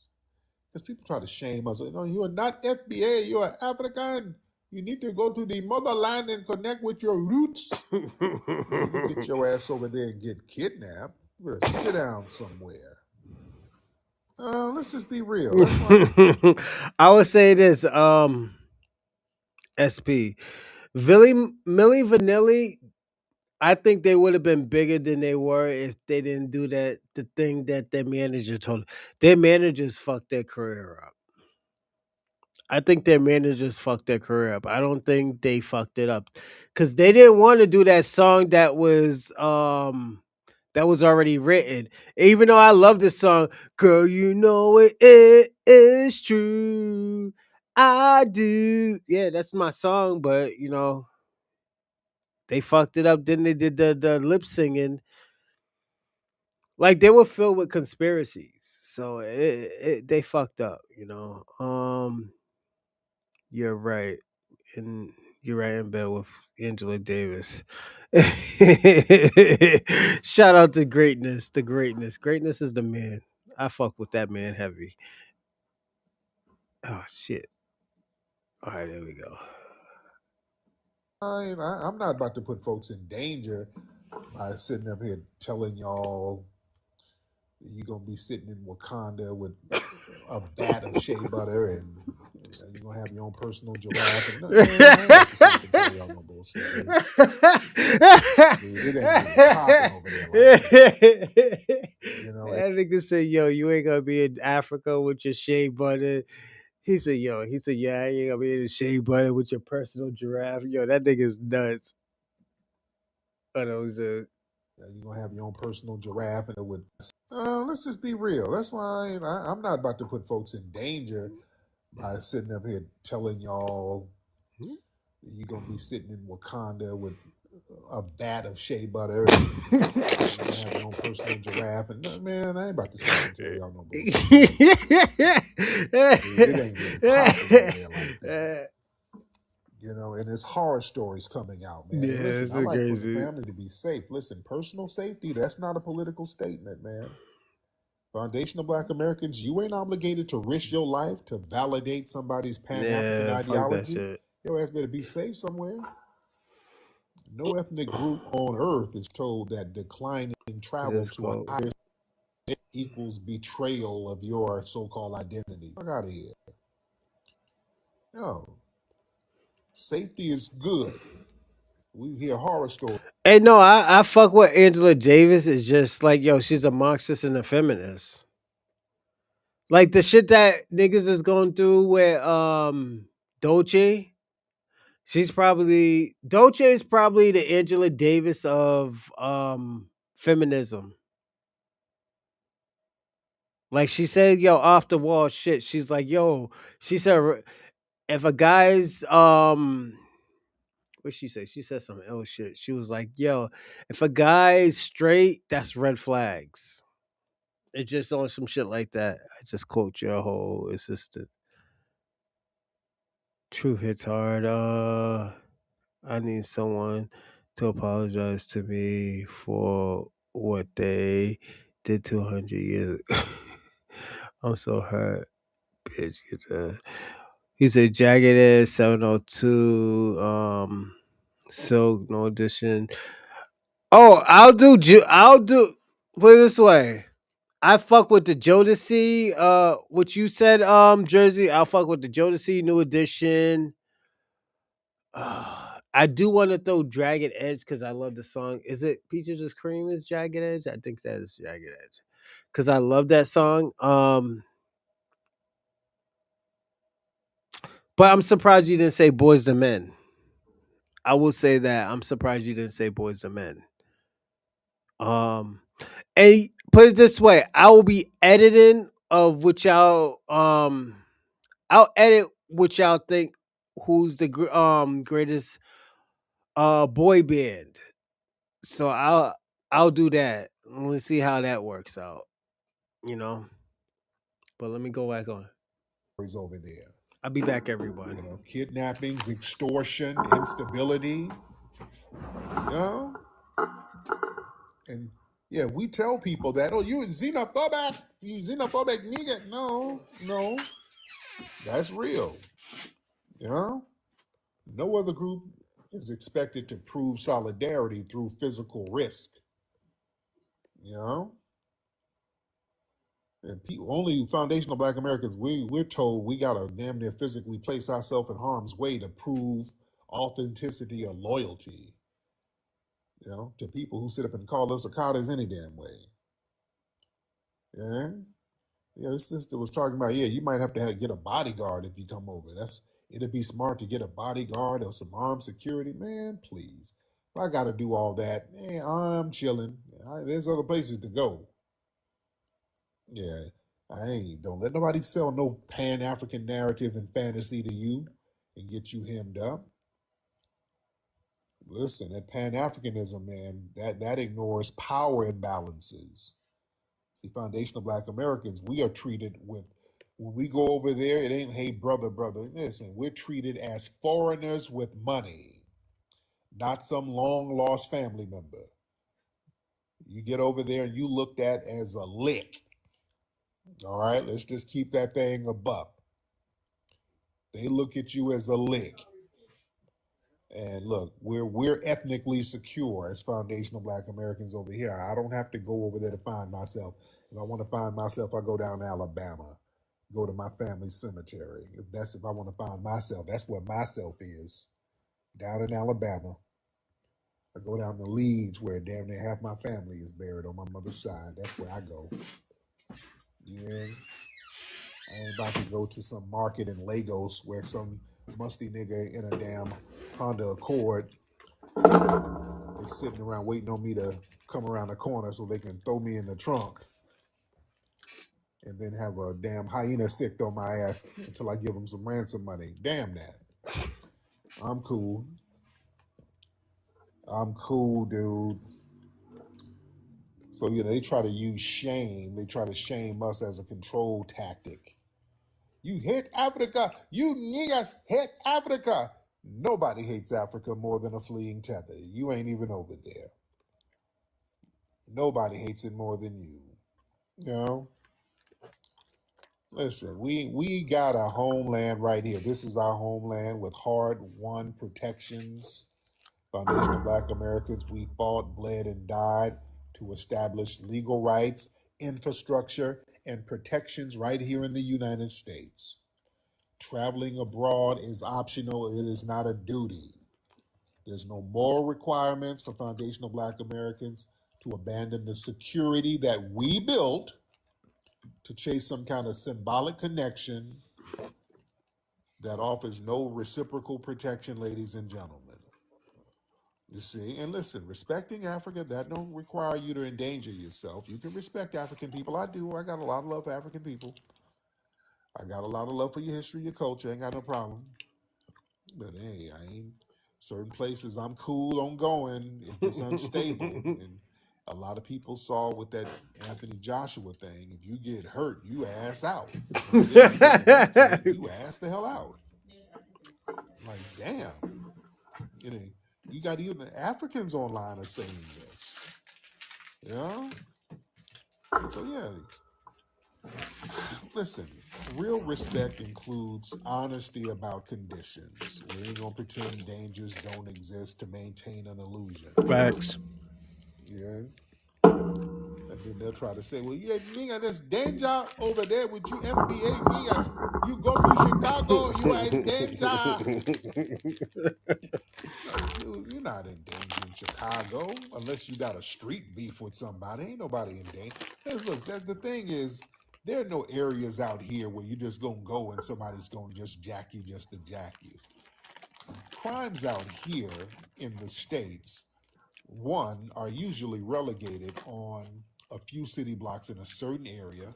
Two, it's relegated to underworld figures beefing over drugs, money, turf, or some shit like Hey Georgia, I went to go check on my kids. that. There's usually some kind of ongoing street beef that leads to violence. Every blue moon, you might have some stupid ass who go shoot up the block and people catch strays or whatever, which is, nobody's condoning none of that shit. But violence here in the States is relegated into very small areas. Also is relegated among people who are already doing underground business with each other. Yeah, I've been to Chicago several times. Hey, man, unless you are part of some gang, the Vice Lords, GDs, whatever, ain't nobody messing with you. You good over there. Just like here in LA, you good. Just, watch what color you wear in certain areas and, don't go nowhere talking crazy because, out here in LA, people do get slapped when they come out here. So what's up, sis?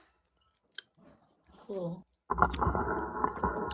Tariq Nasheed is guilty of slapping niggas too. Tariq Nasheed slapped, what's his name? Taraji Bay or some shit like that? Yeah, he slapped the shit out of him. Hello? Hi, How are you, ma'am? I'm good. Ma'am, are you in Nigeria? Oh, Where are you located, ma'am? Ghanaian. Ghana. Okay. Okay, beloved. Okay. Thank you, dear. She's depressing. Energy. Good Lord. Oh, Lord. To me, but again, they had me, I was doing a lot of media and radio out there. We're gonna go to this one. Move on. Darling Radio, like and subscribe. Darling Radio, like and subscribe. That nigga Tariq Nasheed's riding the Where I've been, the tether's been hot with me. Oh, yeah. Yeah, the tethers are mad because, delineation is what it is. You can't do anything about it. These people are mad at delineation, like being mad is going to change something. Yeah, the anger train ain't stopping anything. You know what? Hey, yo, Shabaka, what is your top 5 boy band groups? Your boy groups. I want to know that from Shabaka. What's Shabaka's top 5 boy band groups? Let's see if he's really black. I don't think Shabaka's black. This is how we can tell. You understand? Like, these tethers just going to have to be mad. The tethers are just going to have to be mad. They've been having hissy fits, and it's just futile. It's too late to be mad. What you gonna be mad at our lineage? Our lineage is our lineage. Yeah, they're mad at us asserting our own cultural and ethnic and lineage identity in our own homeland that we built. Yeah, and us, and you know what, man? A lot of these folks have negative dispositions towards us as foundational Black Americans because we expose the contradiction of performative African pride. There was a dude on Twitter. I'm gonna do FBAs. Those niggas, they hit Africa They don't know the meaning of African pride. The mother. Hey yo, the greatness. What's your top five? What is your top five boy man groups? Land, he did this whole speech about the motherland, and then when you look up his IP address, his ass in Norway. Man, this is the contradiction, and that's what our identity exposes. Y'all never in Africa. Y'all love talking all of that African pride and He said you the never heard of caboose motherland, and service. you niggas hit Africa, and your ass is somewhere in Sweden working as a butler somewhere. You ain't never there.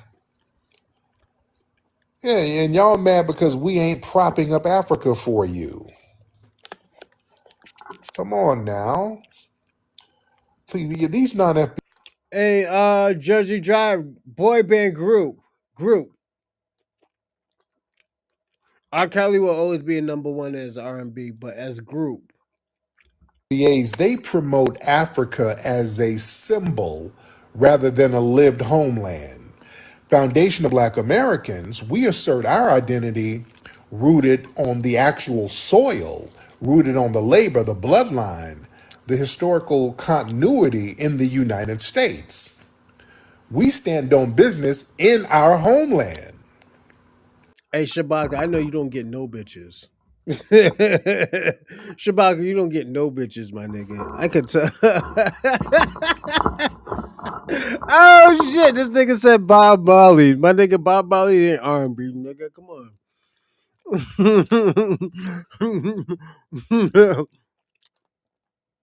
Oh, you're dead? Oh, okay. Thank you, Jersey Drive.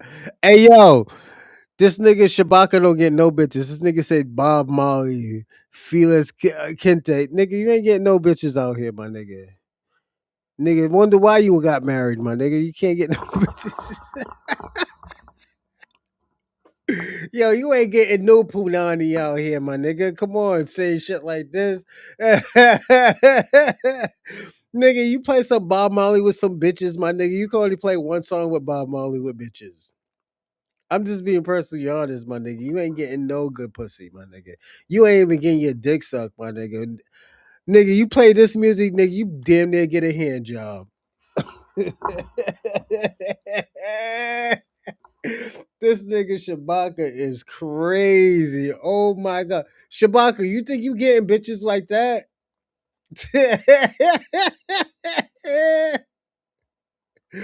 Yo, my nigga Shabaka is wild. Nigga, yo. You ain't getting no nigga, you must be shooting out fucking dust, nigga. Nigga, you busting out dust, my nigga. You ain't getting no bitches. You ain't getting nobody pregnant, my nigga. Nigga, you better start taking some blue chews or something or some those what's my man's name? The ROs and shit. Nigga, you ain't getting no pussy with that type of music. I'm just being personally honest. Nigga, you didn't even say, yo. First of all, I said group. Then since you did individual, my nigga, I'm gonna kick you back in, my nigga. You didn't even say Luther. You didn't even say nigga, you didn't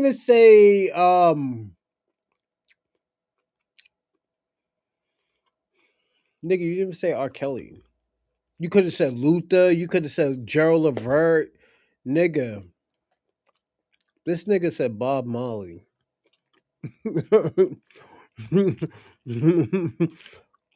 No audition. Boy, ooh, that's a tough one. That's the hard one right there. Yo, Ray Ray got a strong top five. I will say that. You got a strong top five, man. You know, I went old school a little bit. I said the OJs. Um, I did want to say the Commodores because I love that song, Just to be close to you. Oh my god, that's my song, but they only have certain songs that I love. Then you got Zoom by the Commodores, but it wasn't hard enough where you look at other people's albums. She's like, yo, these niggas got harder albums. New Edition, 112, Guy, Dragon S, Boys the Men, Drew Hill is a good one. I love. Tell me what you want. Yeah. Oh yeah. Oh man. Oh, Tony is a good one too. This nigga, yo, this nigga Shabaka said, nigga, you ain't getting bitches with Bob Marley. Ooh, Harold Melvin. You know what? I'm gonna say this. Shabaka should have said Harold Melvin because Melvin because he supported New York. Hmm. He supported New York heavy. You know. Damn, I forgot. Yeah. I'm gonna tell y'all one guy. I'm gonna tell y'all one group y'all forgot. Just give me a sec. The Dells.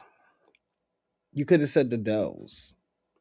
And this is like if you're old school, you know.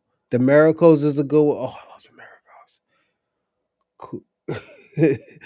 If you really want to go back, the Miracles was a good one.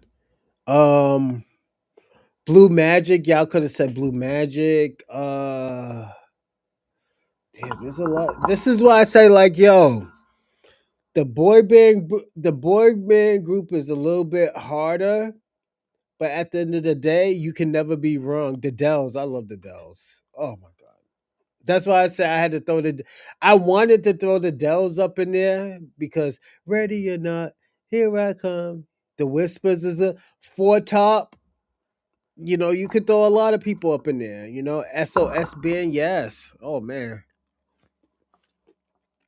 Gap band, you could throw Gap band up in there.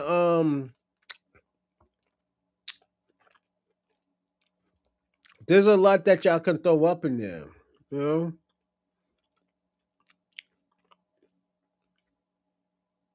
It doesn't matter, but he supported New York mostly. Teddy, yeah, you throw Teddy up in there, you know. And I said group, but you threw singles up in there, and you still lost, my nigga. This is the thing, Shabaka. You want to do the Pan African shit? I get that, my nigga. You ain't getting no bitches with no Pan African music. Like I fuck with the what's his name Khalid was it Kuta Khalif from Nigeria. I fuck with that. And the nigga had 20 wives, but I personally got to be honest, nigga. That shit ain't getting no bitches. Nigga, throw Pretty Ricky up in there. You could throw Pretty Ricky up in there. 5 in the morning. You know,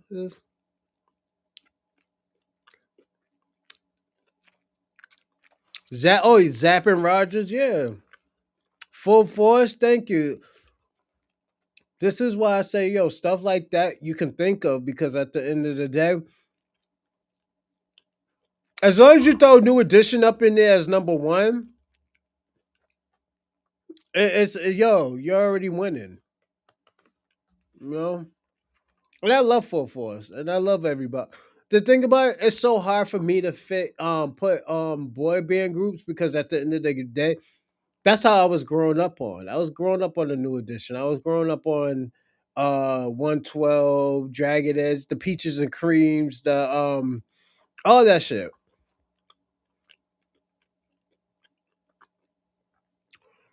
Full was it Full Force or Full DMD? Full MD. Put it this way, I wouldn't say they're one hit wonder because they have another song. They got Tender Love and they got O'Shella. But there's other groups that they do have. Full MD. So at the end of the day, Mr. Telephone Man is Mr. Yo, let me tell you something. Back in the 80s, if you could sing Mr. Telephone Man, you getting all the bitches. Niggas think you can sing. You know? to bridge the gap between the '60s and the '90s. I would say this: you can't bridge the gap because the reason why because they're gonna use the old school songs. More women than you ever know. No, Shabaka, I hope you wasn't cheating on your wife, my nigga. That's a no, man. Don't cheat on your black queen, my nigga, because just to impress a Rosalind Perkins, my nigga. Oh, Sheila was MD. Thank you. I appreciate that. Don't cheat on your black queen because to impress me, man. I will tell you, Shabaka, that's fucked up, my nigga. You cheat on your wife, man. I'm gonna kick your fucking back in, my nigga. Your queen don't deserve that shit. I'm gonna be personally honest. Your black queen don't deserve that, Shabaka. You know. Yes, hold on. New Edition did bridge the gap because you know what? They brought in the steps and learning the dances and stuff and the new shit from and singing at the same time from the old school niggas. So you are right about that greatness.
Thank you. I'm gonna say this. I think women know how to control their pussy muscles, and I mean like this. Like if you get them in the mood, that shit can be wet and tight, my nigga. They ride on you and stuff. You busting like this in 5 minutes, my nigga. But if your game is trash, they're not gonna give you the best, you know? Thank you, greatness. Thank you, Ray Ray. And I'ma say this, Shabaka. If you cheat on your wife, my nigga, yo, don't do it, my nigga. Nigga, I ain't worried about your dick because you know why? Niggas is gonna steal your wife anyways. Cause at the end of the day, first of all, you cheating on your wife, my nigga. I don't think that's acceptable, and I will not. I don't condone. I don't condone that shit. You know. And like, nigga, if you're gonna do it, my nigga, don't tell me. Don't tell other people that you're cheating on your wife, my nigga. Like, what type of shit are you on, Shabaka? Like, come on, my nigga. Hey, yo, SP, I'm glad you there. Yo, who is that girl? Back in the day, she was a singer, my nigga. She had a one hit song, but yo, she was super dope. That was like probably the hardest girl song ever I heard. Like she was lit. Man, I took a hell of a nap, but I was salute Lala. I forgot it was a Mexican girl. She could sing her fucking ass off. I forgot what little mama's name was, but she did her thing. The greatness. You cannot deal with me. My wife loves me. And so do the Benin. Nah, Shabaka, you're a fucking cheater, my nigga. You're worst. You're the one of the worst cheaters ever, my nigga. You're a piece of shit type of cheater. How you out here like trying to try to make your wife look crazy, my nigga? Like I don't respect that, Shabaka. I'm gonna be personally honest. I got a problem with that. I got a problem with that, Shabaka. I know you trying to be funny now, my nigga, but I hope you're not cheating on your wife, my nigga, because we're gonna have a problem. Don't let me get in contact with your wife. I'm gonna say that. And it's not that I'm trying to hate on you and stuff like that, trying to take your wife. I don't think your wife deserves that, especially if you've been with you for 40 years cooking your bum ass some food, my nigga, every day. Like, come on, my nigga. The one song, Angel from Above. Yeah, la la, yeah, that song. Yeah, yeah, Lala know what I'm talking about. Angel from Above. Oh my god. That Mexican girl, yo, she could sing and she had her little luchador, La Raza outfit on and stuff. Shout out to Little Mama, man. Not no fucking Selena, this nigga. Yeah, she could sing. Don't get me wrong with Selena, but I like the homegirl that Lala was talking about, Angel from Above. Mumble by Ghost Town DJ. Yeah. But yeah, yo, Shabaka, I'm gonna kick you back in, my nigga, because that shit, I don't think that shit's right, my nigga. You on that Pan African shit and you doing that Dr. Umar bullshit. You need to stay there. I'm not interested in nothing about you or your wife or or your little country. That's what probably Selena was trying to. Yo, yo, Selena was ill, but she had too many people in her circle, man, to get her killed, man. And the thing about it, the sad thing about it, her. I'm sorry to laugh at it, but the maid killed her. Your mom loves me. Nigga, I don't give a fuck, nigga. Shabaka, if that was true, I don't give a fuck, my nigga. Why would I care what my mother was doing, my nigga? This is the thing, Shabaka. You think that shit makes me mad and shit like that? I don't give a fuck what my mother's doing, my nigga. That shit, I haven't talked to my mother in almost 5 years, nigga. Like, my nigga, you looking crazy out here. The fuck? Yeah, my mother's my mother. I love my mother from a distance, but my nigga, what my mother do with herself is what my mother do with herself. My mother's almost 60 years old, my nigga. You think I care what my mother does? Come on, let's be serious. You're the only nigga that cares, Shabaka. Out here womanizing a good woman. Nigga, you a piece of shit, Shabaka. I can't. Ohio players, yeah, that's a good one, Ray Ray. Hey, hey, hey. What you got to say? Hollywood swingers. But yo, Shabaka, you better stop womanizing your wife, man. I'm gonna be personally honest, my nigga. I'll hunt you down and find you in fucking Harlem. Fuck around. And tell your wife that I will hunt her down and find her to protect her from this bum ass nigga right there. I'm not gonna let you disrespect black queens like that. Don't, and I wish you would talk like some Aiden Ross, my nigga, because don't forget, niggas is getting big out here, and niggas will have to go out to New York and do business and stuff like that. And I will look for Shabaka's wife. Funkadelics, yeah. Are they considered funk or R&B? There are some R&B songs they do have. I wouldn't consider the Bootsy song "I'd Rather Be With You," Funkadelics, or the Paramounts. But yeah, she wasn't the maid. she was part of the club. Oh shit. Y'all remember Rome? Every time I see your face, it Makes me wanna. I think I got a dope one for you, Lala. Mid condition. All of y'all, mid condition. Every time when I think of you, days go by. Mid condition. Oh yeah. All the time.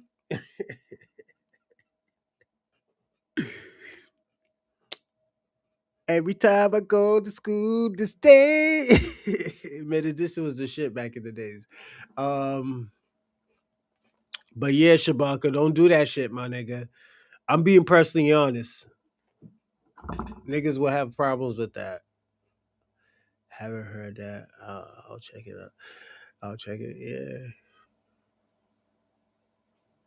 But yeah,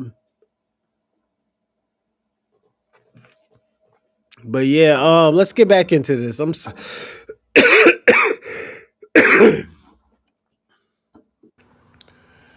So that exposes the contradiction of people preaching African nationalism while choosing a permanent residence somewhere in here or in Europe. That's why they keep trying to make us African. You niggas are African too. No, we ain't. No, we're not continental Africans. We're not. You can't make us. You cannot make us continental Africans. We are not. Foundational Black American identity is place-based. It is not abstract or aspirational. You know what I'm saying? Our identity is rooted and grounded in land, lineage, nation building, not no distance, 1,000-year-old ancestry that we have no connection to like that. And that threatens groups whose identity relies on abstract continental affiliation rather than concrete, inherited relationship to a homeland they actively maintain. You see, let's be real. Cats that have abandoned their damn homeland, even the people there basically abandoned it. You ain't keeping it up. Have y'all seen these videos? Oh Lord, boy, the PR for these places is horrible. Yeah, it's not our job to hold Africa up. They made it our job and our obligation to hold Africa up. That's why these tethers are running around here bragging about the YouTuber I Show Speed. He did an African tour and they've been really bigging that up. He's showing the beauty of Africa. Okay. They always try to make it our obligation to kind of prop Africa up. Bitch, my KCIP is $5. Fuck you talking Prop about? it up. I mean, yeah, y'all prop your joint up. He's getting paid. Shout out to I Show Speed. I like the kid. You know, my kids like him. He's a funny dude. But the thing is, foundational Black Americans, we don't need external validation, and that messes up their little hierarchical mindset. When we define ourselves without African approval, without African validation, that disrupts a long-standing dynamic where foundational Black Americans and non-FBAs, these African immigrants, they try to position themselves as authentic or original Black people. You understand? And our foundational Black American self-delineation and self-definition, that removes that leverage. See, FBA identity, man, that highlights who actually built Black culture in America. Music, language, social movements, labor struggles, political gains, civil rights victories, all created by foundational Black Americans. Acknowledging this threatens the people who benefit from consuming or attaching themselves to foundational Black American culture while trying to deny our foundational Black American distinct ownership. You see? And when we delineate and we identify ourselves, see, that forces accountability over who stayed and who left. When people start running around here, all this, Africa is our home, that is your home. You ain't got no intentions of living there, investing there, raising your family there. Foundational Black American identity, that forces a very uncomfortable question. If Africa is your home, why are you here permanently? And we always hear the same lie. I'm here for school. I'm here temporarily, nigga. I'm here to make money and send it back. Shut up. Just shut up. Will y'all stop it? No, you're not. Y'all ain't going nowhere. This is the lotto for your ass. All right? Just stop playing. This is the lottery. They always running that game. They trying to run a game on us. Like they just came here to get a bag and take it back over there, and we need to go over there with them. They're always trying to talk us into. You need to go to the mother. You're not. This is not your home. You are an African in America, nigga. No, we're not. No, we're not. And your ass sitting up here trying to act like us. We're not no Africans in America. We're foundational Black Americans. We got our own lineage, our own culture. You understand? We're not lost. We know exactly who we are. Facts. And we have a very proud and distinct lineage here. We don't have to cosplay as nobody. You understand? At all. We stand on FBA business, ladies and gentlemen. Don't let nobody run no game on you. No African nation, no African tribe, no African state can identify Black Americans as citizens, members, or descendants in any legal or cultural sense. That's why that misnomer, African American, is rejected. That's why we reject that term. Let's stop all the BS. None of these folks can identify us as belonging to anything over there. And truth be told, they don't even have oral records of us, family. Do y'all know that? They don't have any oral stories of us. They have no oral stories. We know ain't got no documented stories, but not even oral narratives of their relatives being taken away. They don't even have that. Huh? They don't. None. And neither do we over here. Yeah? Neither do we. If we want to be real, they ain't got no oral stories of us, and we ain't got no oral stories of them. Let's be real. Come on now. Let's be real. Who's that? Different? What's up, Different? I see you. Who is that? Come on now. I'm not even being mean, but we're going to have to talk real now. Let's talk real. Let's talk real. And you know what I see? Another thing. They always bring up Malcolm X.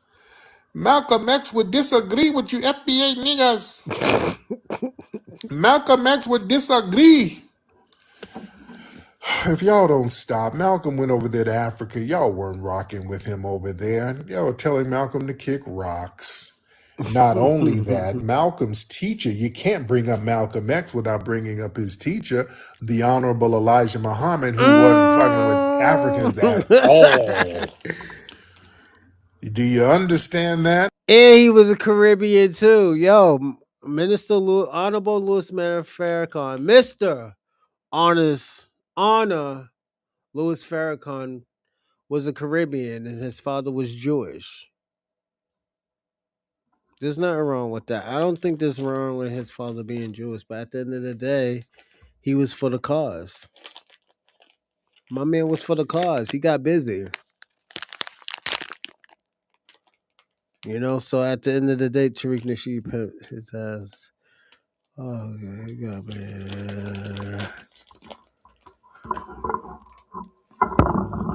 Shabaka, why are you so mad at Tariq Nasheed, man? You old niggas is crazy. Like, my nigga, I know you ain't getting the bag anymore, but come on, my nigga. You gotta stop doing that, Shabaka. Like my nigga, if you need money, let me know you need money, Shabaka. Come on, don't do that. You know? Because I know you you broke ass Pan Africans need some money. You know, so I told you I'll give y'all some money. Because y'all niggas is broke out here. Y'all niggas is struggling. I'm just being personally honest. Y'all broke ass Pan Africans need money out here.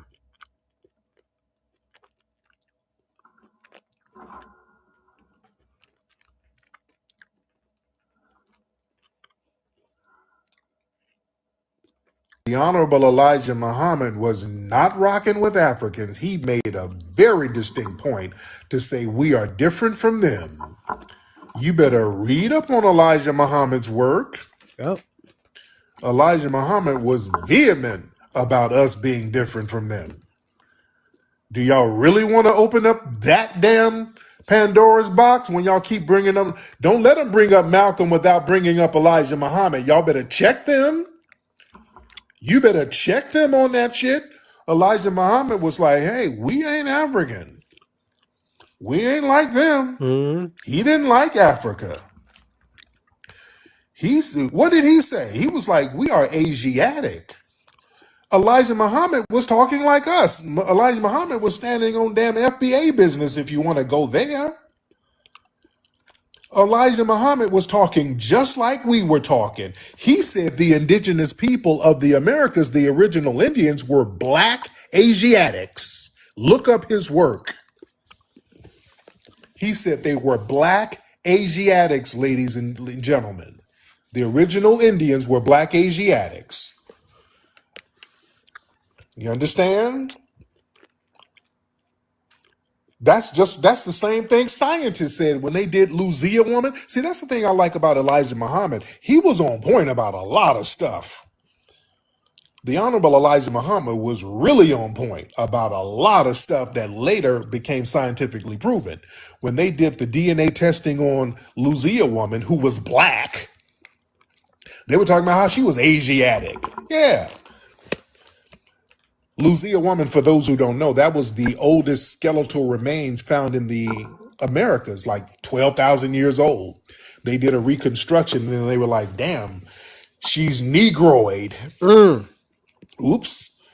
And they kept doing it over and over again. They were like, damn, she's still Negroid. God damn, how do we explain that? Well, they try to throw that Asia. Well, we won't say Africa.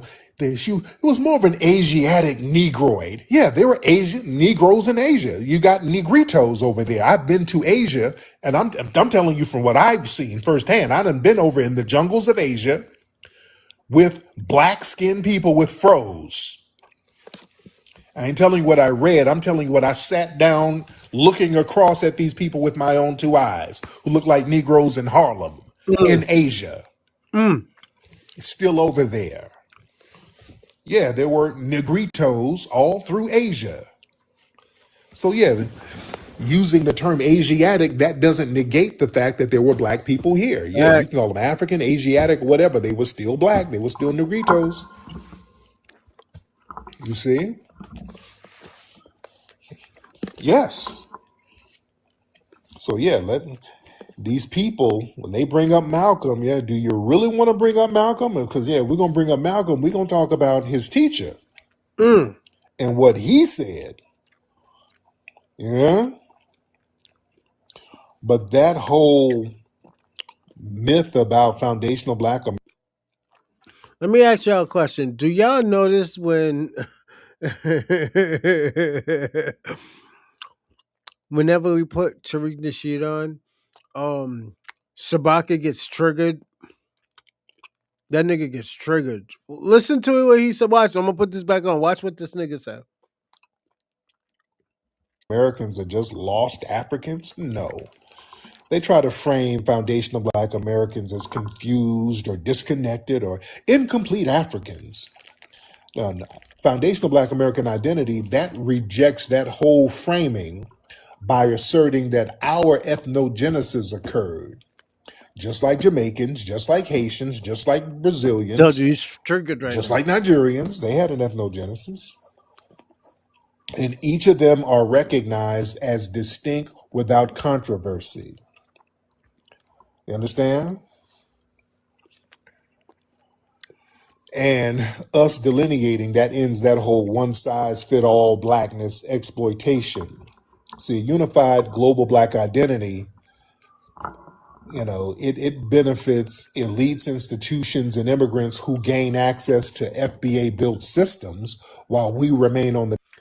The reason why I play this all the way, I'm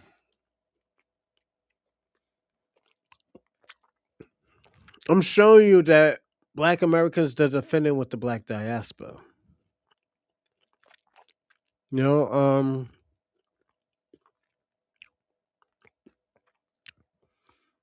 That's the thing. We don't fit in with the Black diaspora. So at the end of the day, I'm showing this. We don't have no allies. We don't have nobody we can chill on. Let me tell you something.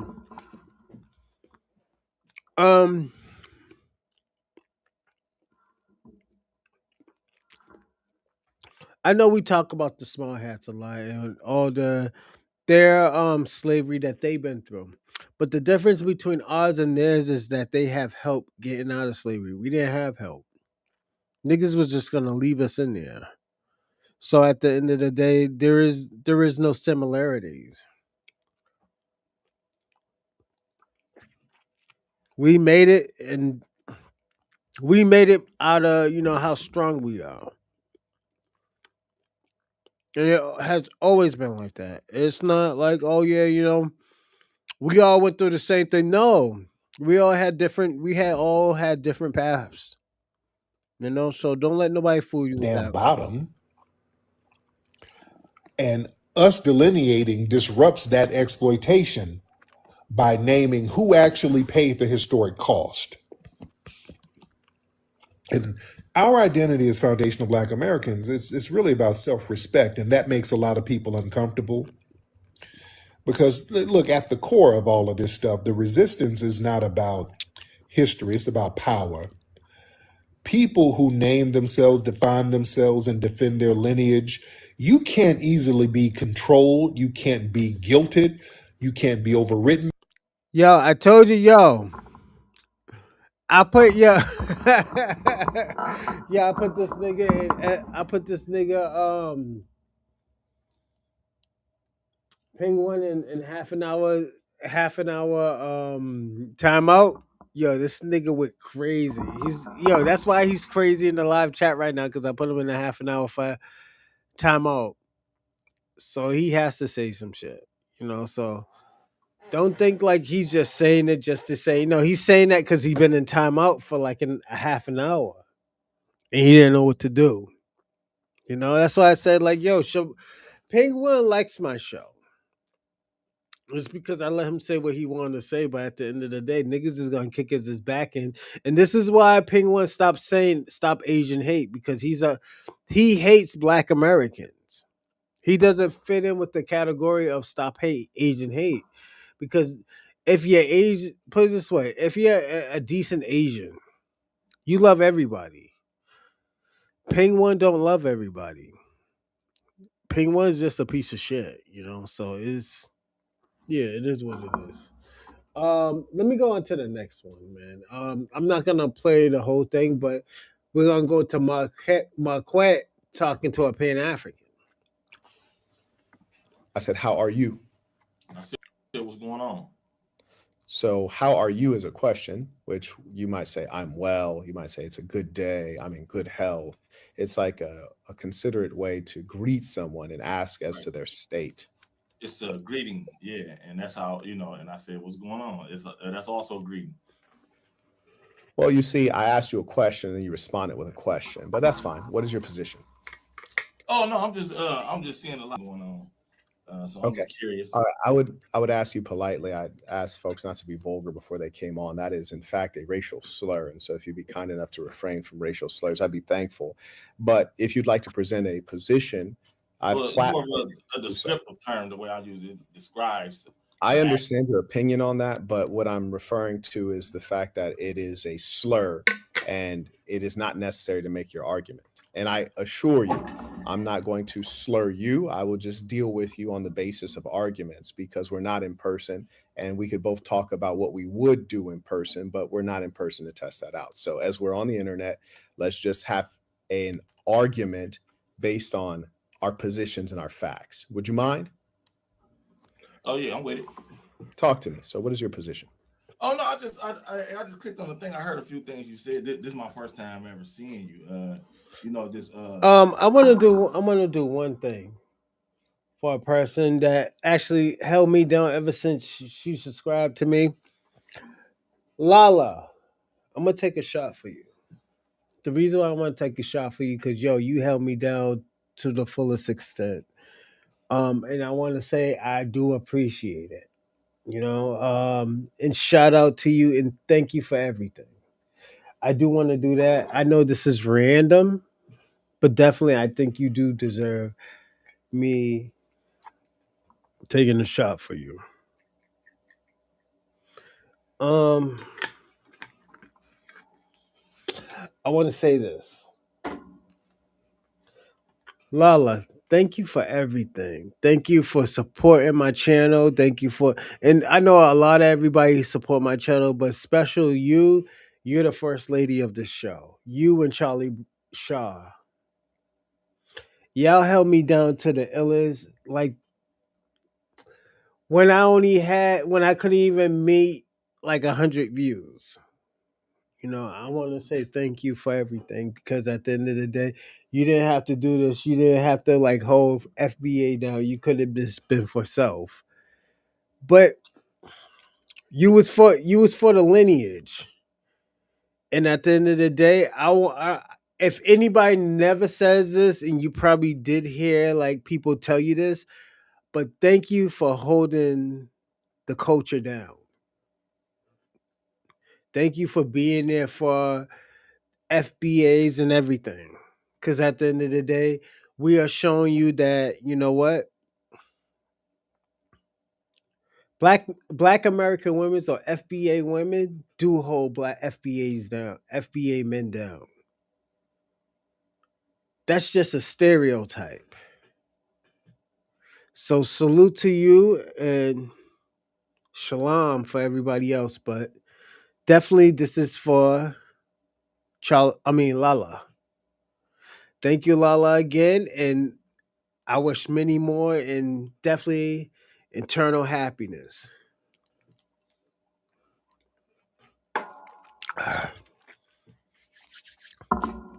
Let's get back into the show. Bashing black thing. I understand like that's the wave now, and that's the you're asking me my position, right? You're a man of control. You're a man of control. You know how to. You're teaching us. You call it cheerleading. I call it, definitely saluting people that supported me. So at the end of the day, as I say, Ping One, you's a hater. You will always be a hater. This is why I put your information up. Niggas harass you. I understand like that's like the wave now, like that, they get you in the algorithm that it's profitable now. You know what I mean? Especially being a dark skinned guy. I'm not sure what your background is, but being a dark skinned guy, it's a fetish for that now. It's like it's a thing for that now to see dark skinned people dump on black people. So I was just listening. I'm just trying to get a context of your ideology. Okay, very good. So number one, I just want to confirm a few facts. You stated that this is your first time ever seeing or hearing of me. Is that correct? Yep. Okay, so I just popped up on your homepage. On my, I pressed the live. Okay, fair enough. Well, I appreciate you tuning in, truly. So you know nothing of my background, and your idea is that I'm just tearing down the blacks. That's your idea? Well, I want to say the black. Yeah, go ahead. Yeah. Okay, very good.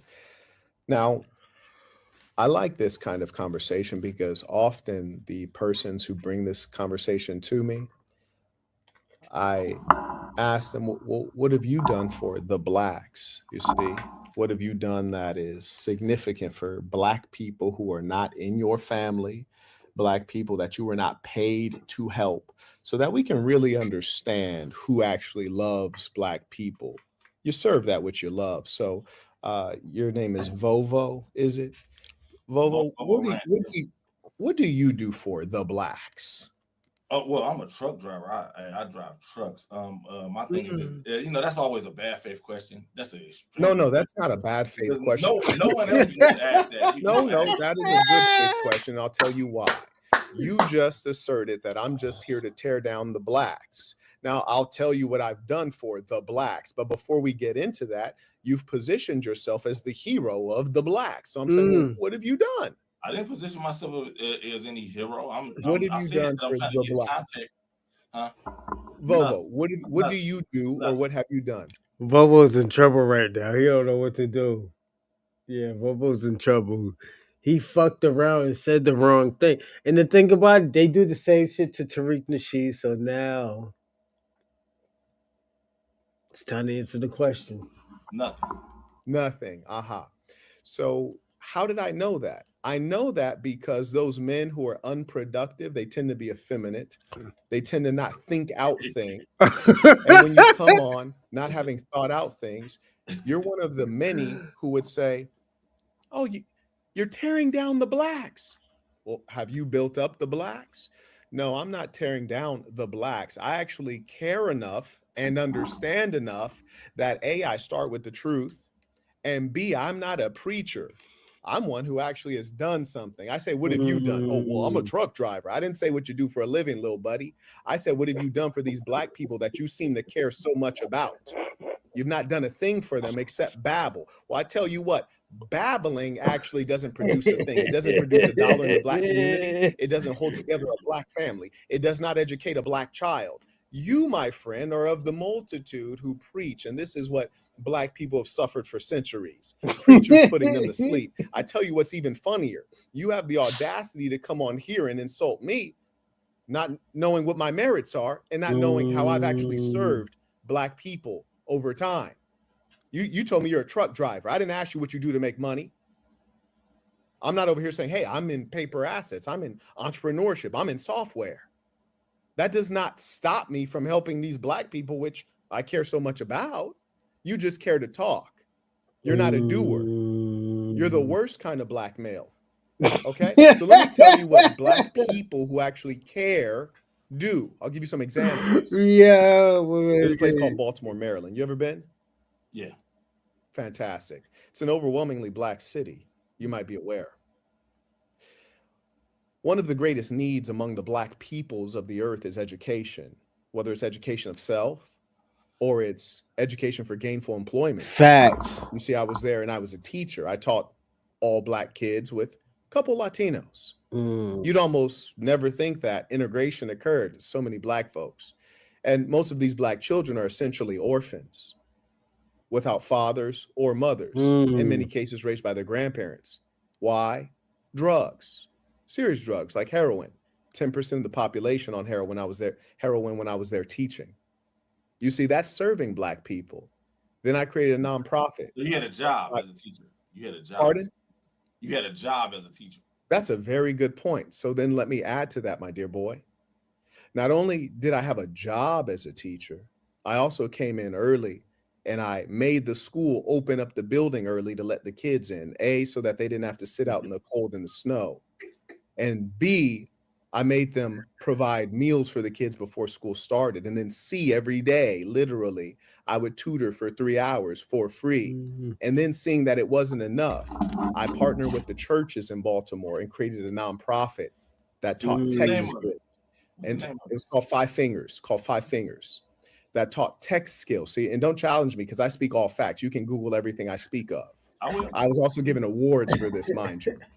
Yo, this is why. Yeah, I know a lot of y'all don't fuck with my quad. But when we get the bullshit out the way, it's taken care of. Shout out to Ray Ray. Now, I will say this.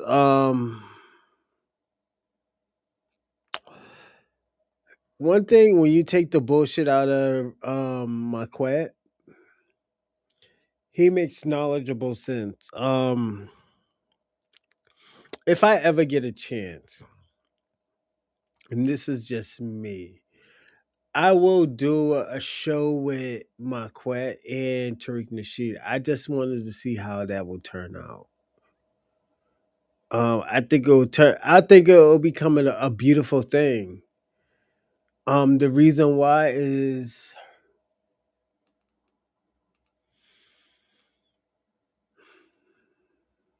first of all, Marquette is brutally honest. He's brutally honest. He's more honest than most people are. Racist loser. He's not racist. He's telling the truth. What have he said as racist? He's making a lot of things happen for a lot of people, especially he's a teacher. So I think that's also another plus. But we're going to keep on going and I'll let y'all figure out. And we taught tech skills to Black kids so that they had the skills needed to gain employment. And because I did such a great job at that, I was then recruited to run a nonprofit based out of Johns Hopkins Medical. I then raised millions of dollars from various persons like Bloomberg of New York. And we provided wraparound services. If a Black family got their electricity cut off and they were sitting there in that row home in the dark because they couldn't afford to pay their bills, Marquette Devon Burton, got their lights turned back on. When kids were going off to college. My name is Marquette Devon Burton. That's a name that's well known and respected the world over. Then, when they were going off to college and they didn't have enough money. FBA stands up, man. FBA stand up. I know a lot of niggas don't like him, but at the end of the day, he do put on for us. He reps FBA. He say, yo, I'm known as a foundational Black American.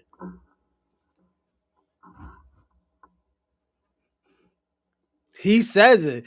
Even though, I'm going to say this, even though he don't believe that we will get reparations at the end of the day, he doesn't give up on Black Americans. At least I'll accept that.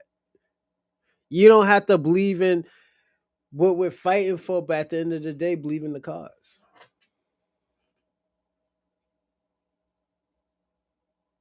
Believe in that cause. You don't gotta believe in like, yo, we're fighting for reparation, but no, we are fighting for policies and all this other stuff. And I'm gonna say this, if Marquette can help, so be it. I'm not gonna turn down the help for our people, and he is our people.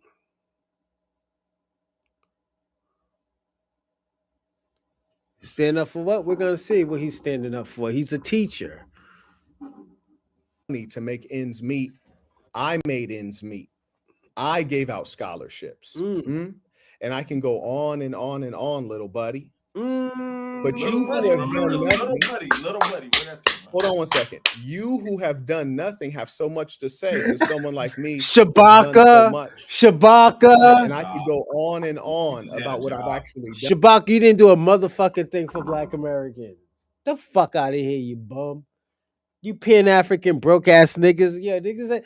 I'm going to say this, Shabaka. You broke-ass Pan-African niggas ain't worried about you, my nigga. Plain and simple. You ain't living your best life right now. And I'm just being personally honest. I like him. He's surgically, but I like favorite. Salute. Shout out to Lala.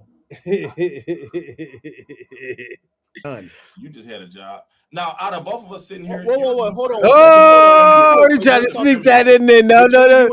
Between you and I. The feminine one. Between me, you're the feminine one. Hold on one second. Yo, my nigga trying to sneak that shit in there. Yo, get him, nigga. Yo, Marquette, get that. Get him. And the reason why I'm saying get him, because at the end of the day, I'm gonna say this. Marquette stands on business. He stands on respect. If you don't respect him, This is what's gonna happen, everyone, and I'm gonna be personally honest. Fella, you who have come on with no real legal name. Between you and I, who has done more for black people? Me. You ain't did nothing. You just had a job.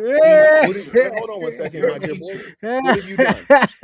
You're a teacher. We did the same amount. No. You didn't do nothing What either. have you done? I teach too. I teach What have you children done all for the black time. people? I teach children all the time. And out of us sitting here, No, one second. I'm asking you. I'm just asking two you. guys sitting here, you're the Give more us feminine sincere- one. Listen, If I give see us you on the sincere street, I would answers. assume that you were homosexual. But go You ahead. don't have to. You don't have to You are yell. homosexual. Huh? You don't have to lie. Just hold on one second. What have you done for black people? I teach like you teach. I see. You just got paid to do it. You didn't do it for free. You were self-serving. You were self-serving. He lying. Everything He you lying. He did was lying. for pay.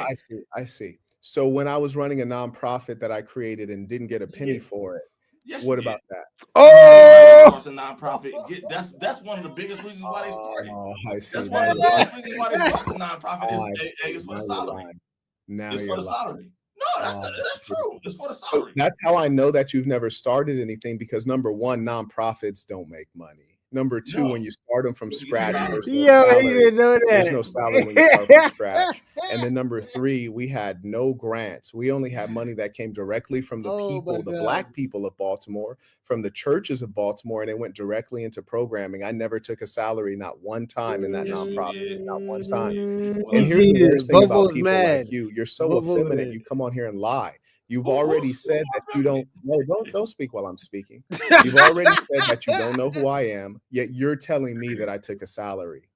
That's really sad, my dear boy, because you're so blatantly you like frivolous. boys, huh? You like boys, don't You're you? so frivolous, and you are the reason that blacks suffer. Look at you smiling when you know nothing is funny. It is funny to me. You're hilarious. You look like when the you know Joker. nothing is funny. You look like the Joker. And the worst part about it is that you're just a struggling YouTuber who came on to get Am clout. I? Oh, You're not an honorable man at all. You have you're no not an actual honorable man. thoughts or You're not an ideas. honorable You've man. done nothing at all. Yeah, he's about to crash out. And then Bobo's we about to know that crash you're out. weak Funny because looking you come up- guy that speaks funny, thinks he's What are the pompous, chances that arrogant. you call me funny looking? Yeah, What you look are weird. the You look chances? weird. This You're is sitting there with that crazy. weird. This nigga about with to that crash weird out. head, that weird suit. You need to. Yo, Vovo's about to crash the fuck out right now. Look at that. To my quest now. So, nigga, come, yo, Shabak, yo. I'm sorry, Shabaka. Ping One, you gotta stop that shit. Like my nigga, you can't be hating on people. Why you hating on Shabaka? Out of all people, Shabaka's defends you. You know, for me yeah, man. Like Shabaka defends you. Your Alone in hair your out. hotel Listen, room. you Alone see in that? your. You see that I'm bald? I'm bald because I realized that I not need to bald. cut my hair off. Your hairline Why? is way back here. No, it's You're not. wearing cornrows No, like it's not. 1992. You wish you had hair like this. You look like the third member of Outkast that got kicked out. You look like a wrong with that? super beat down big I'm of boy. the community. I'm of the community. Your chin hairs look like pubic hairs. I look You're great. utterly ridiculous. You're clearly overweight. I can see the fat in your face. No, I'm just a big You are nigga. a I'm a big complete nigga. dweeb. If I'm a you big- took off your What you mean? shirt, your chest would hang down like a woman's. You're in checking me poverty. out. You have a You beat checking up me out, sissy. background. You're a You check- nobody you checking YouTuber. me out, You're a sissy. 50-year-old trying to become a You're- YouTuber. Please You're stop. checking me out, sissy. You have nappy eyebrows. How do you have nappy black, eyebrows? I'm How's that nappy. even possible? Black people got How's that nappy hair. possible? I'm black. I How's got that nappy even hair. possible, I bro? got nappy hair. You're a disgusting individual. Your bottom row of teeth, if you bit into a sandwich, it looked like a puzzle piece. You need emergency dental help. I just left You have a gap in your tooth like you grew up in the third world. Why Where? can't you see a dentist? This is just left the ridiculous. dentist today. You have gray hair on the sides, but still no wisdom. Your hairline is back here, but you just I don't don't let dye go. my hair like you. I don't Why dye my won't hair you like let you. go? Your That's hairline's back makeup. here. You have Just on give it up. makeup. No, You honestly, have on just give it makeup. up. Why not give it Yeah. up?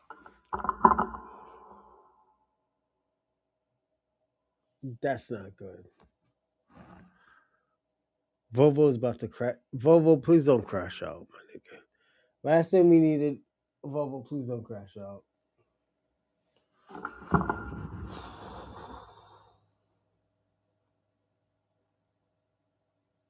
Nigga, yeah.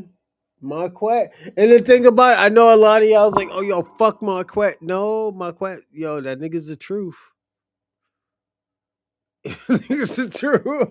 This is why I say, yo, like, yo, I'm not arguing with Marquette. Fuck that, my nigga. I'll let him answer questions. Why not Why just not be give who it you up? are? You're a And then bottom. you have a shine on your forehead because you clearly have a I'm desk doing. lamp shining on your face instead of studio soft lights. You're in poverty. You're in real poverty. No, I'm not. Why do poor blacks like you come on and babble? I when do you live in the literally hood. eat I do live you in eat the cup of hood. noodles every day? Yeah, Why I do live in the hood. you eat cup of noodles every day, but you're here arguing with me? Yeah, You're a what are you talking sardine about? You're tin just can name eating. calling. You're Come just on, all bro. name calling, all name Come on, calling. brother. You're That nigga say, yo, you eat a cup of noodles every day, nigga. Oh my god. Oh shit. Yo, this is crazy. effeminate. You're Come effeminate. on. Now let me ask you You're this. a Let me bitch. ask you this. You're a bitch. You're a Oh, bitch. again No, with I'm the just saying. cursing. I asked you not to curse. Again with the cursing. Bro can't even just stay on here and exchange a couple jokes. He got to start cursing. But I'm feminine. Come on. That's Oh a shame. That's a man. pity. And you'll see that consistent. Yo, this is crazy. Let me see what we got here. All right, we'll do one more. Let me see. If I can remember. All right, we'll do this one more, and yeah, we'll close down.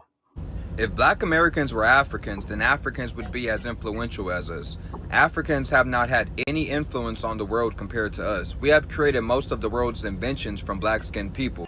They're a whole continent of 54 countries and they cannot compete with us invention-wise. It's sad.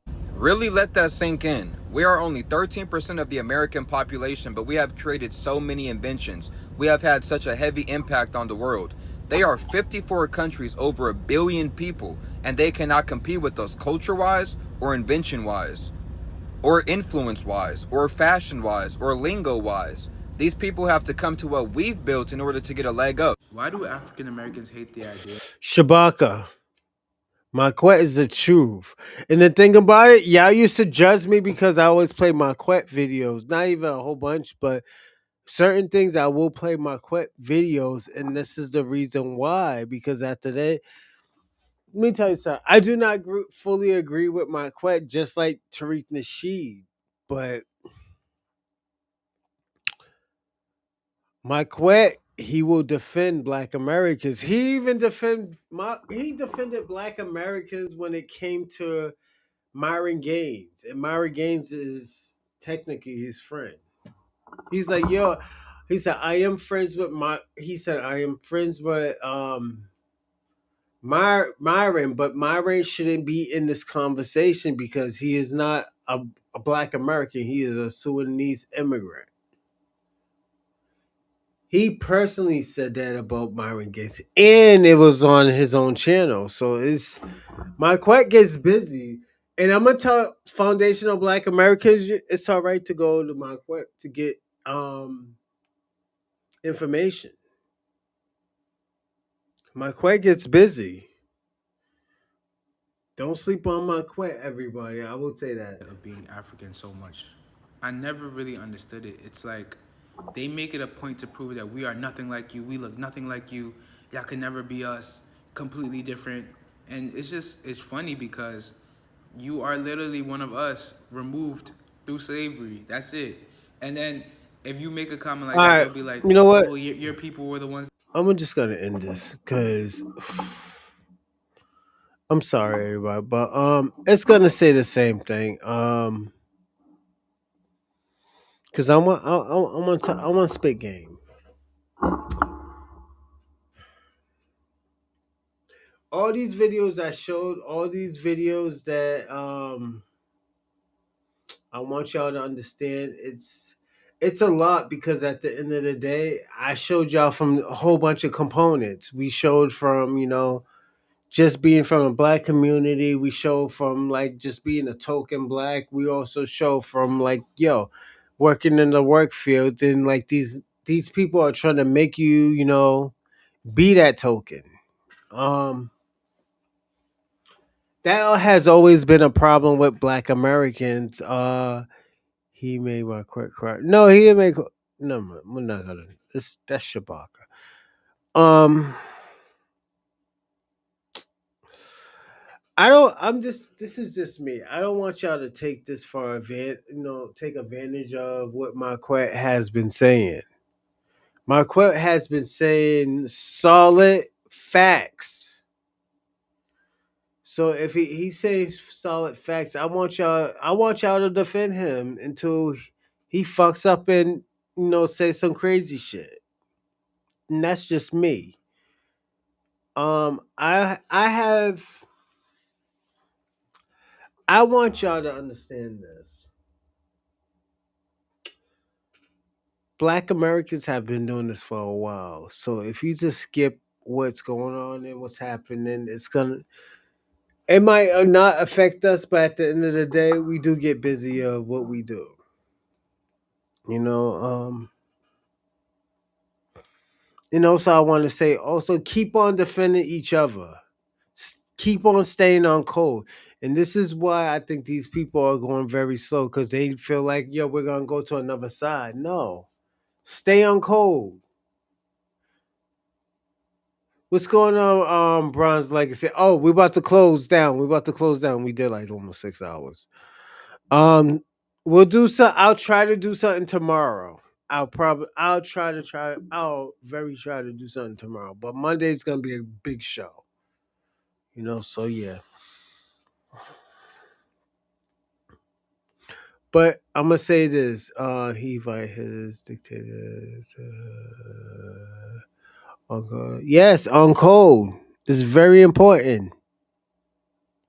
If we're gonna get anything done, if we're gonna get anything, well done, stay on code, and don't let these people make you feel like, oh yeah, we're all the same, and you're turning your back on the Black diaspora. The Black diaspora has never been for Black Americans. It has been for everybody, but mostly Africans. Yes, you are right, Bomb's Legacy. We have no allies. You are your only friends, everybody. If not, stay out this world. I'm gonna be personally honest, stay out this world. This world gets busy. So I want to give my shout outs. Give me a second. Because I'm about to land. All right, shout out to Ray Ray, Shabaka, SP, E Will, Penguin, American Dream, The Greatness. Salute, salute, salute. He came on late, but he got busy when he got here. Adam B, as always, man. He's holding down for his people. Salute, Adam B. Lala Brown, Ema. Let me see. Emma. I'm sorry, Emma. Bomb's Legacy, FBA Convo, Jersey, Jeff, Dorsey, Osto Gray, and the legendary Ohio. I want to thank everybody for coming on the show. Thank you. I appreciate everything. Even you, Shabaka, you did your thing today, and I got to give you credit. You took a lot of shots, but at the end of the day, you deserve it. But you held your Pan Africans down, and I gotta salute you for that. Salute, Shabaka. But everybody, y'all have a great night, and I will see you Monday. And we can get busy. Take care, everyone, and goodbye.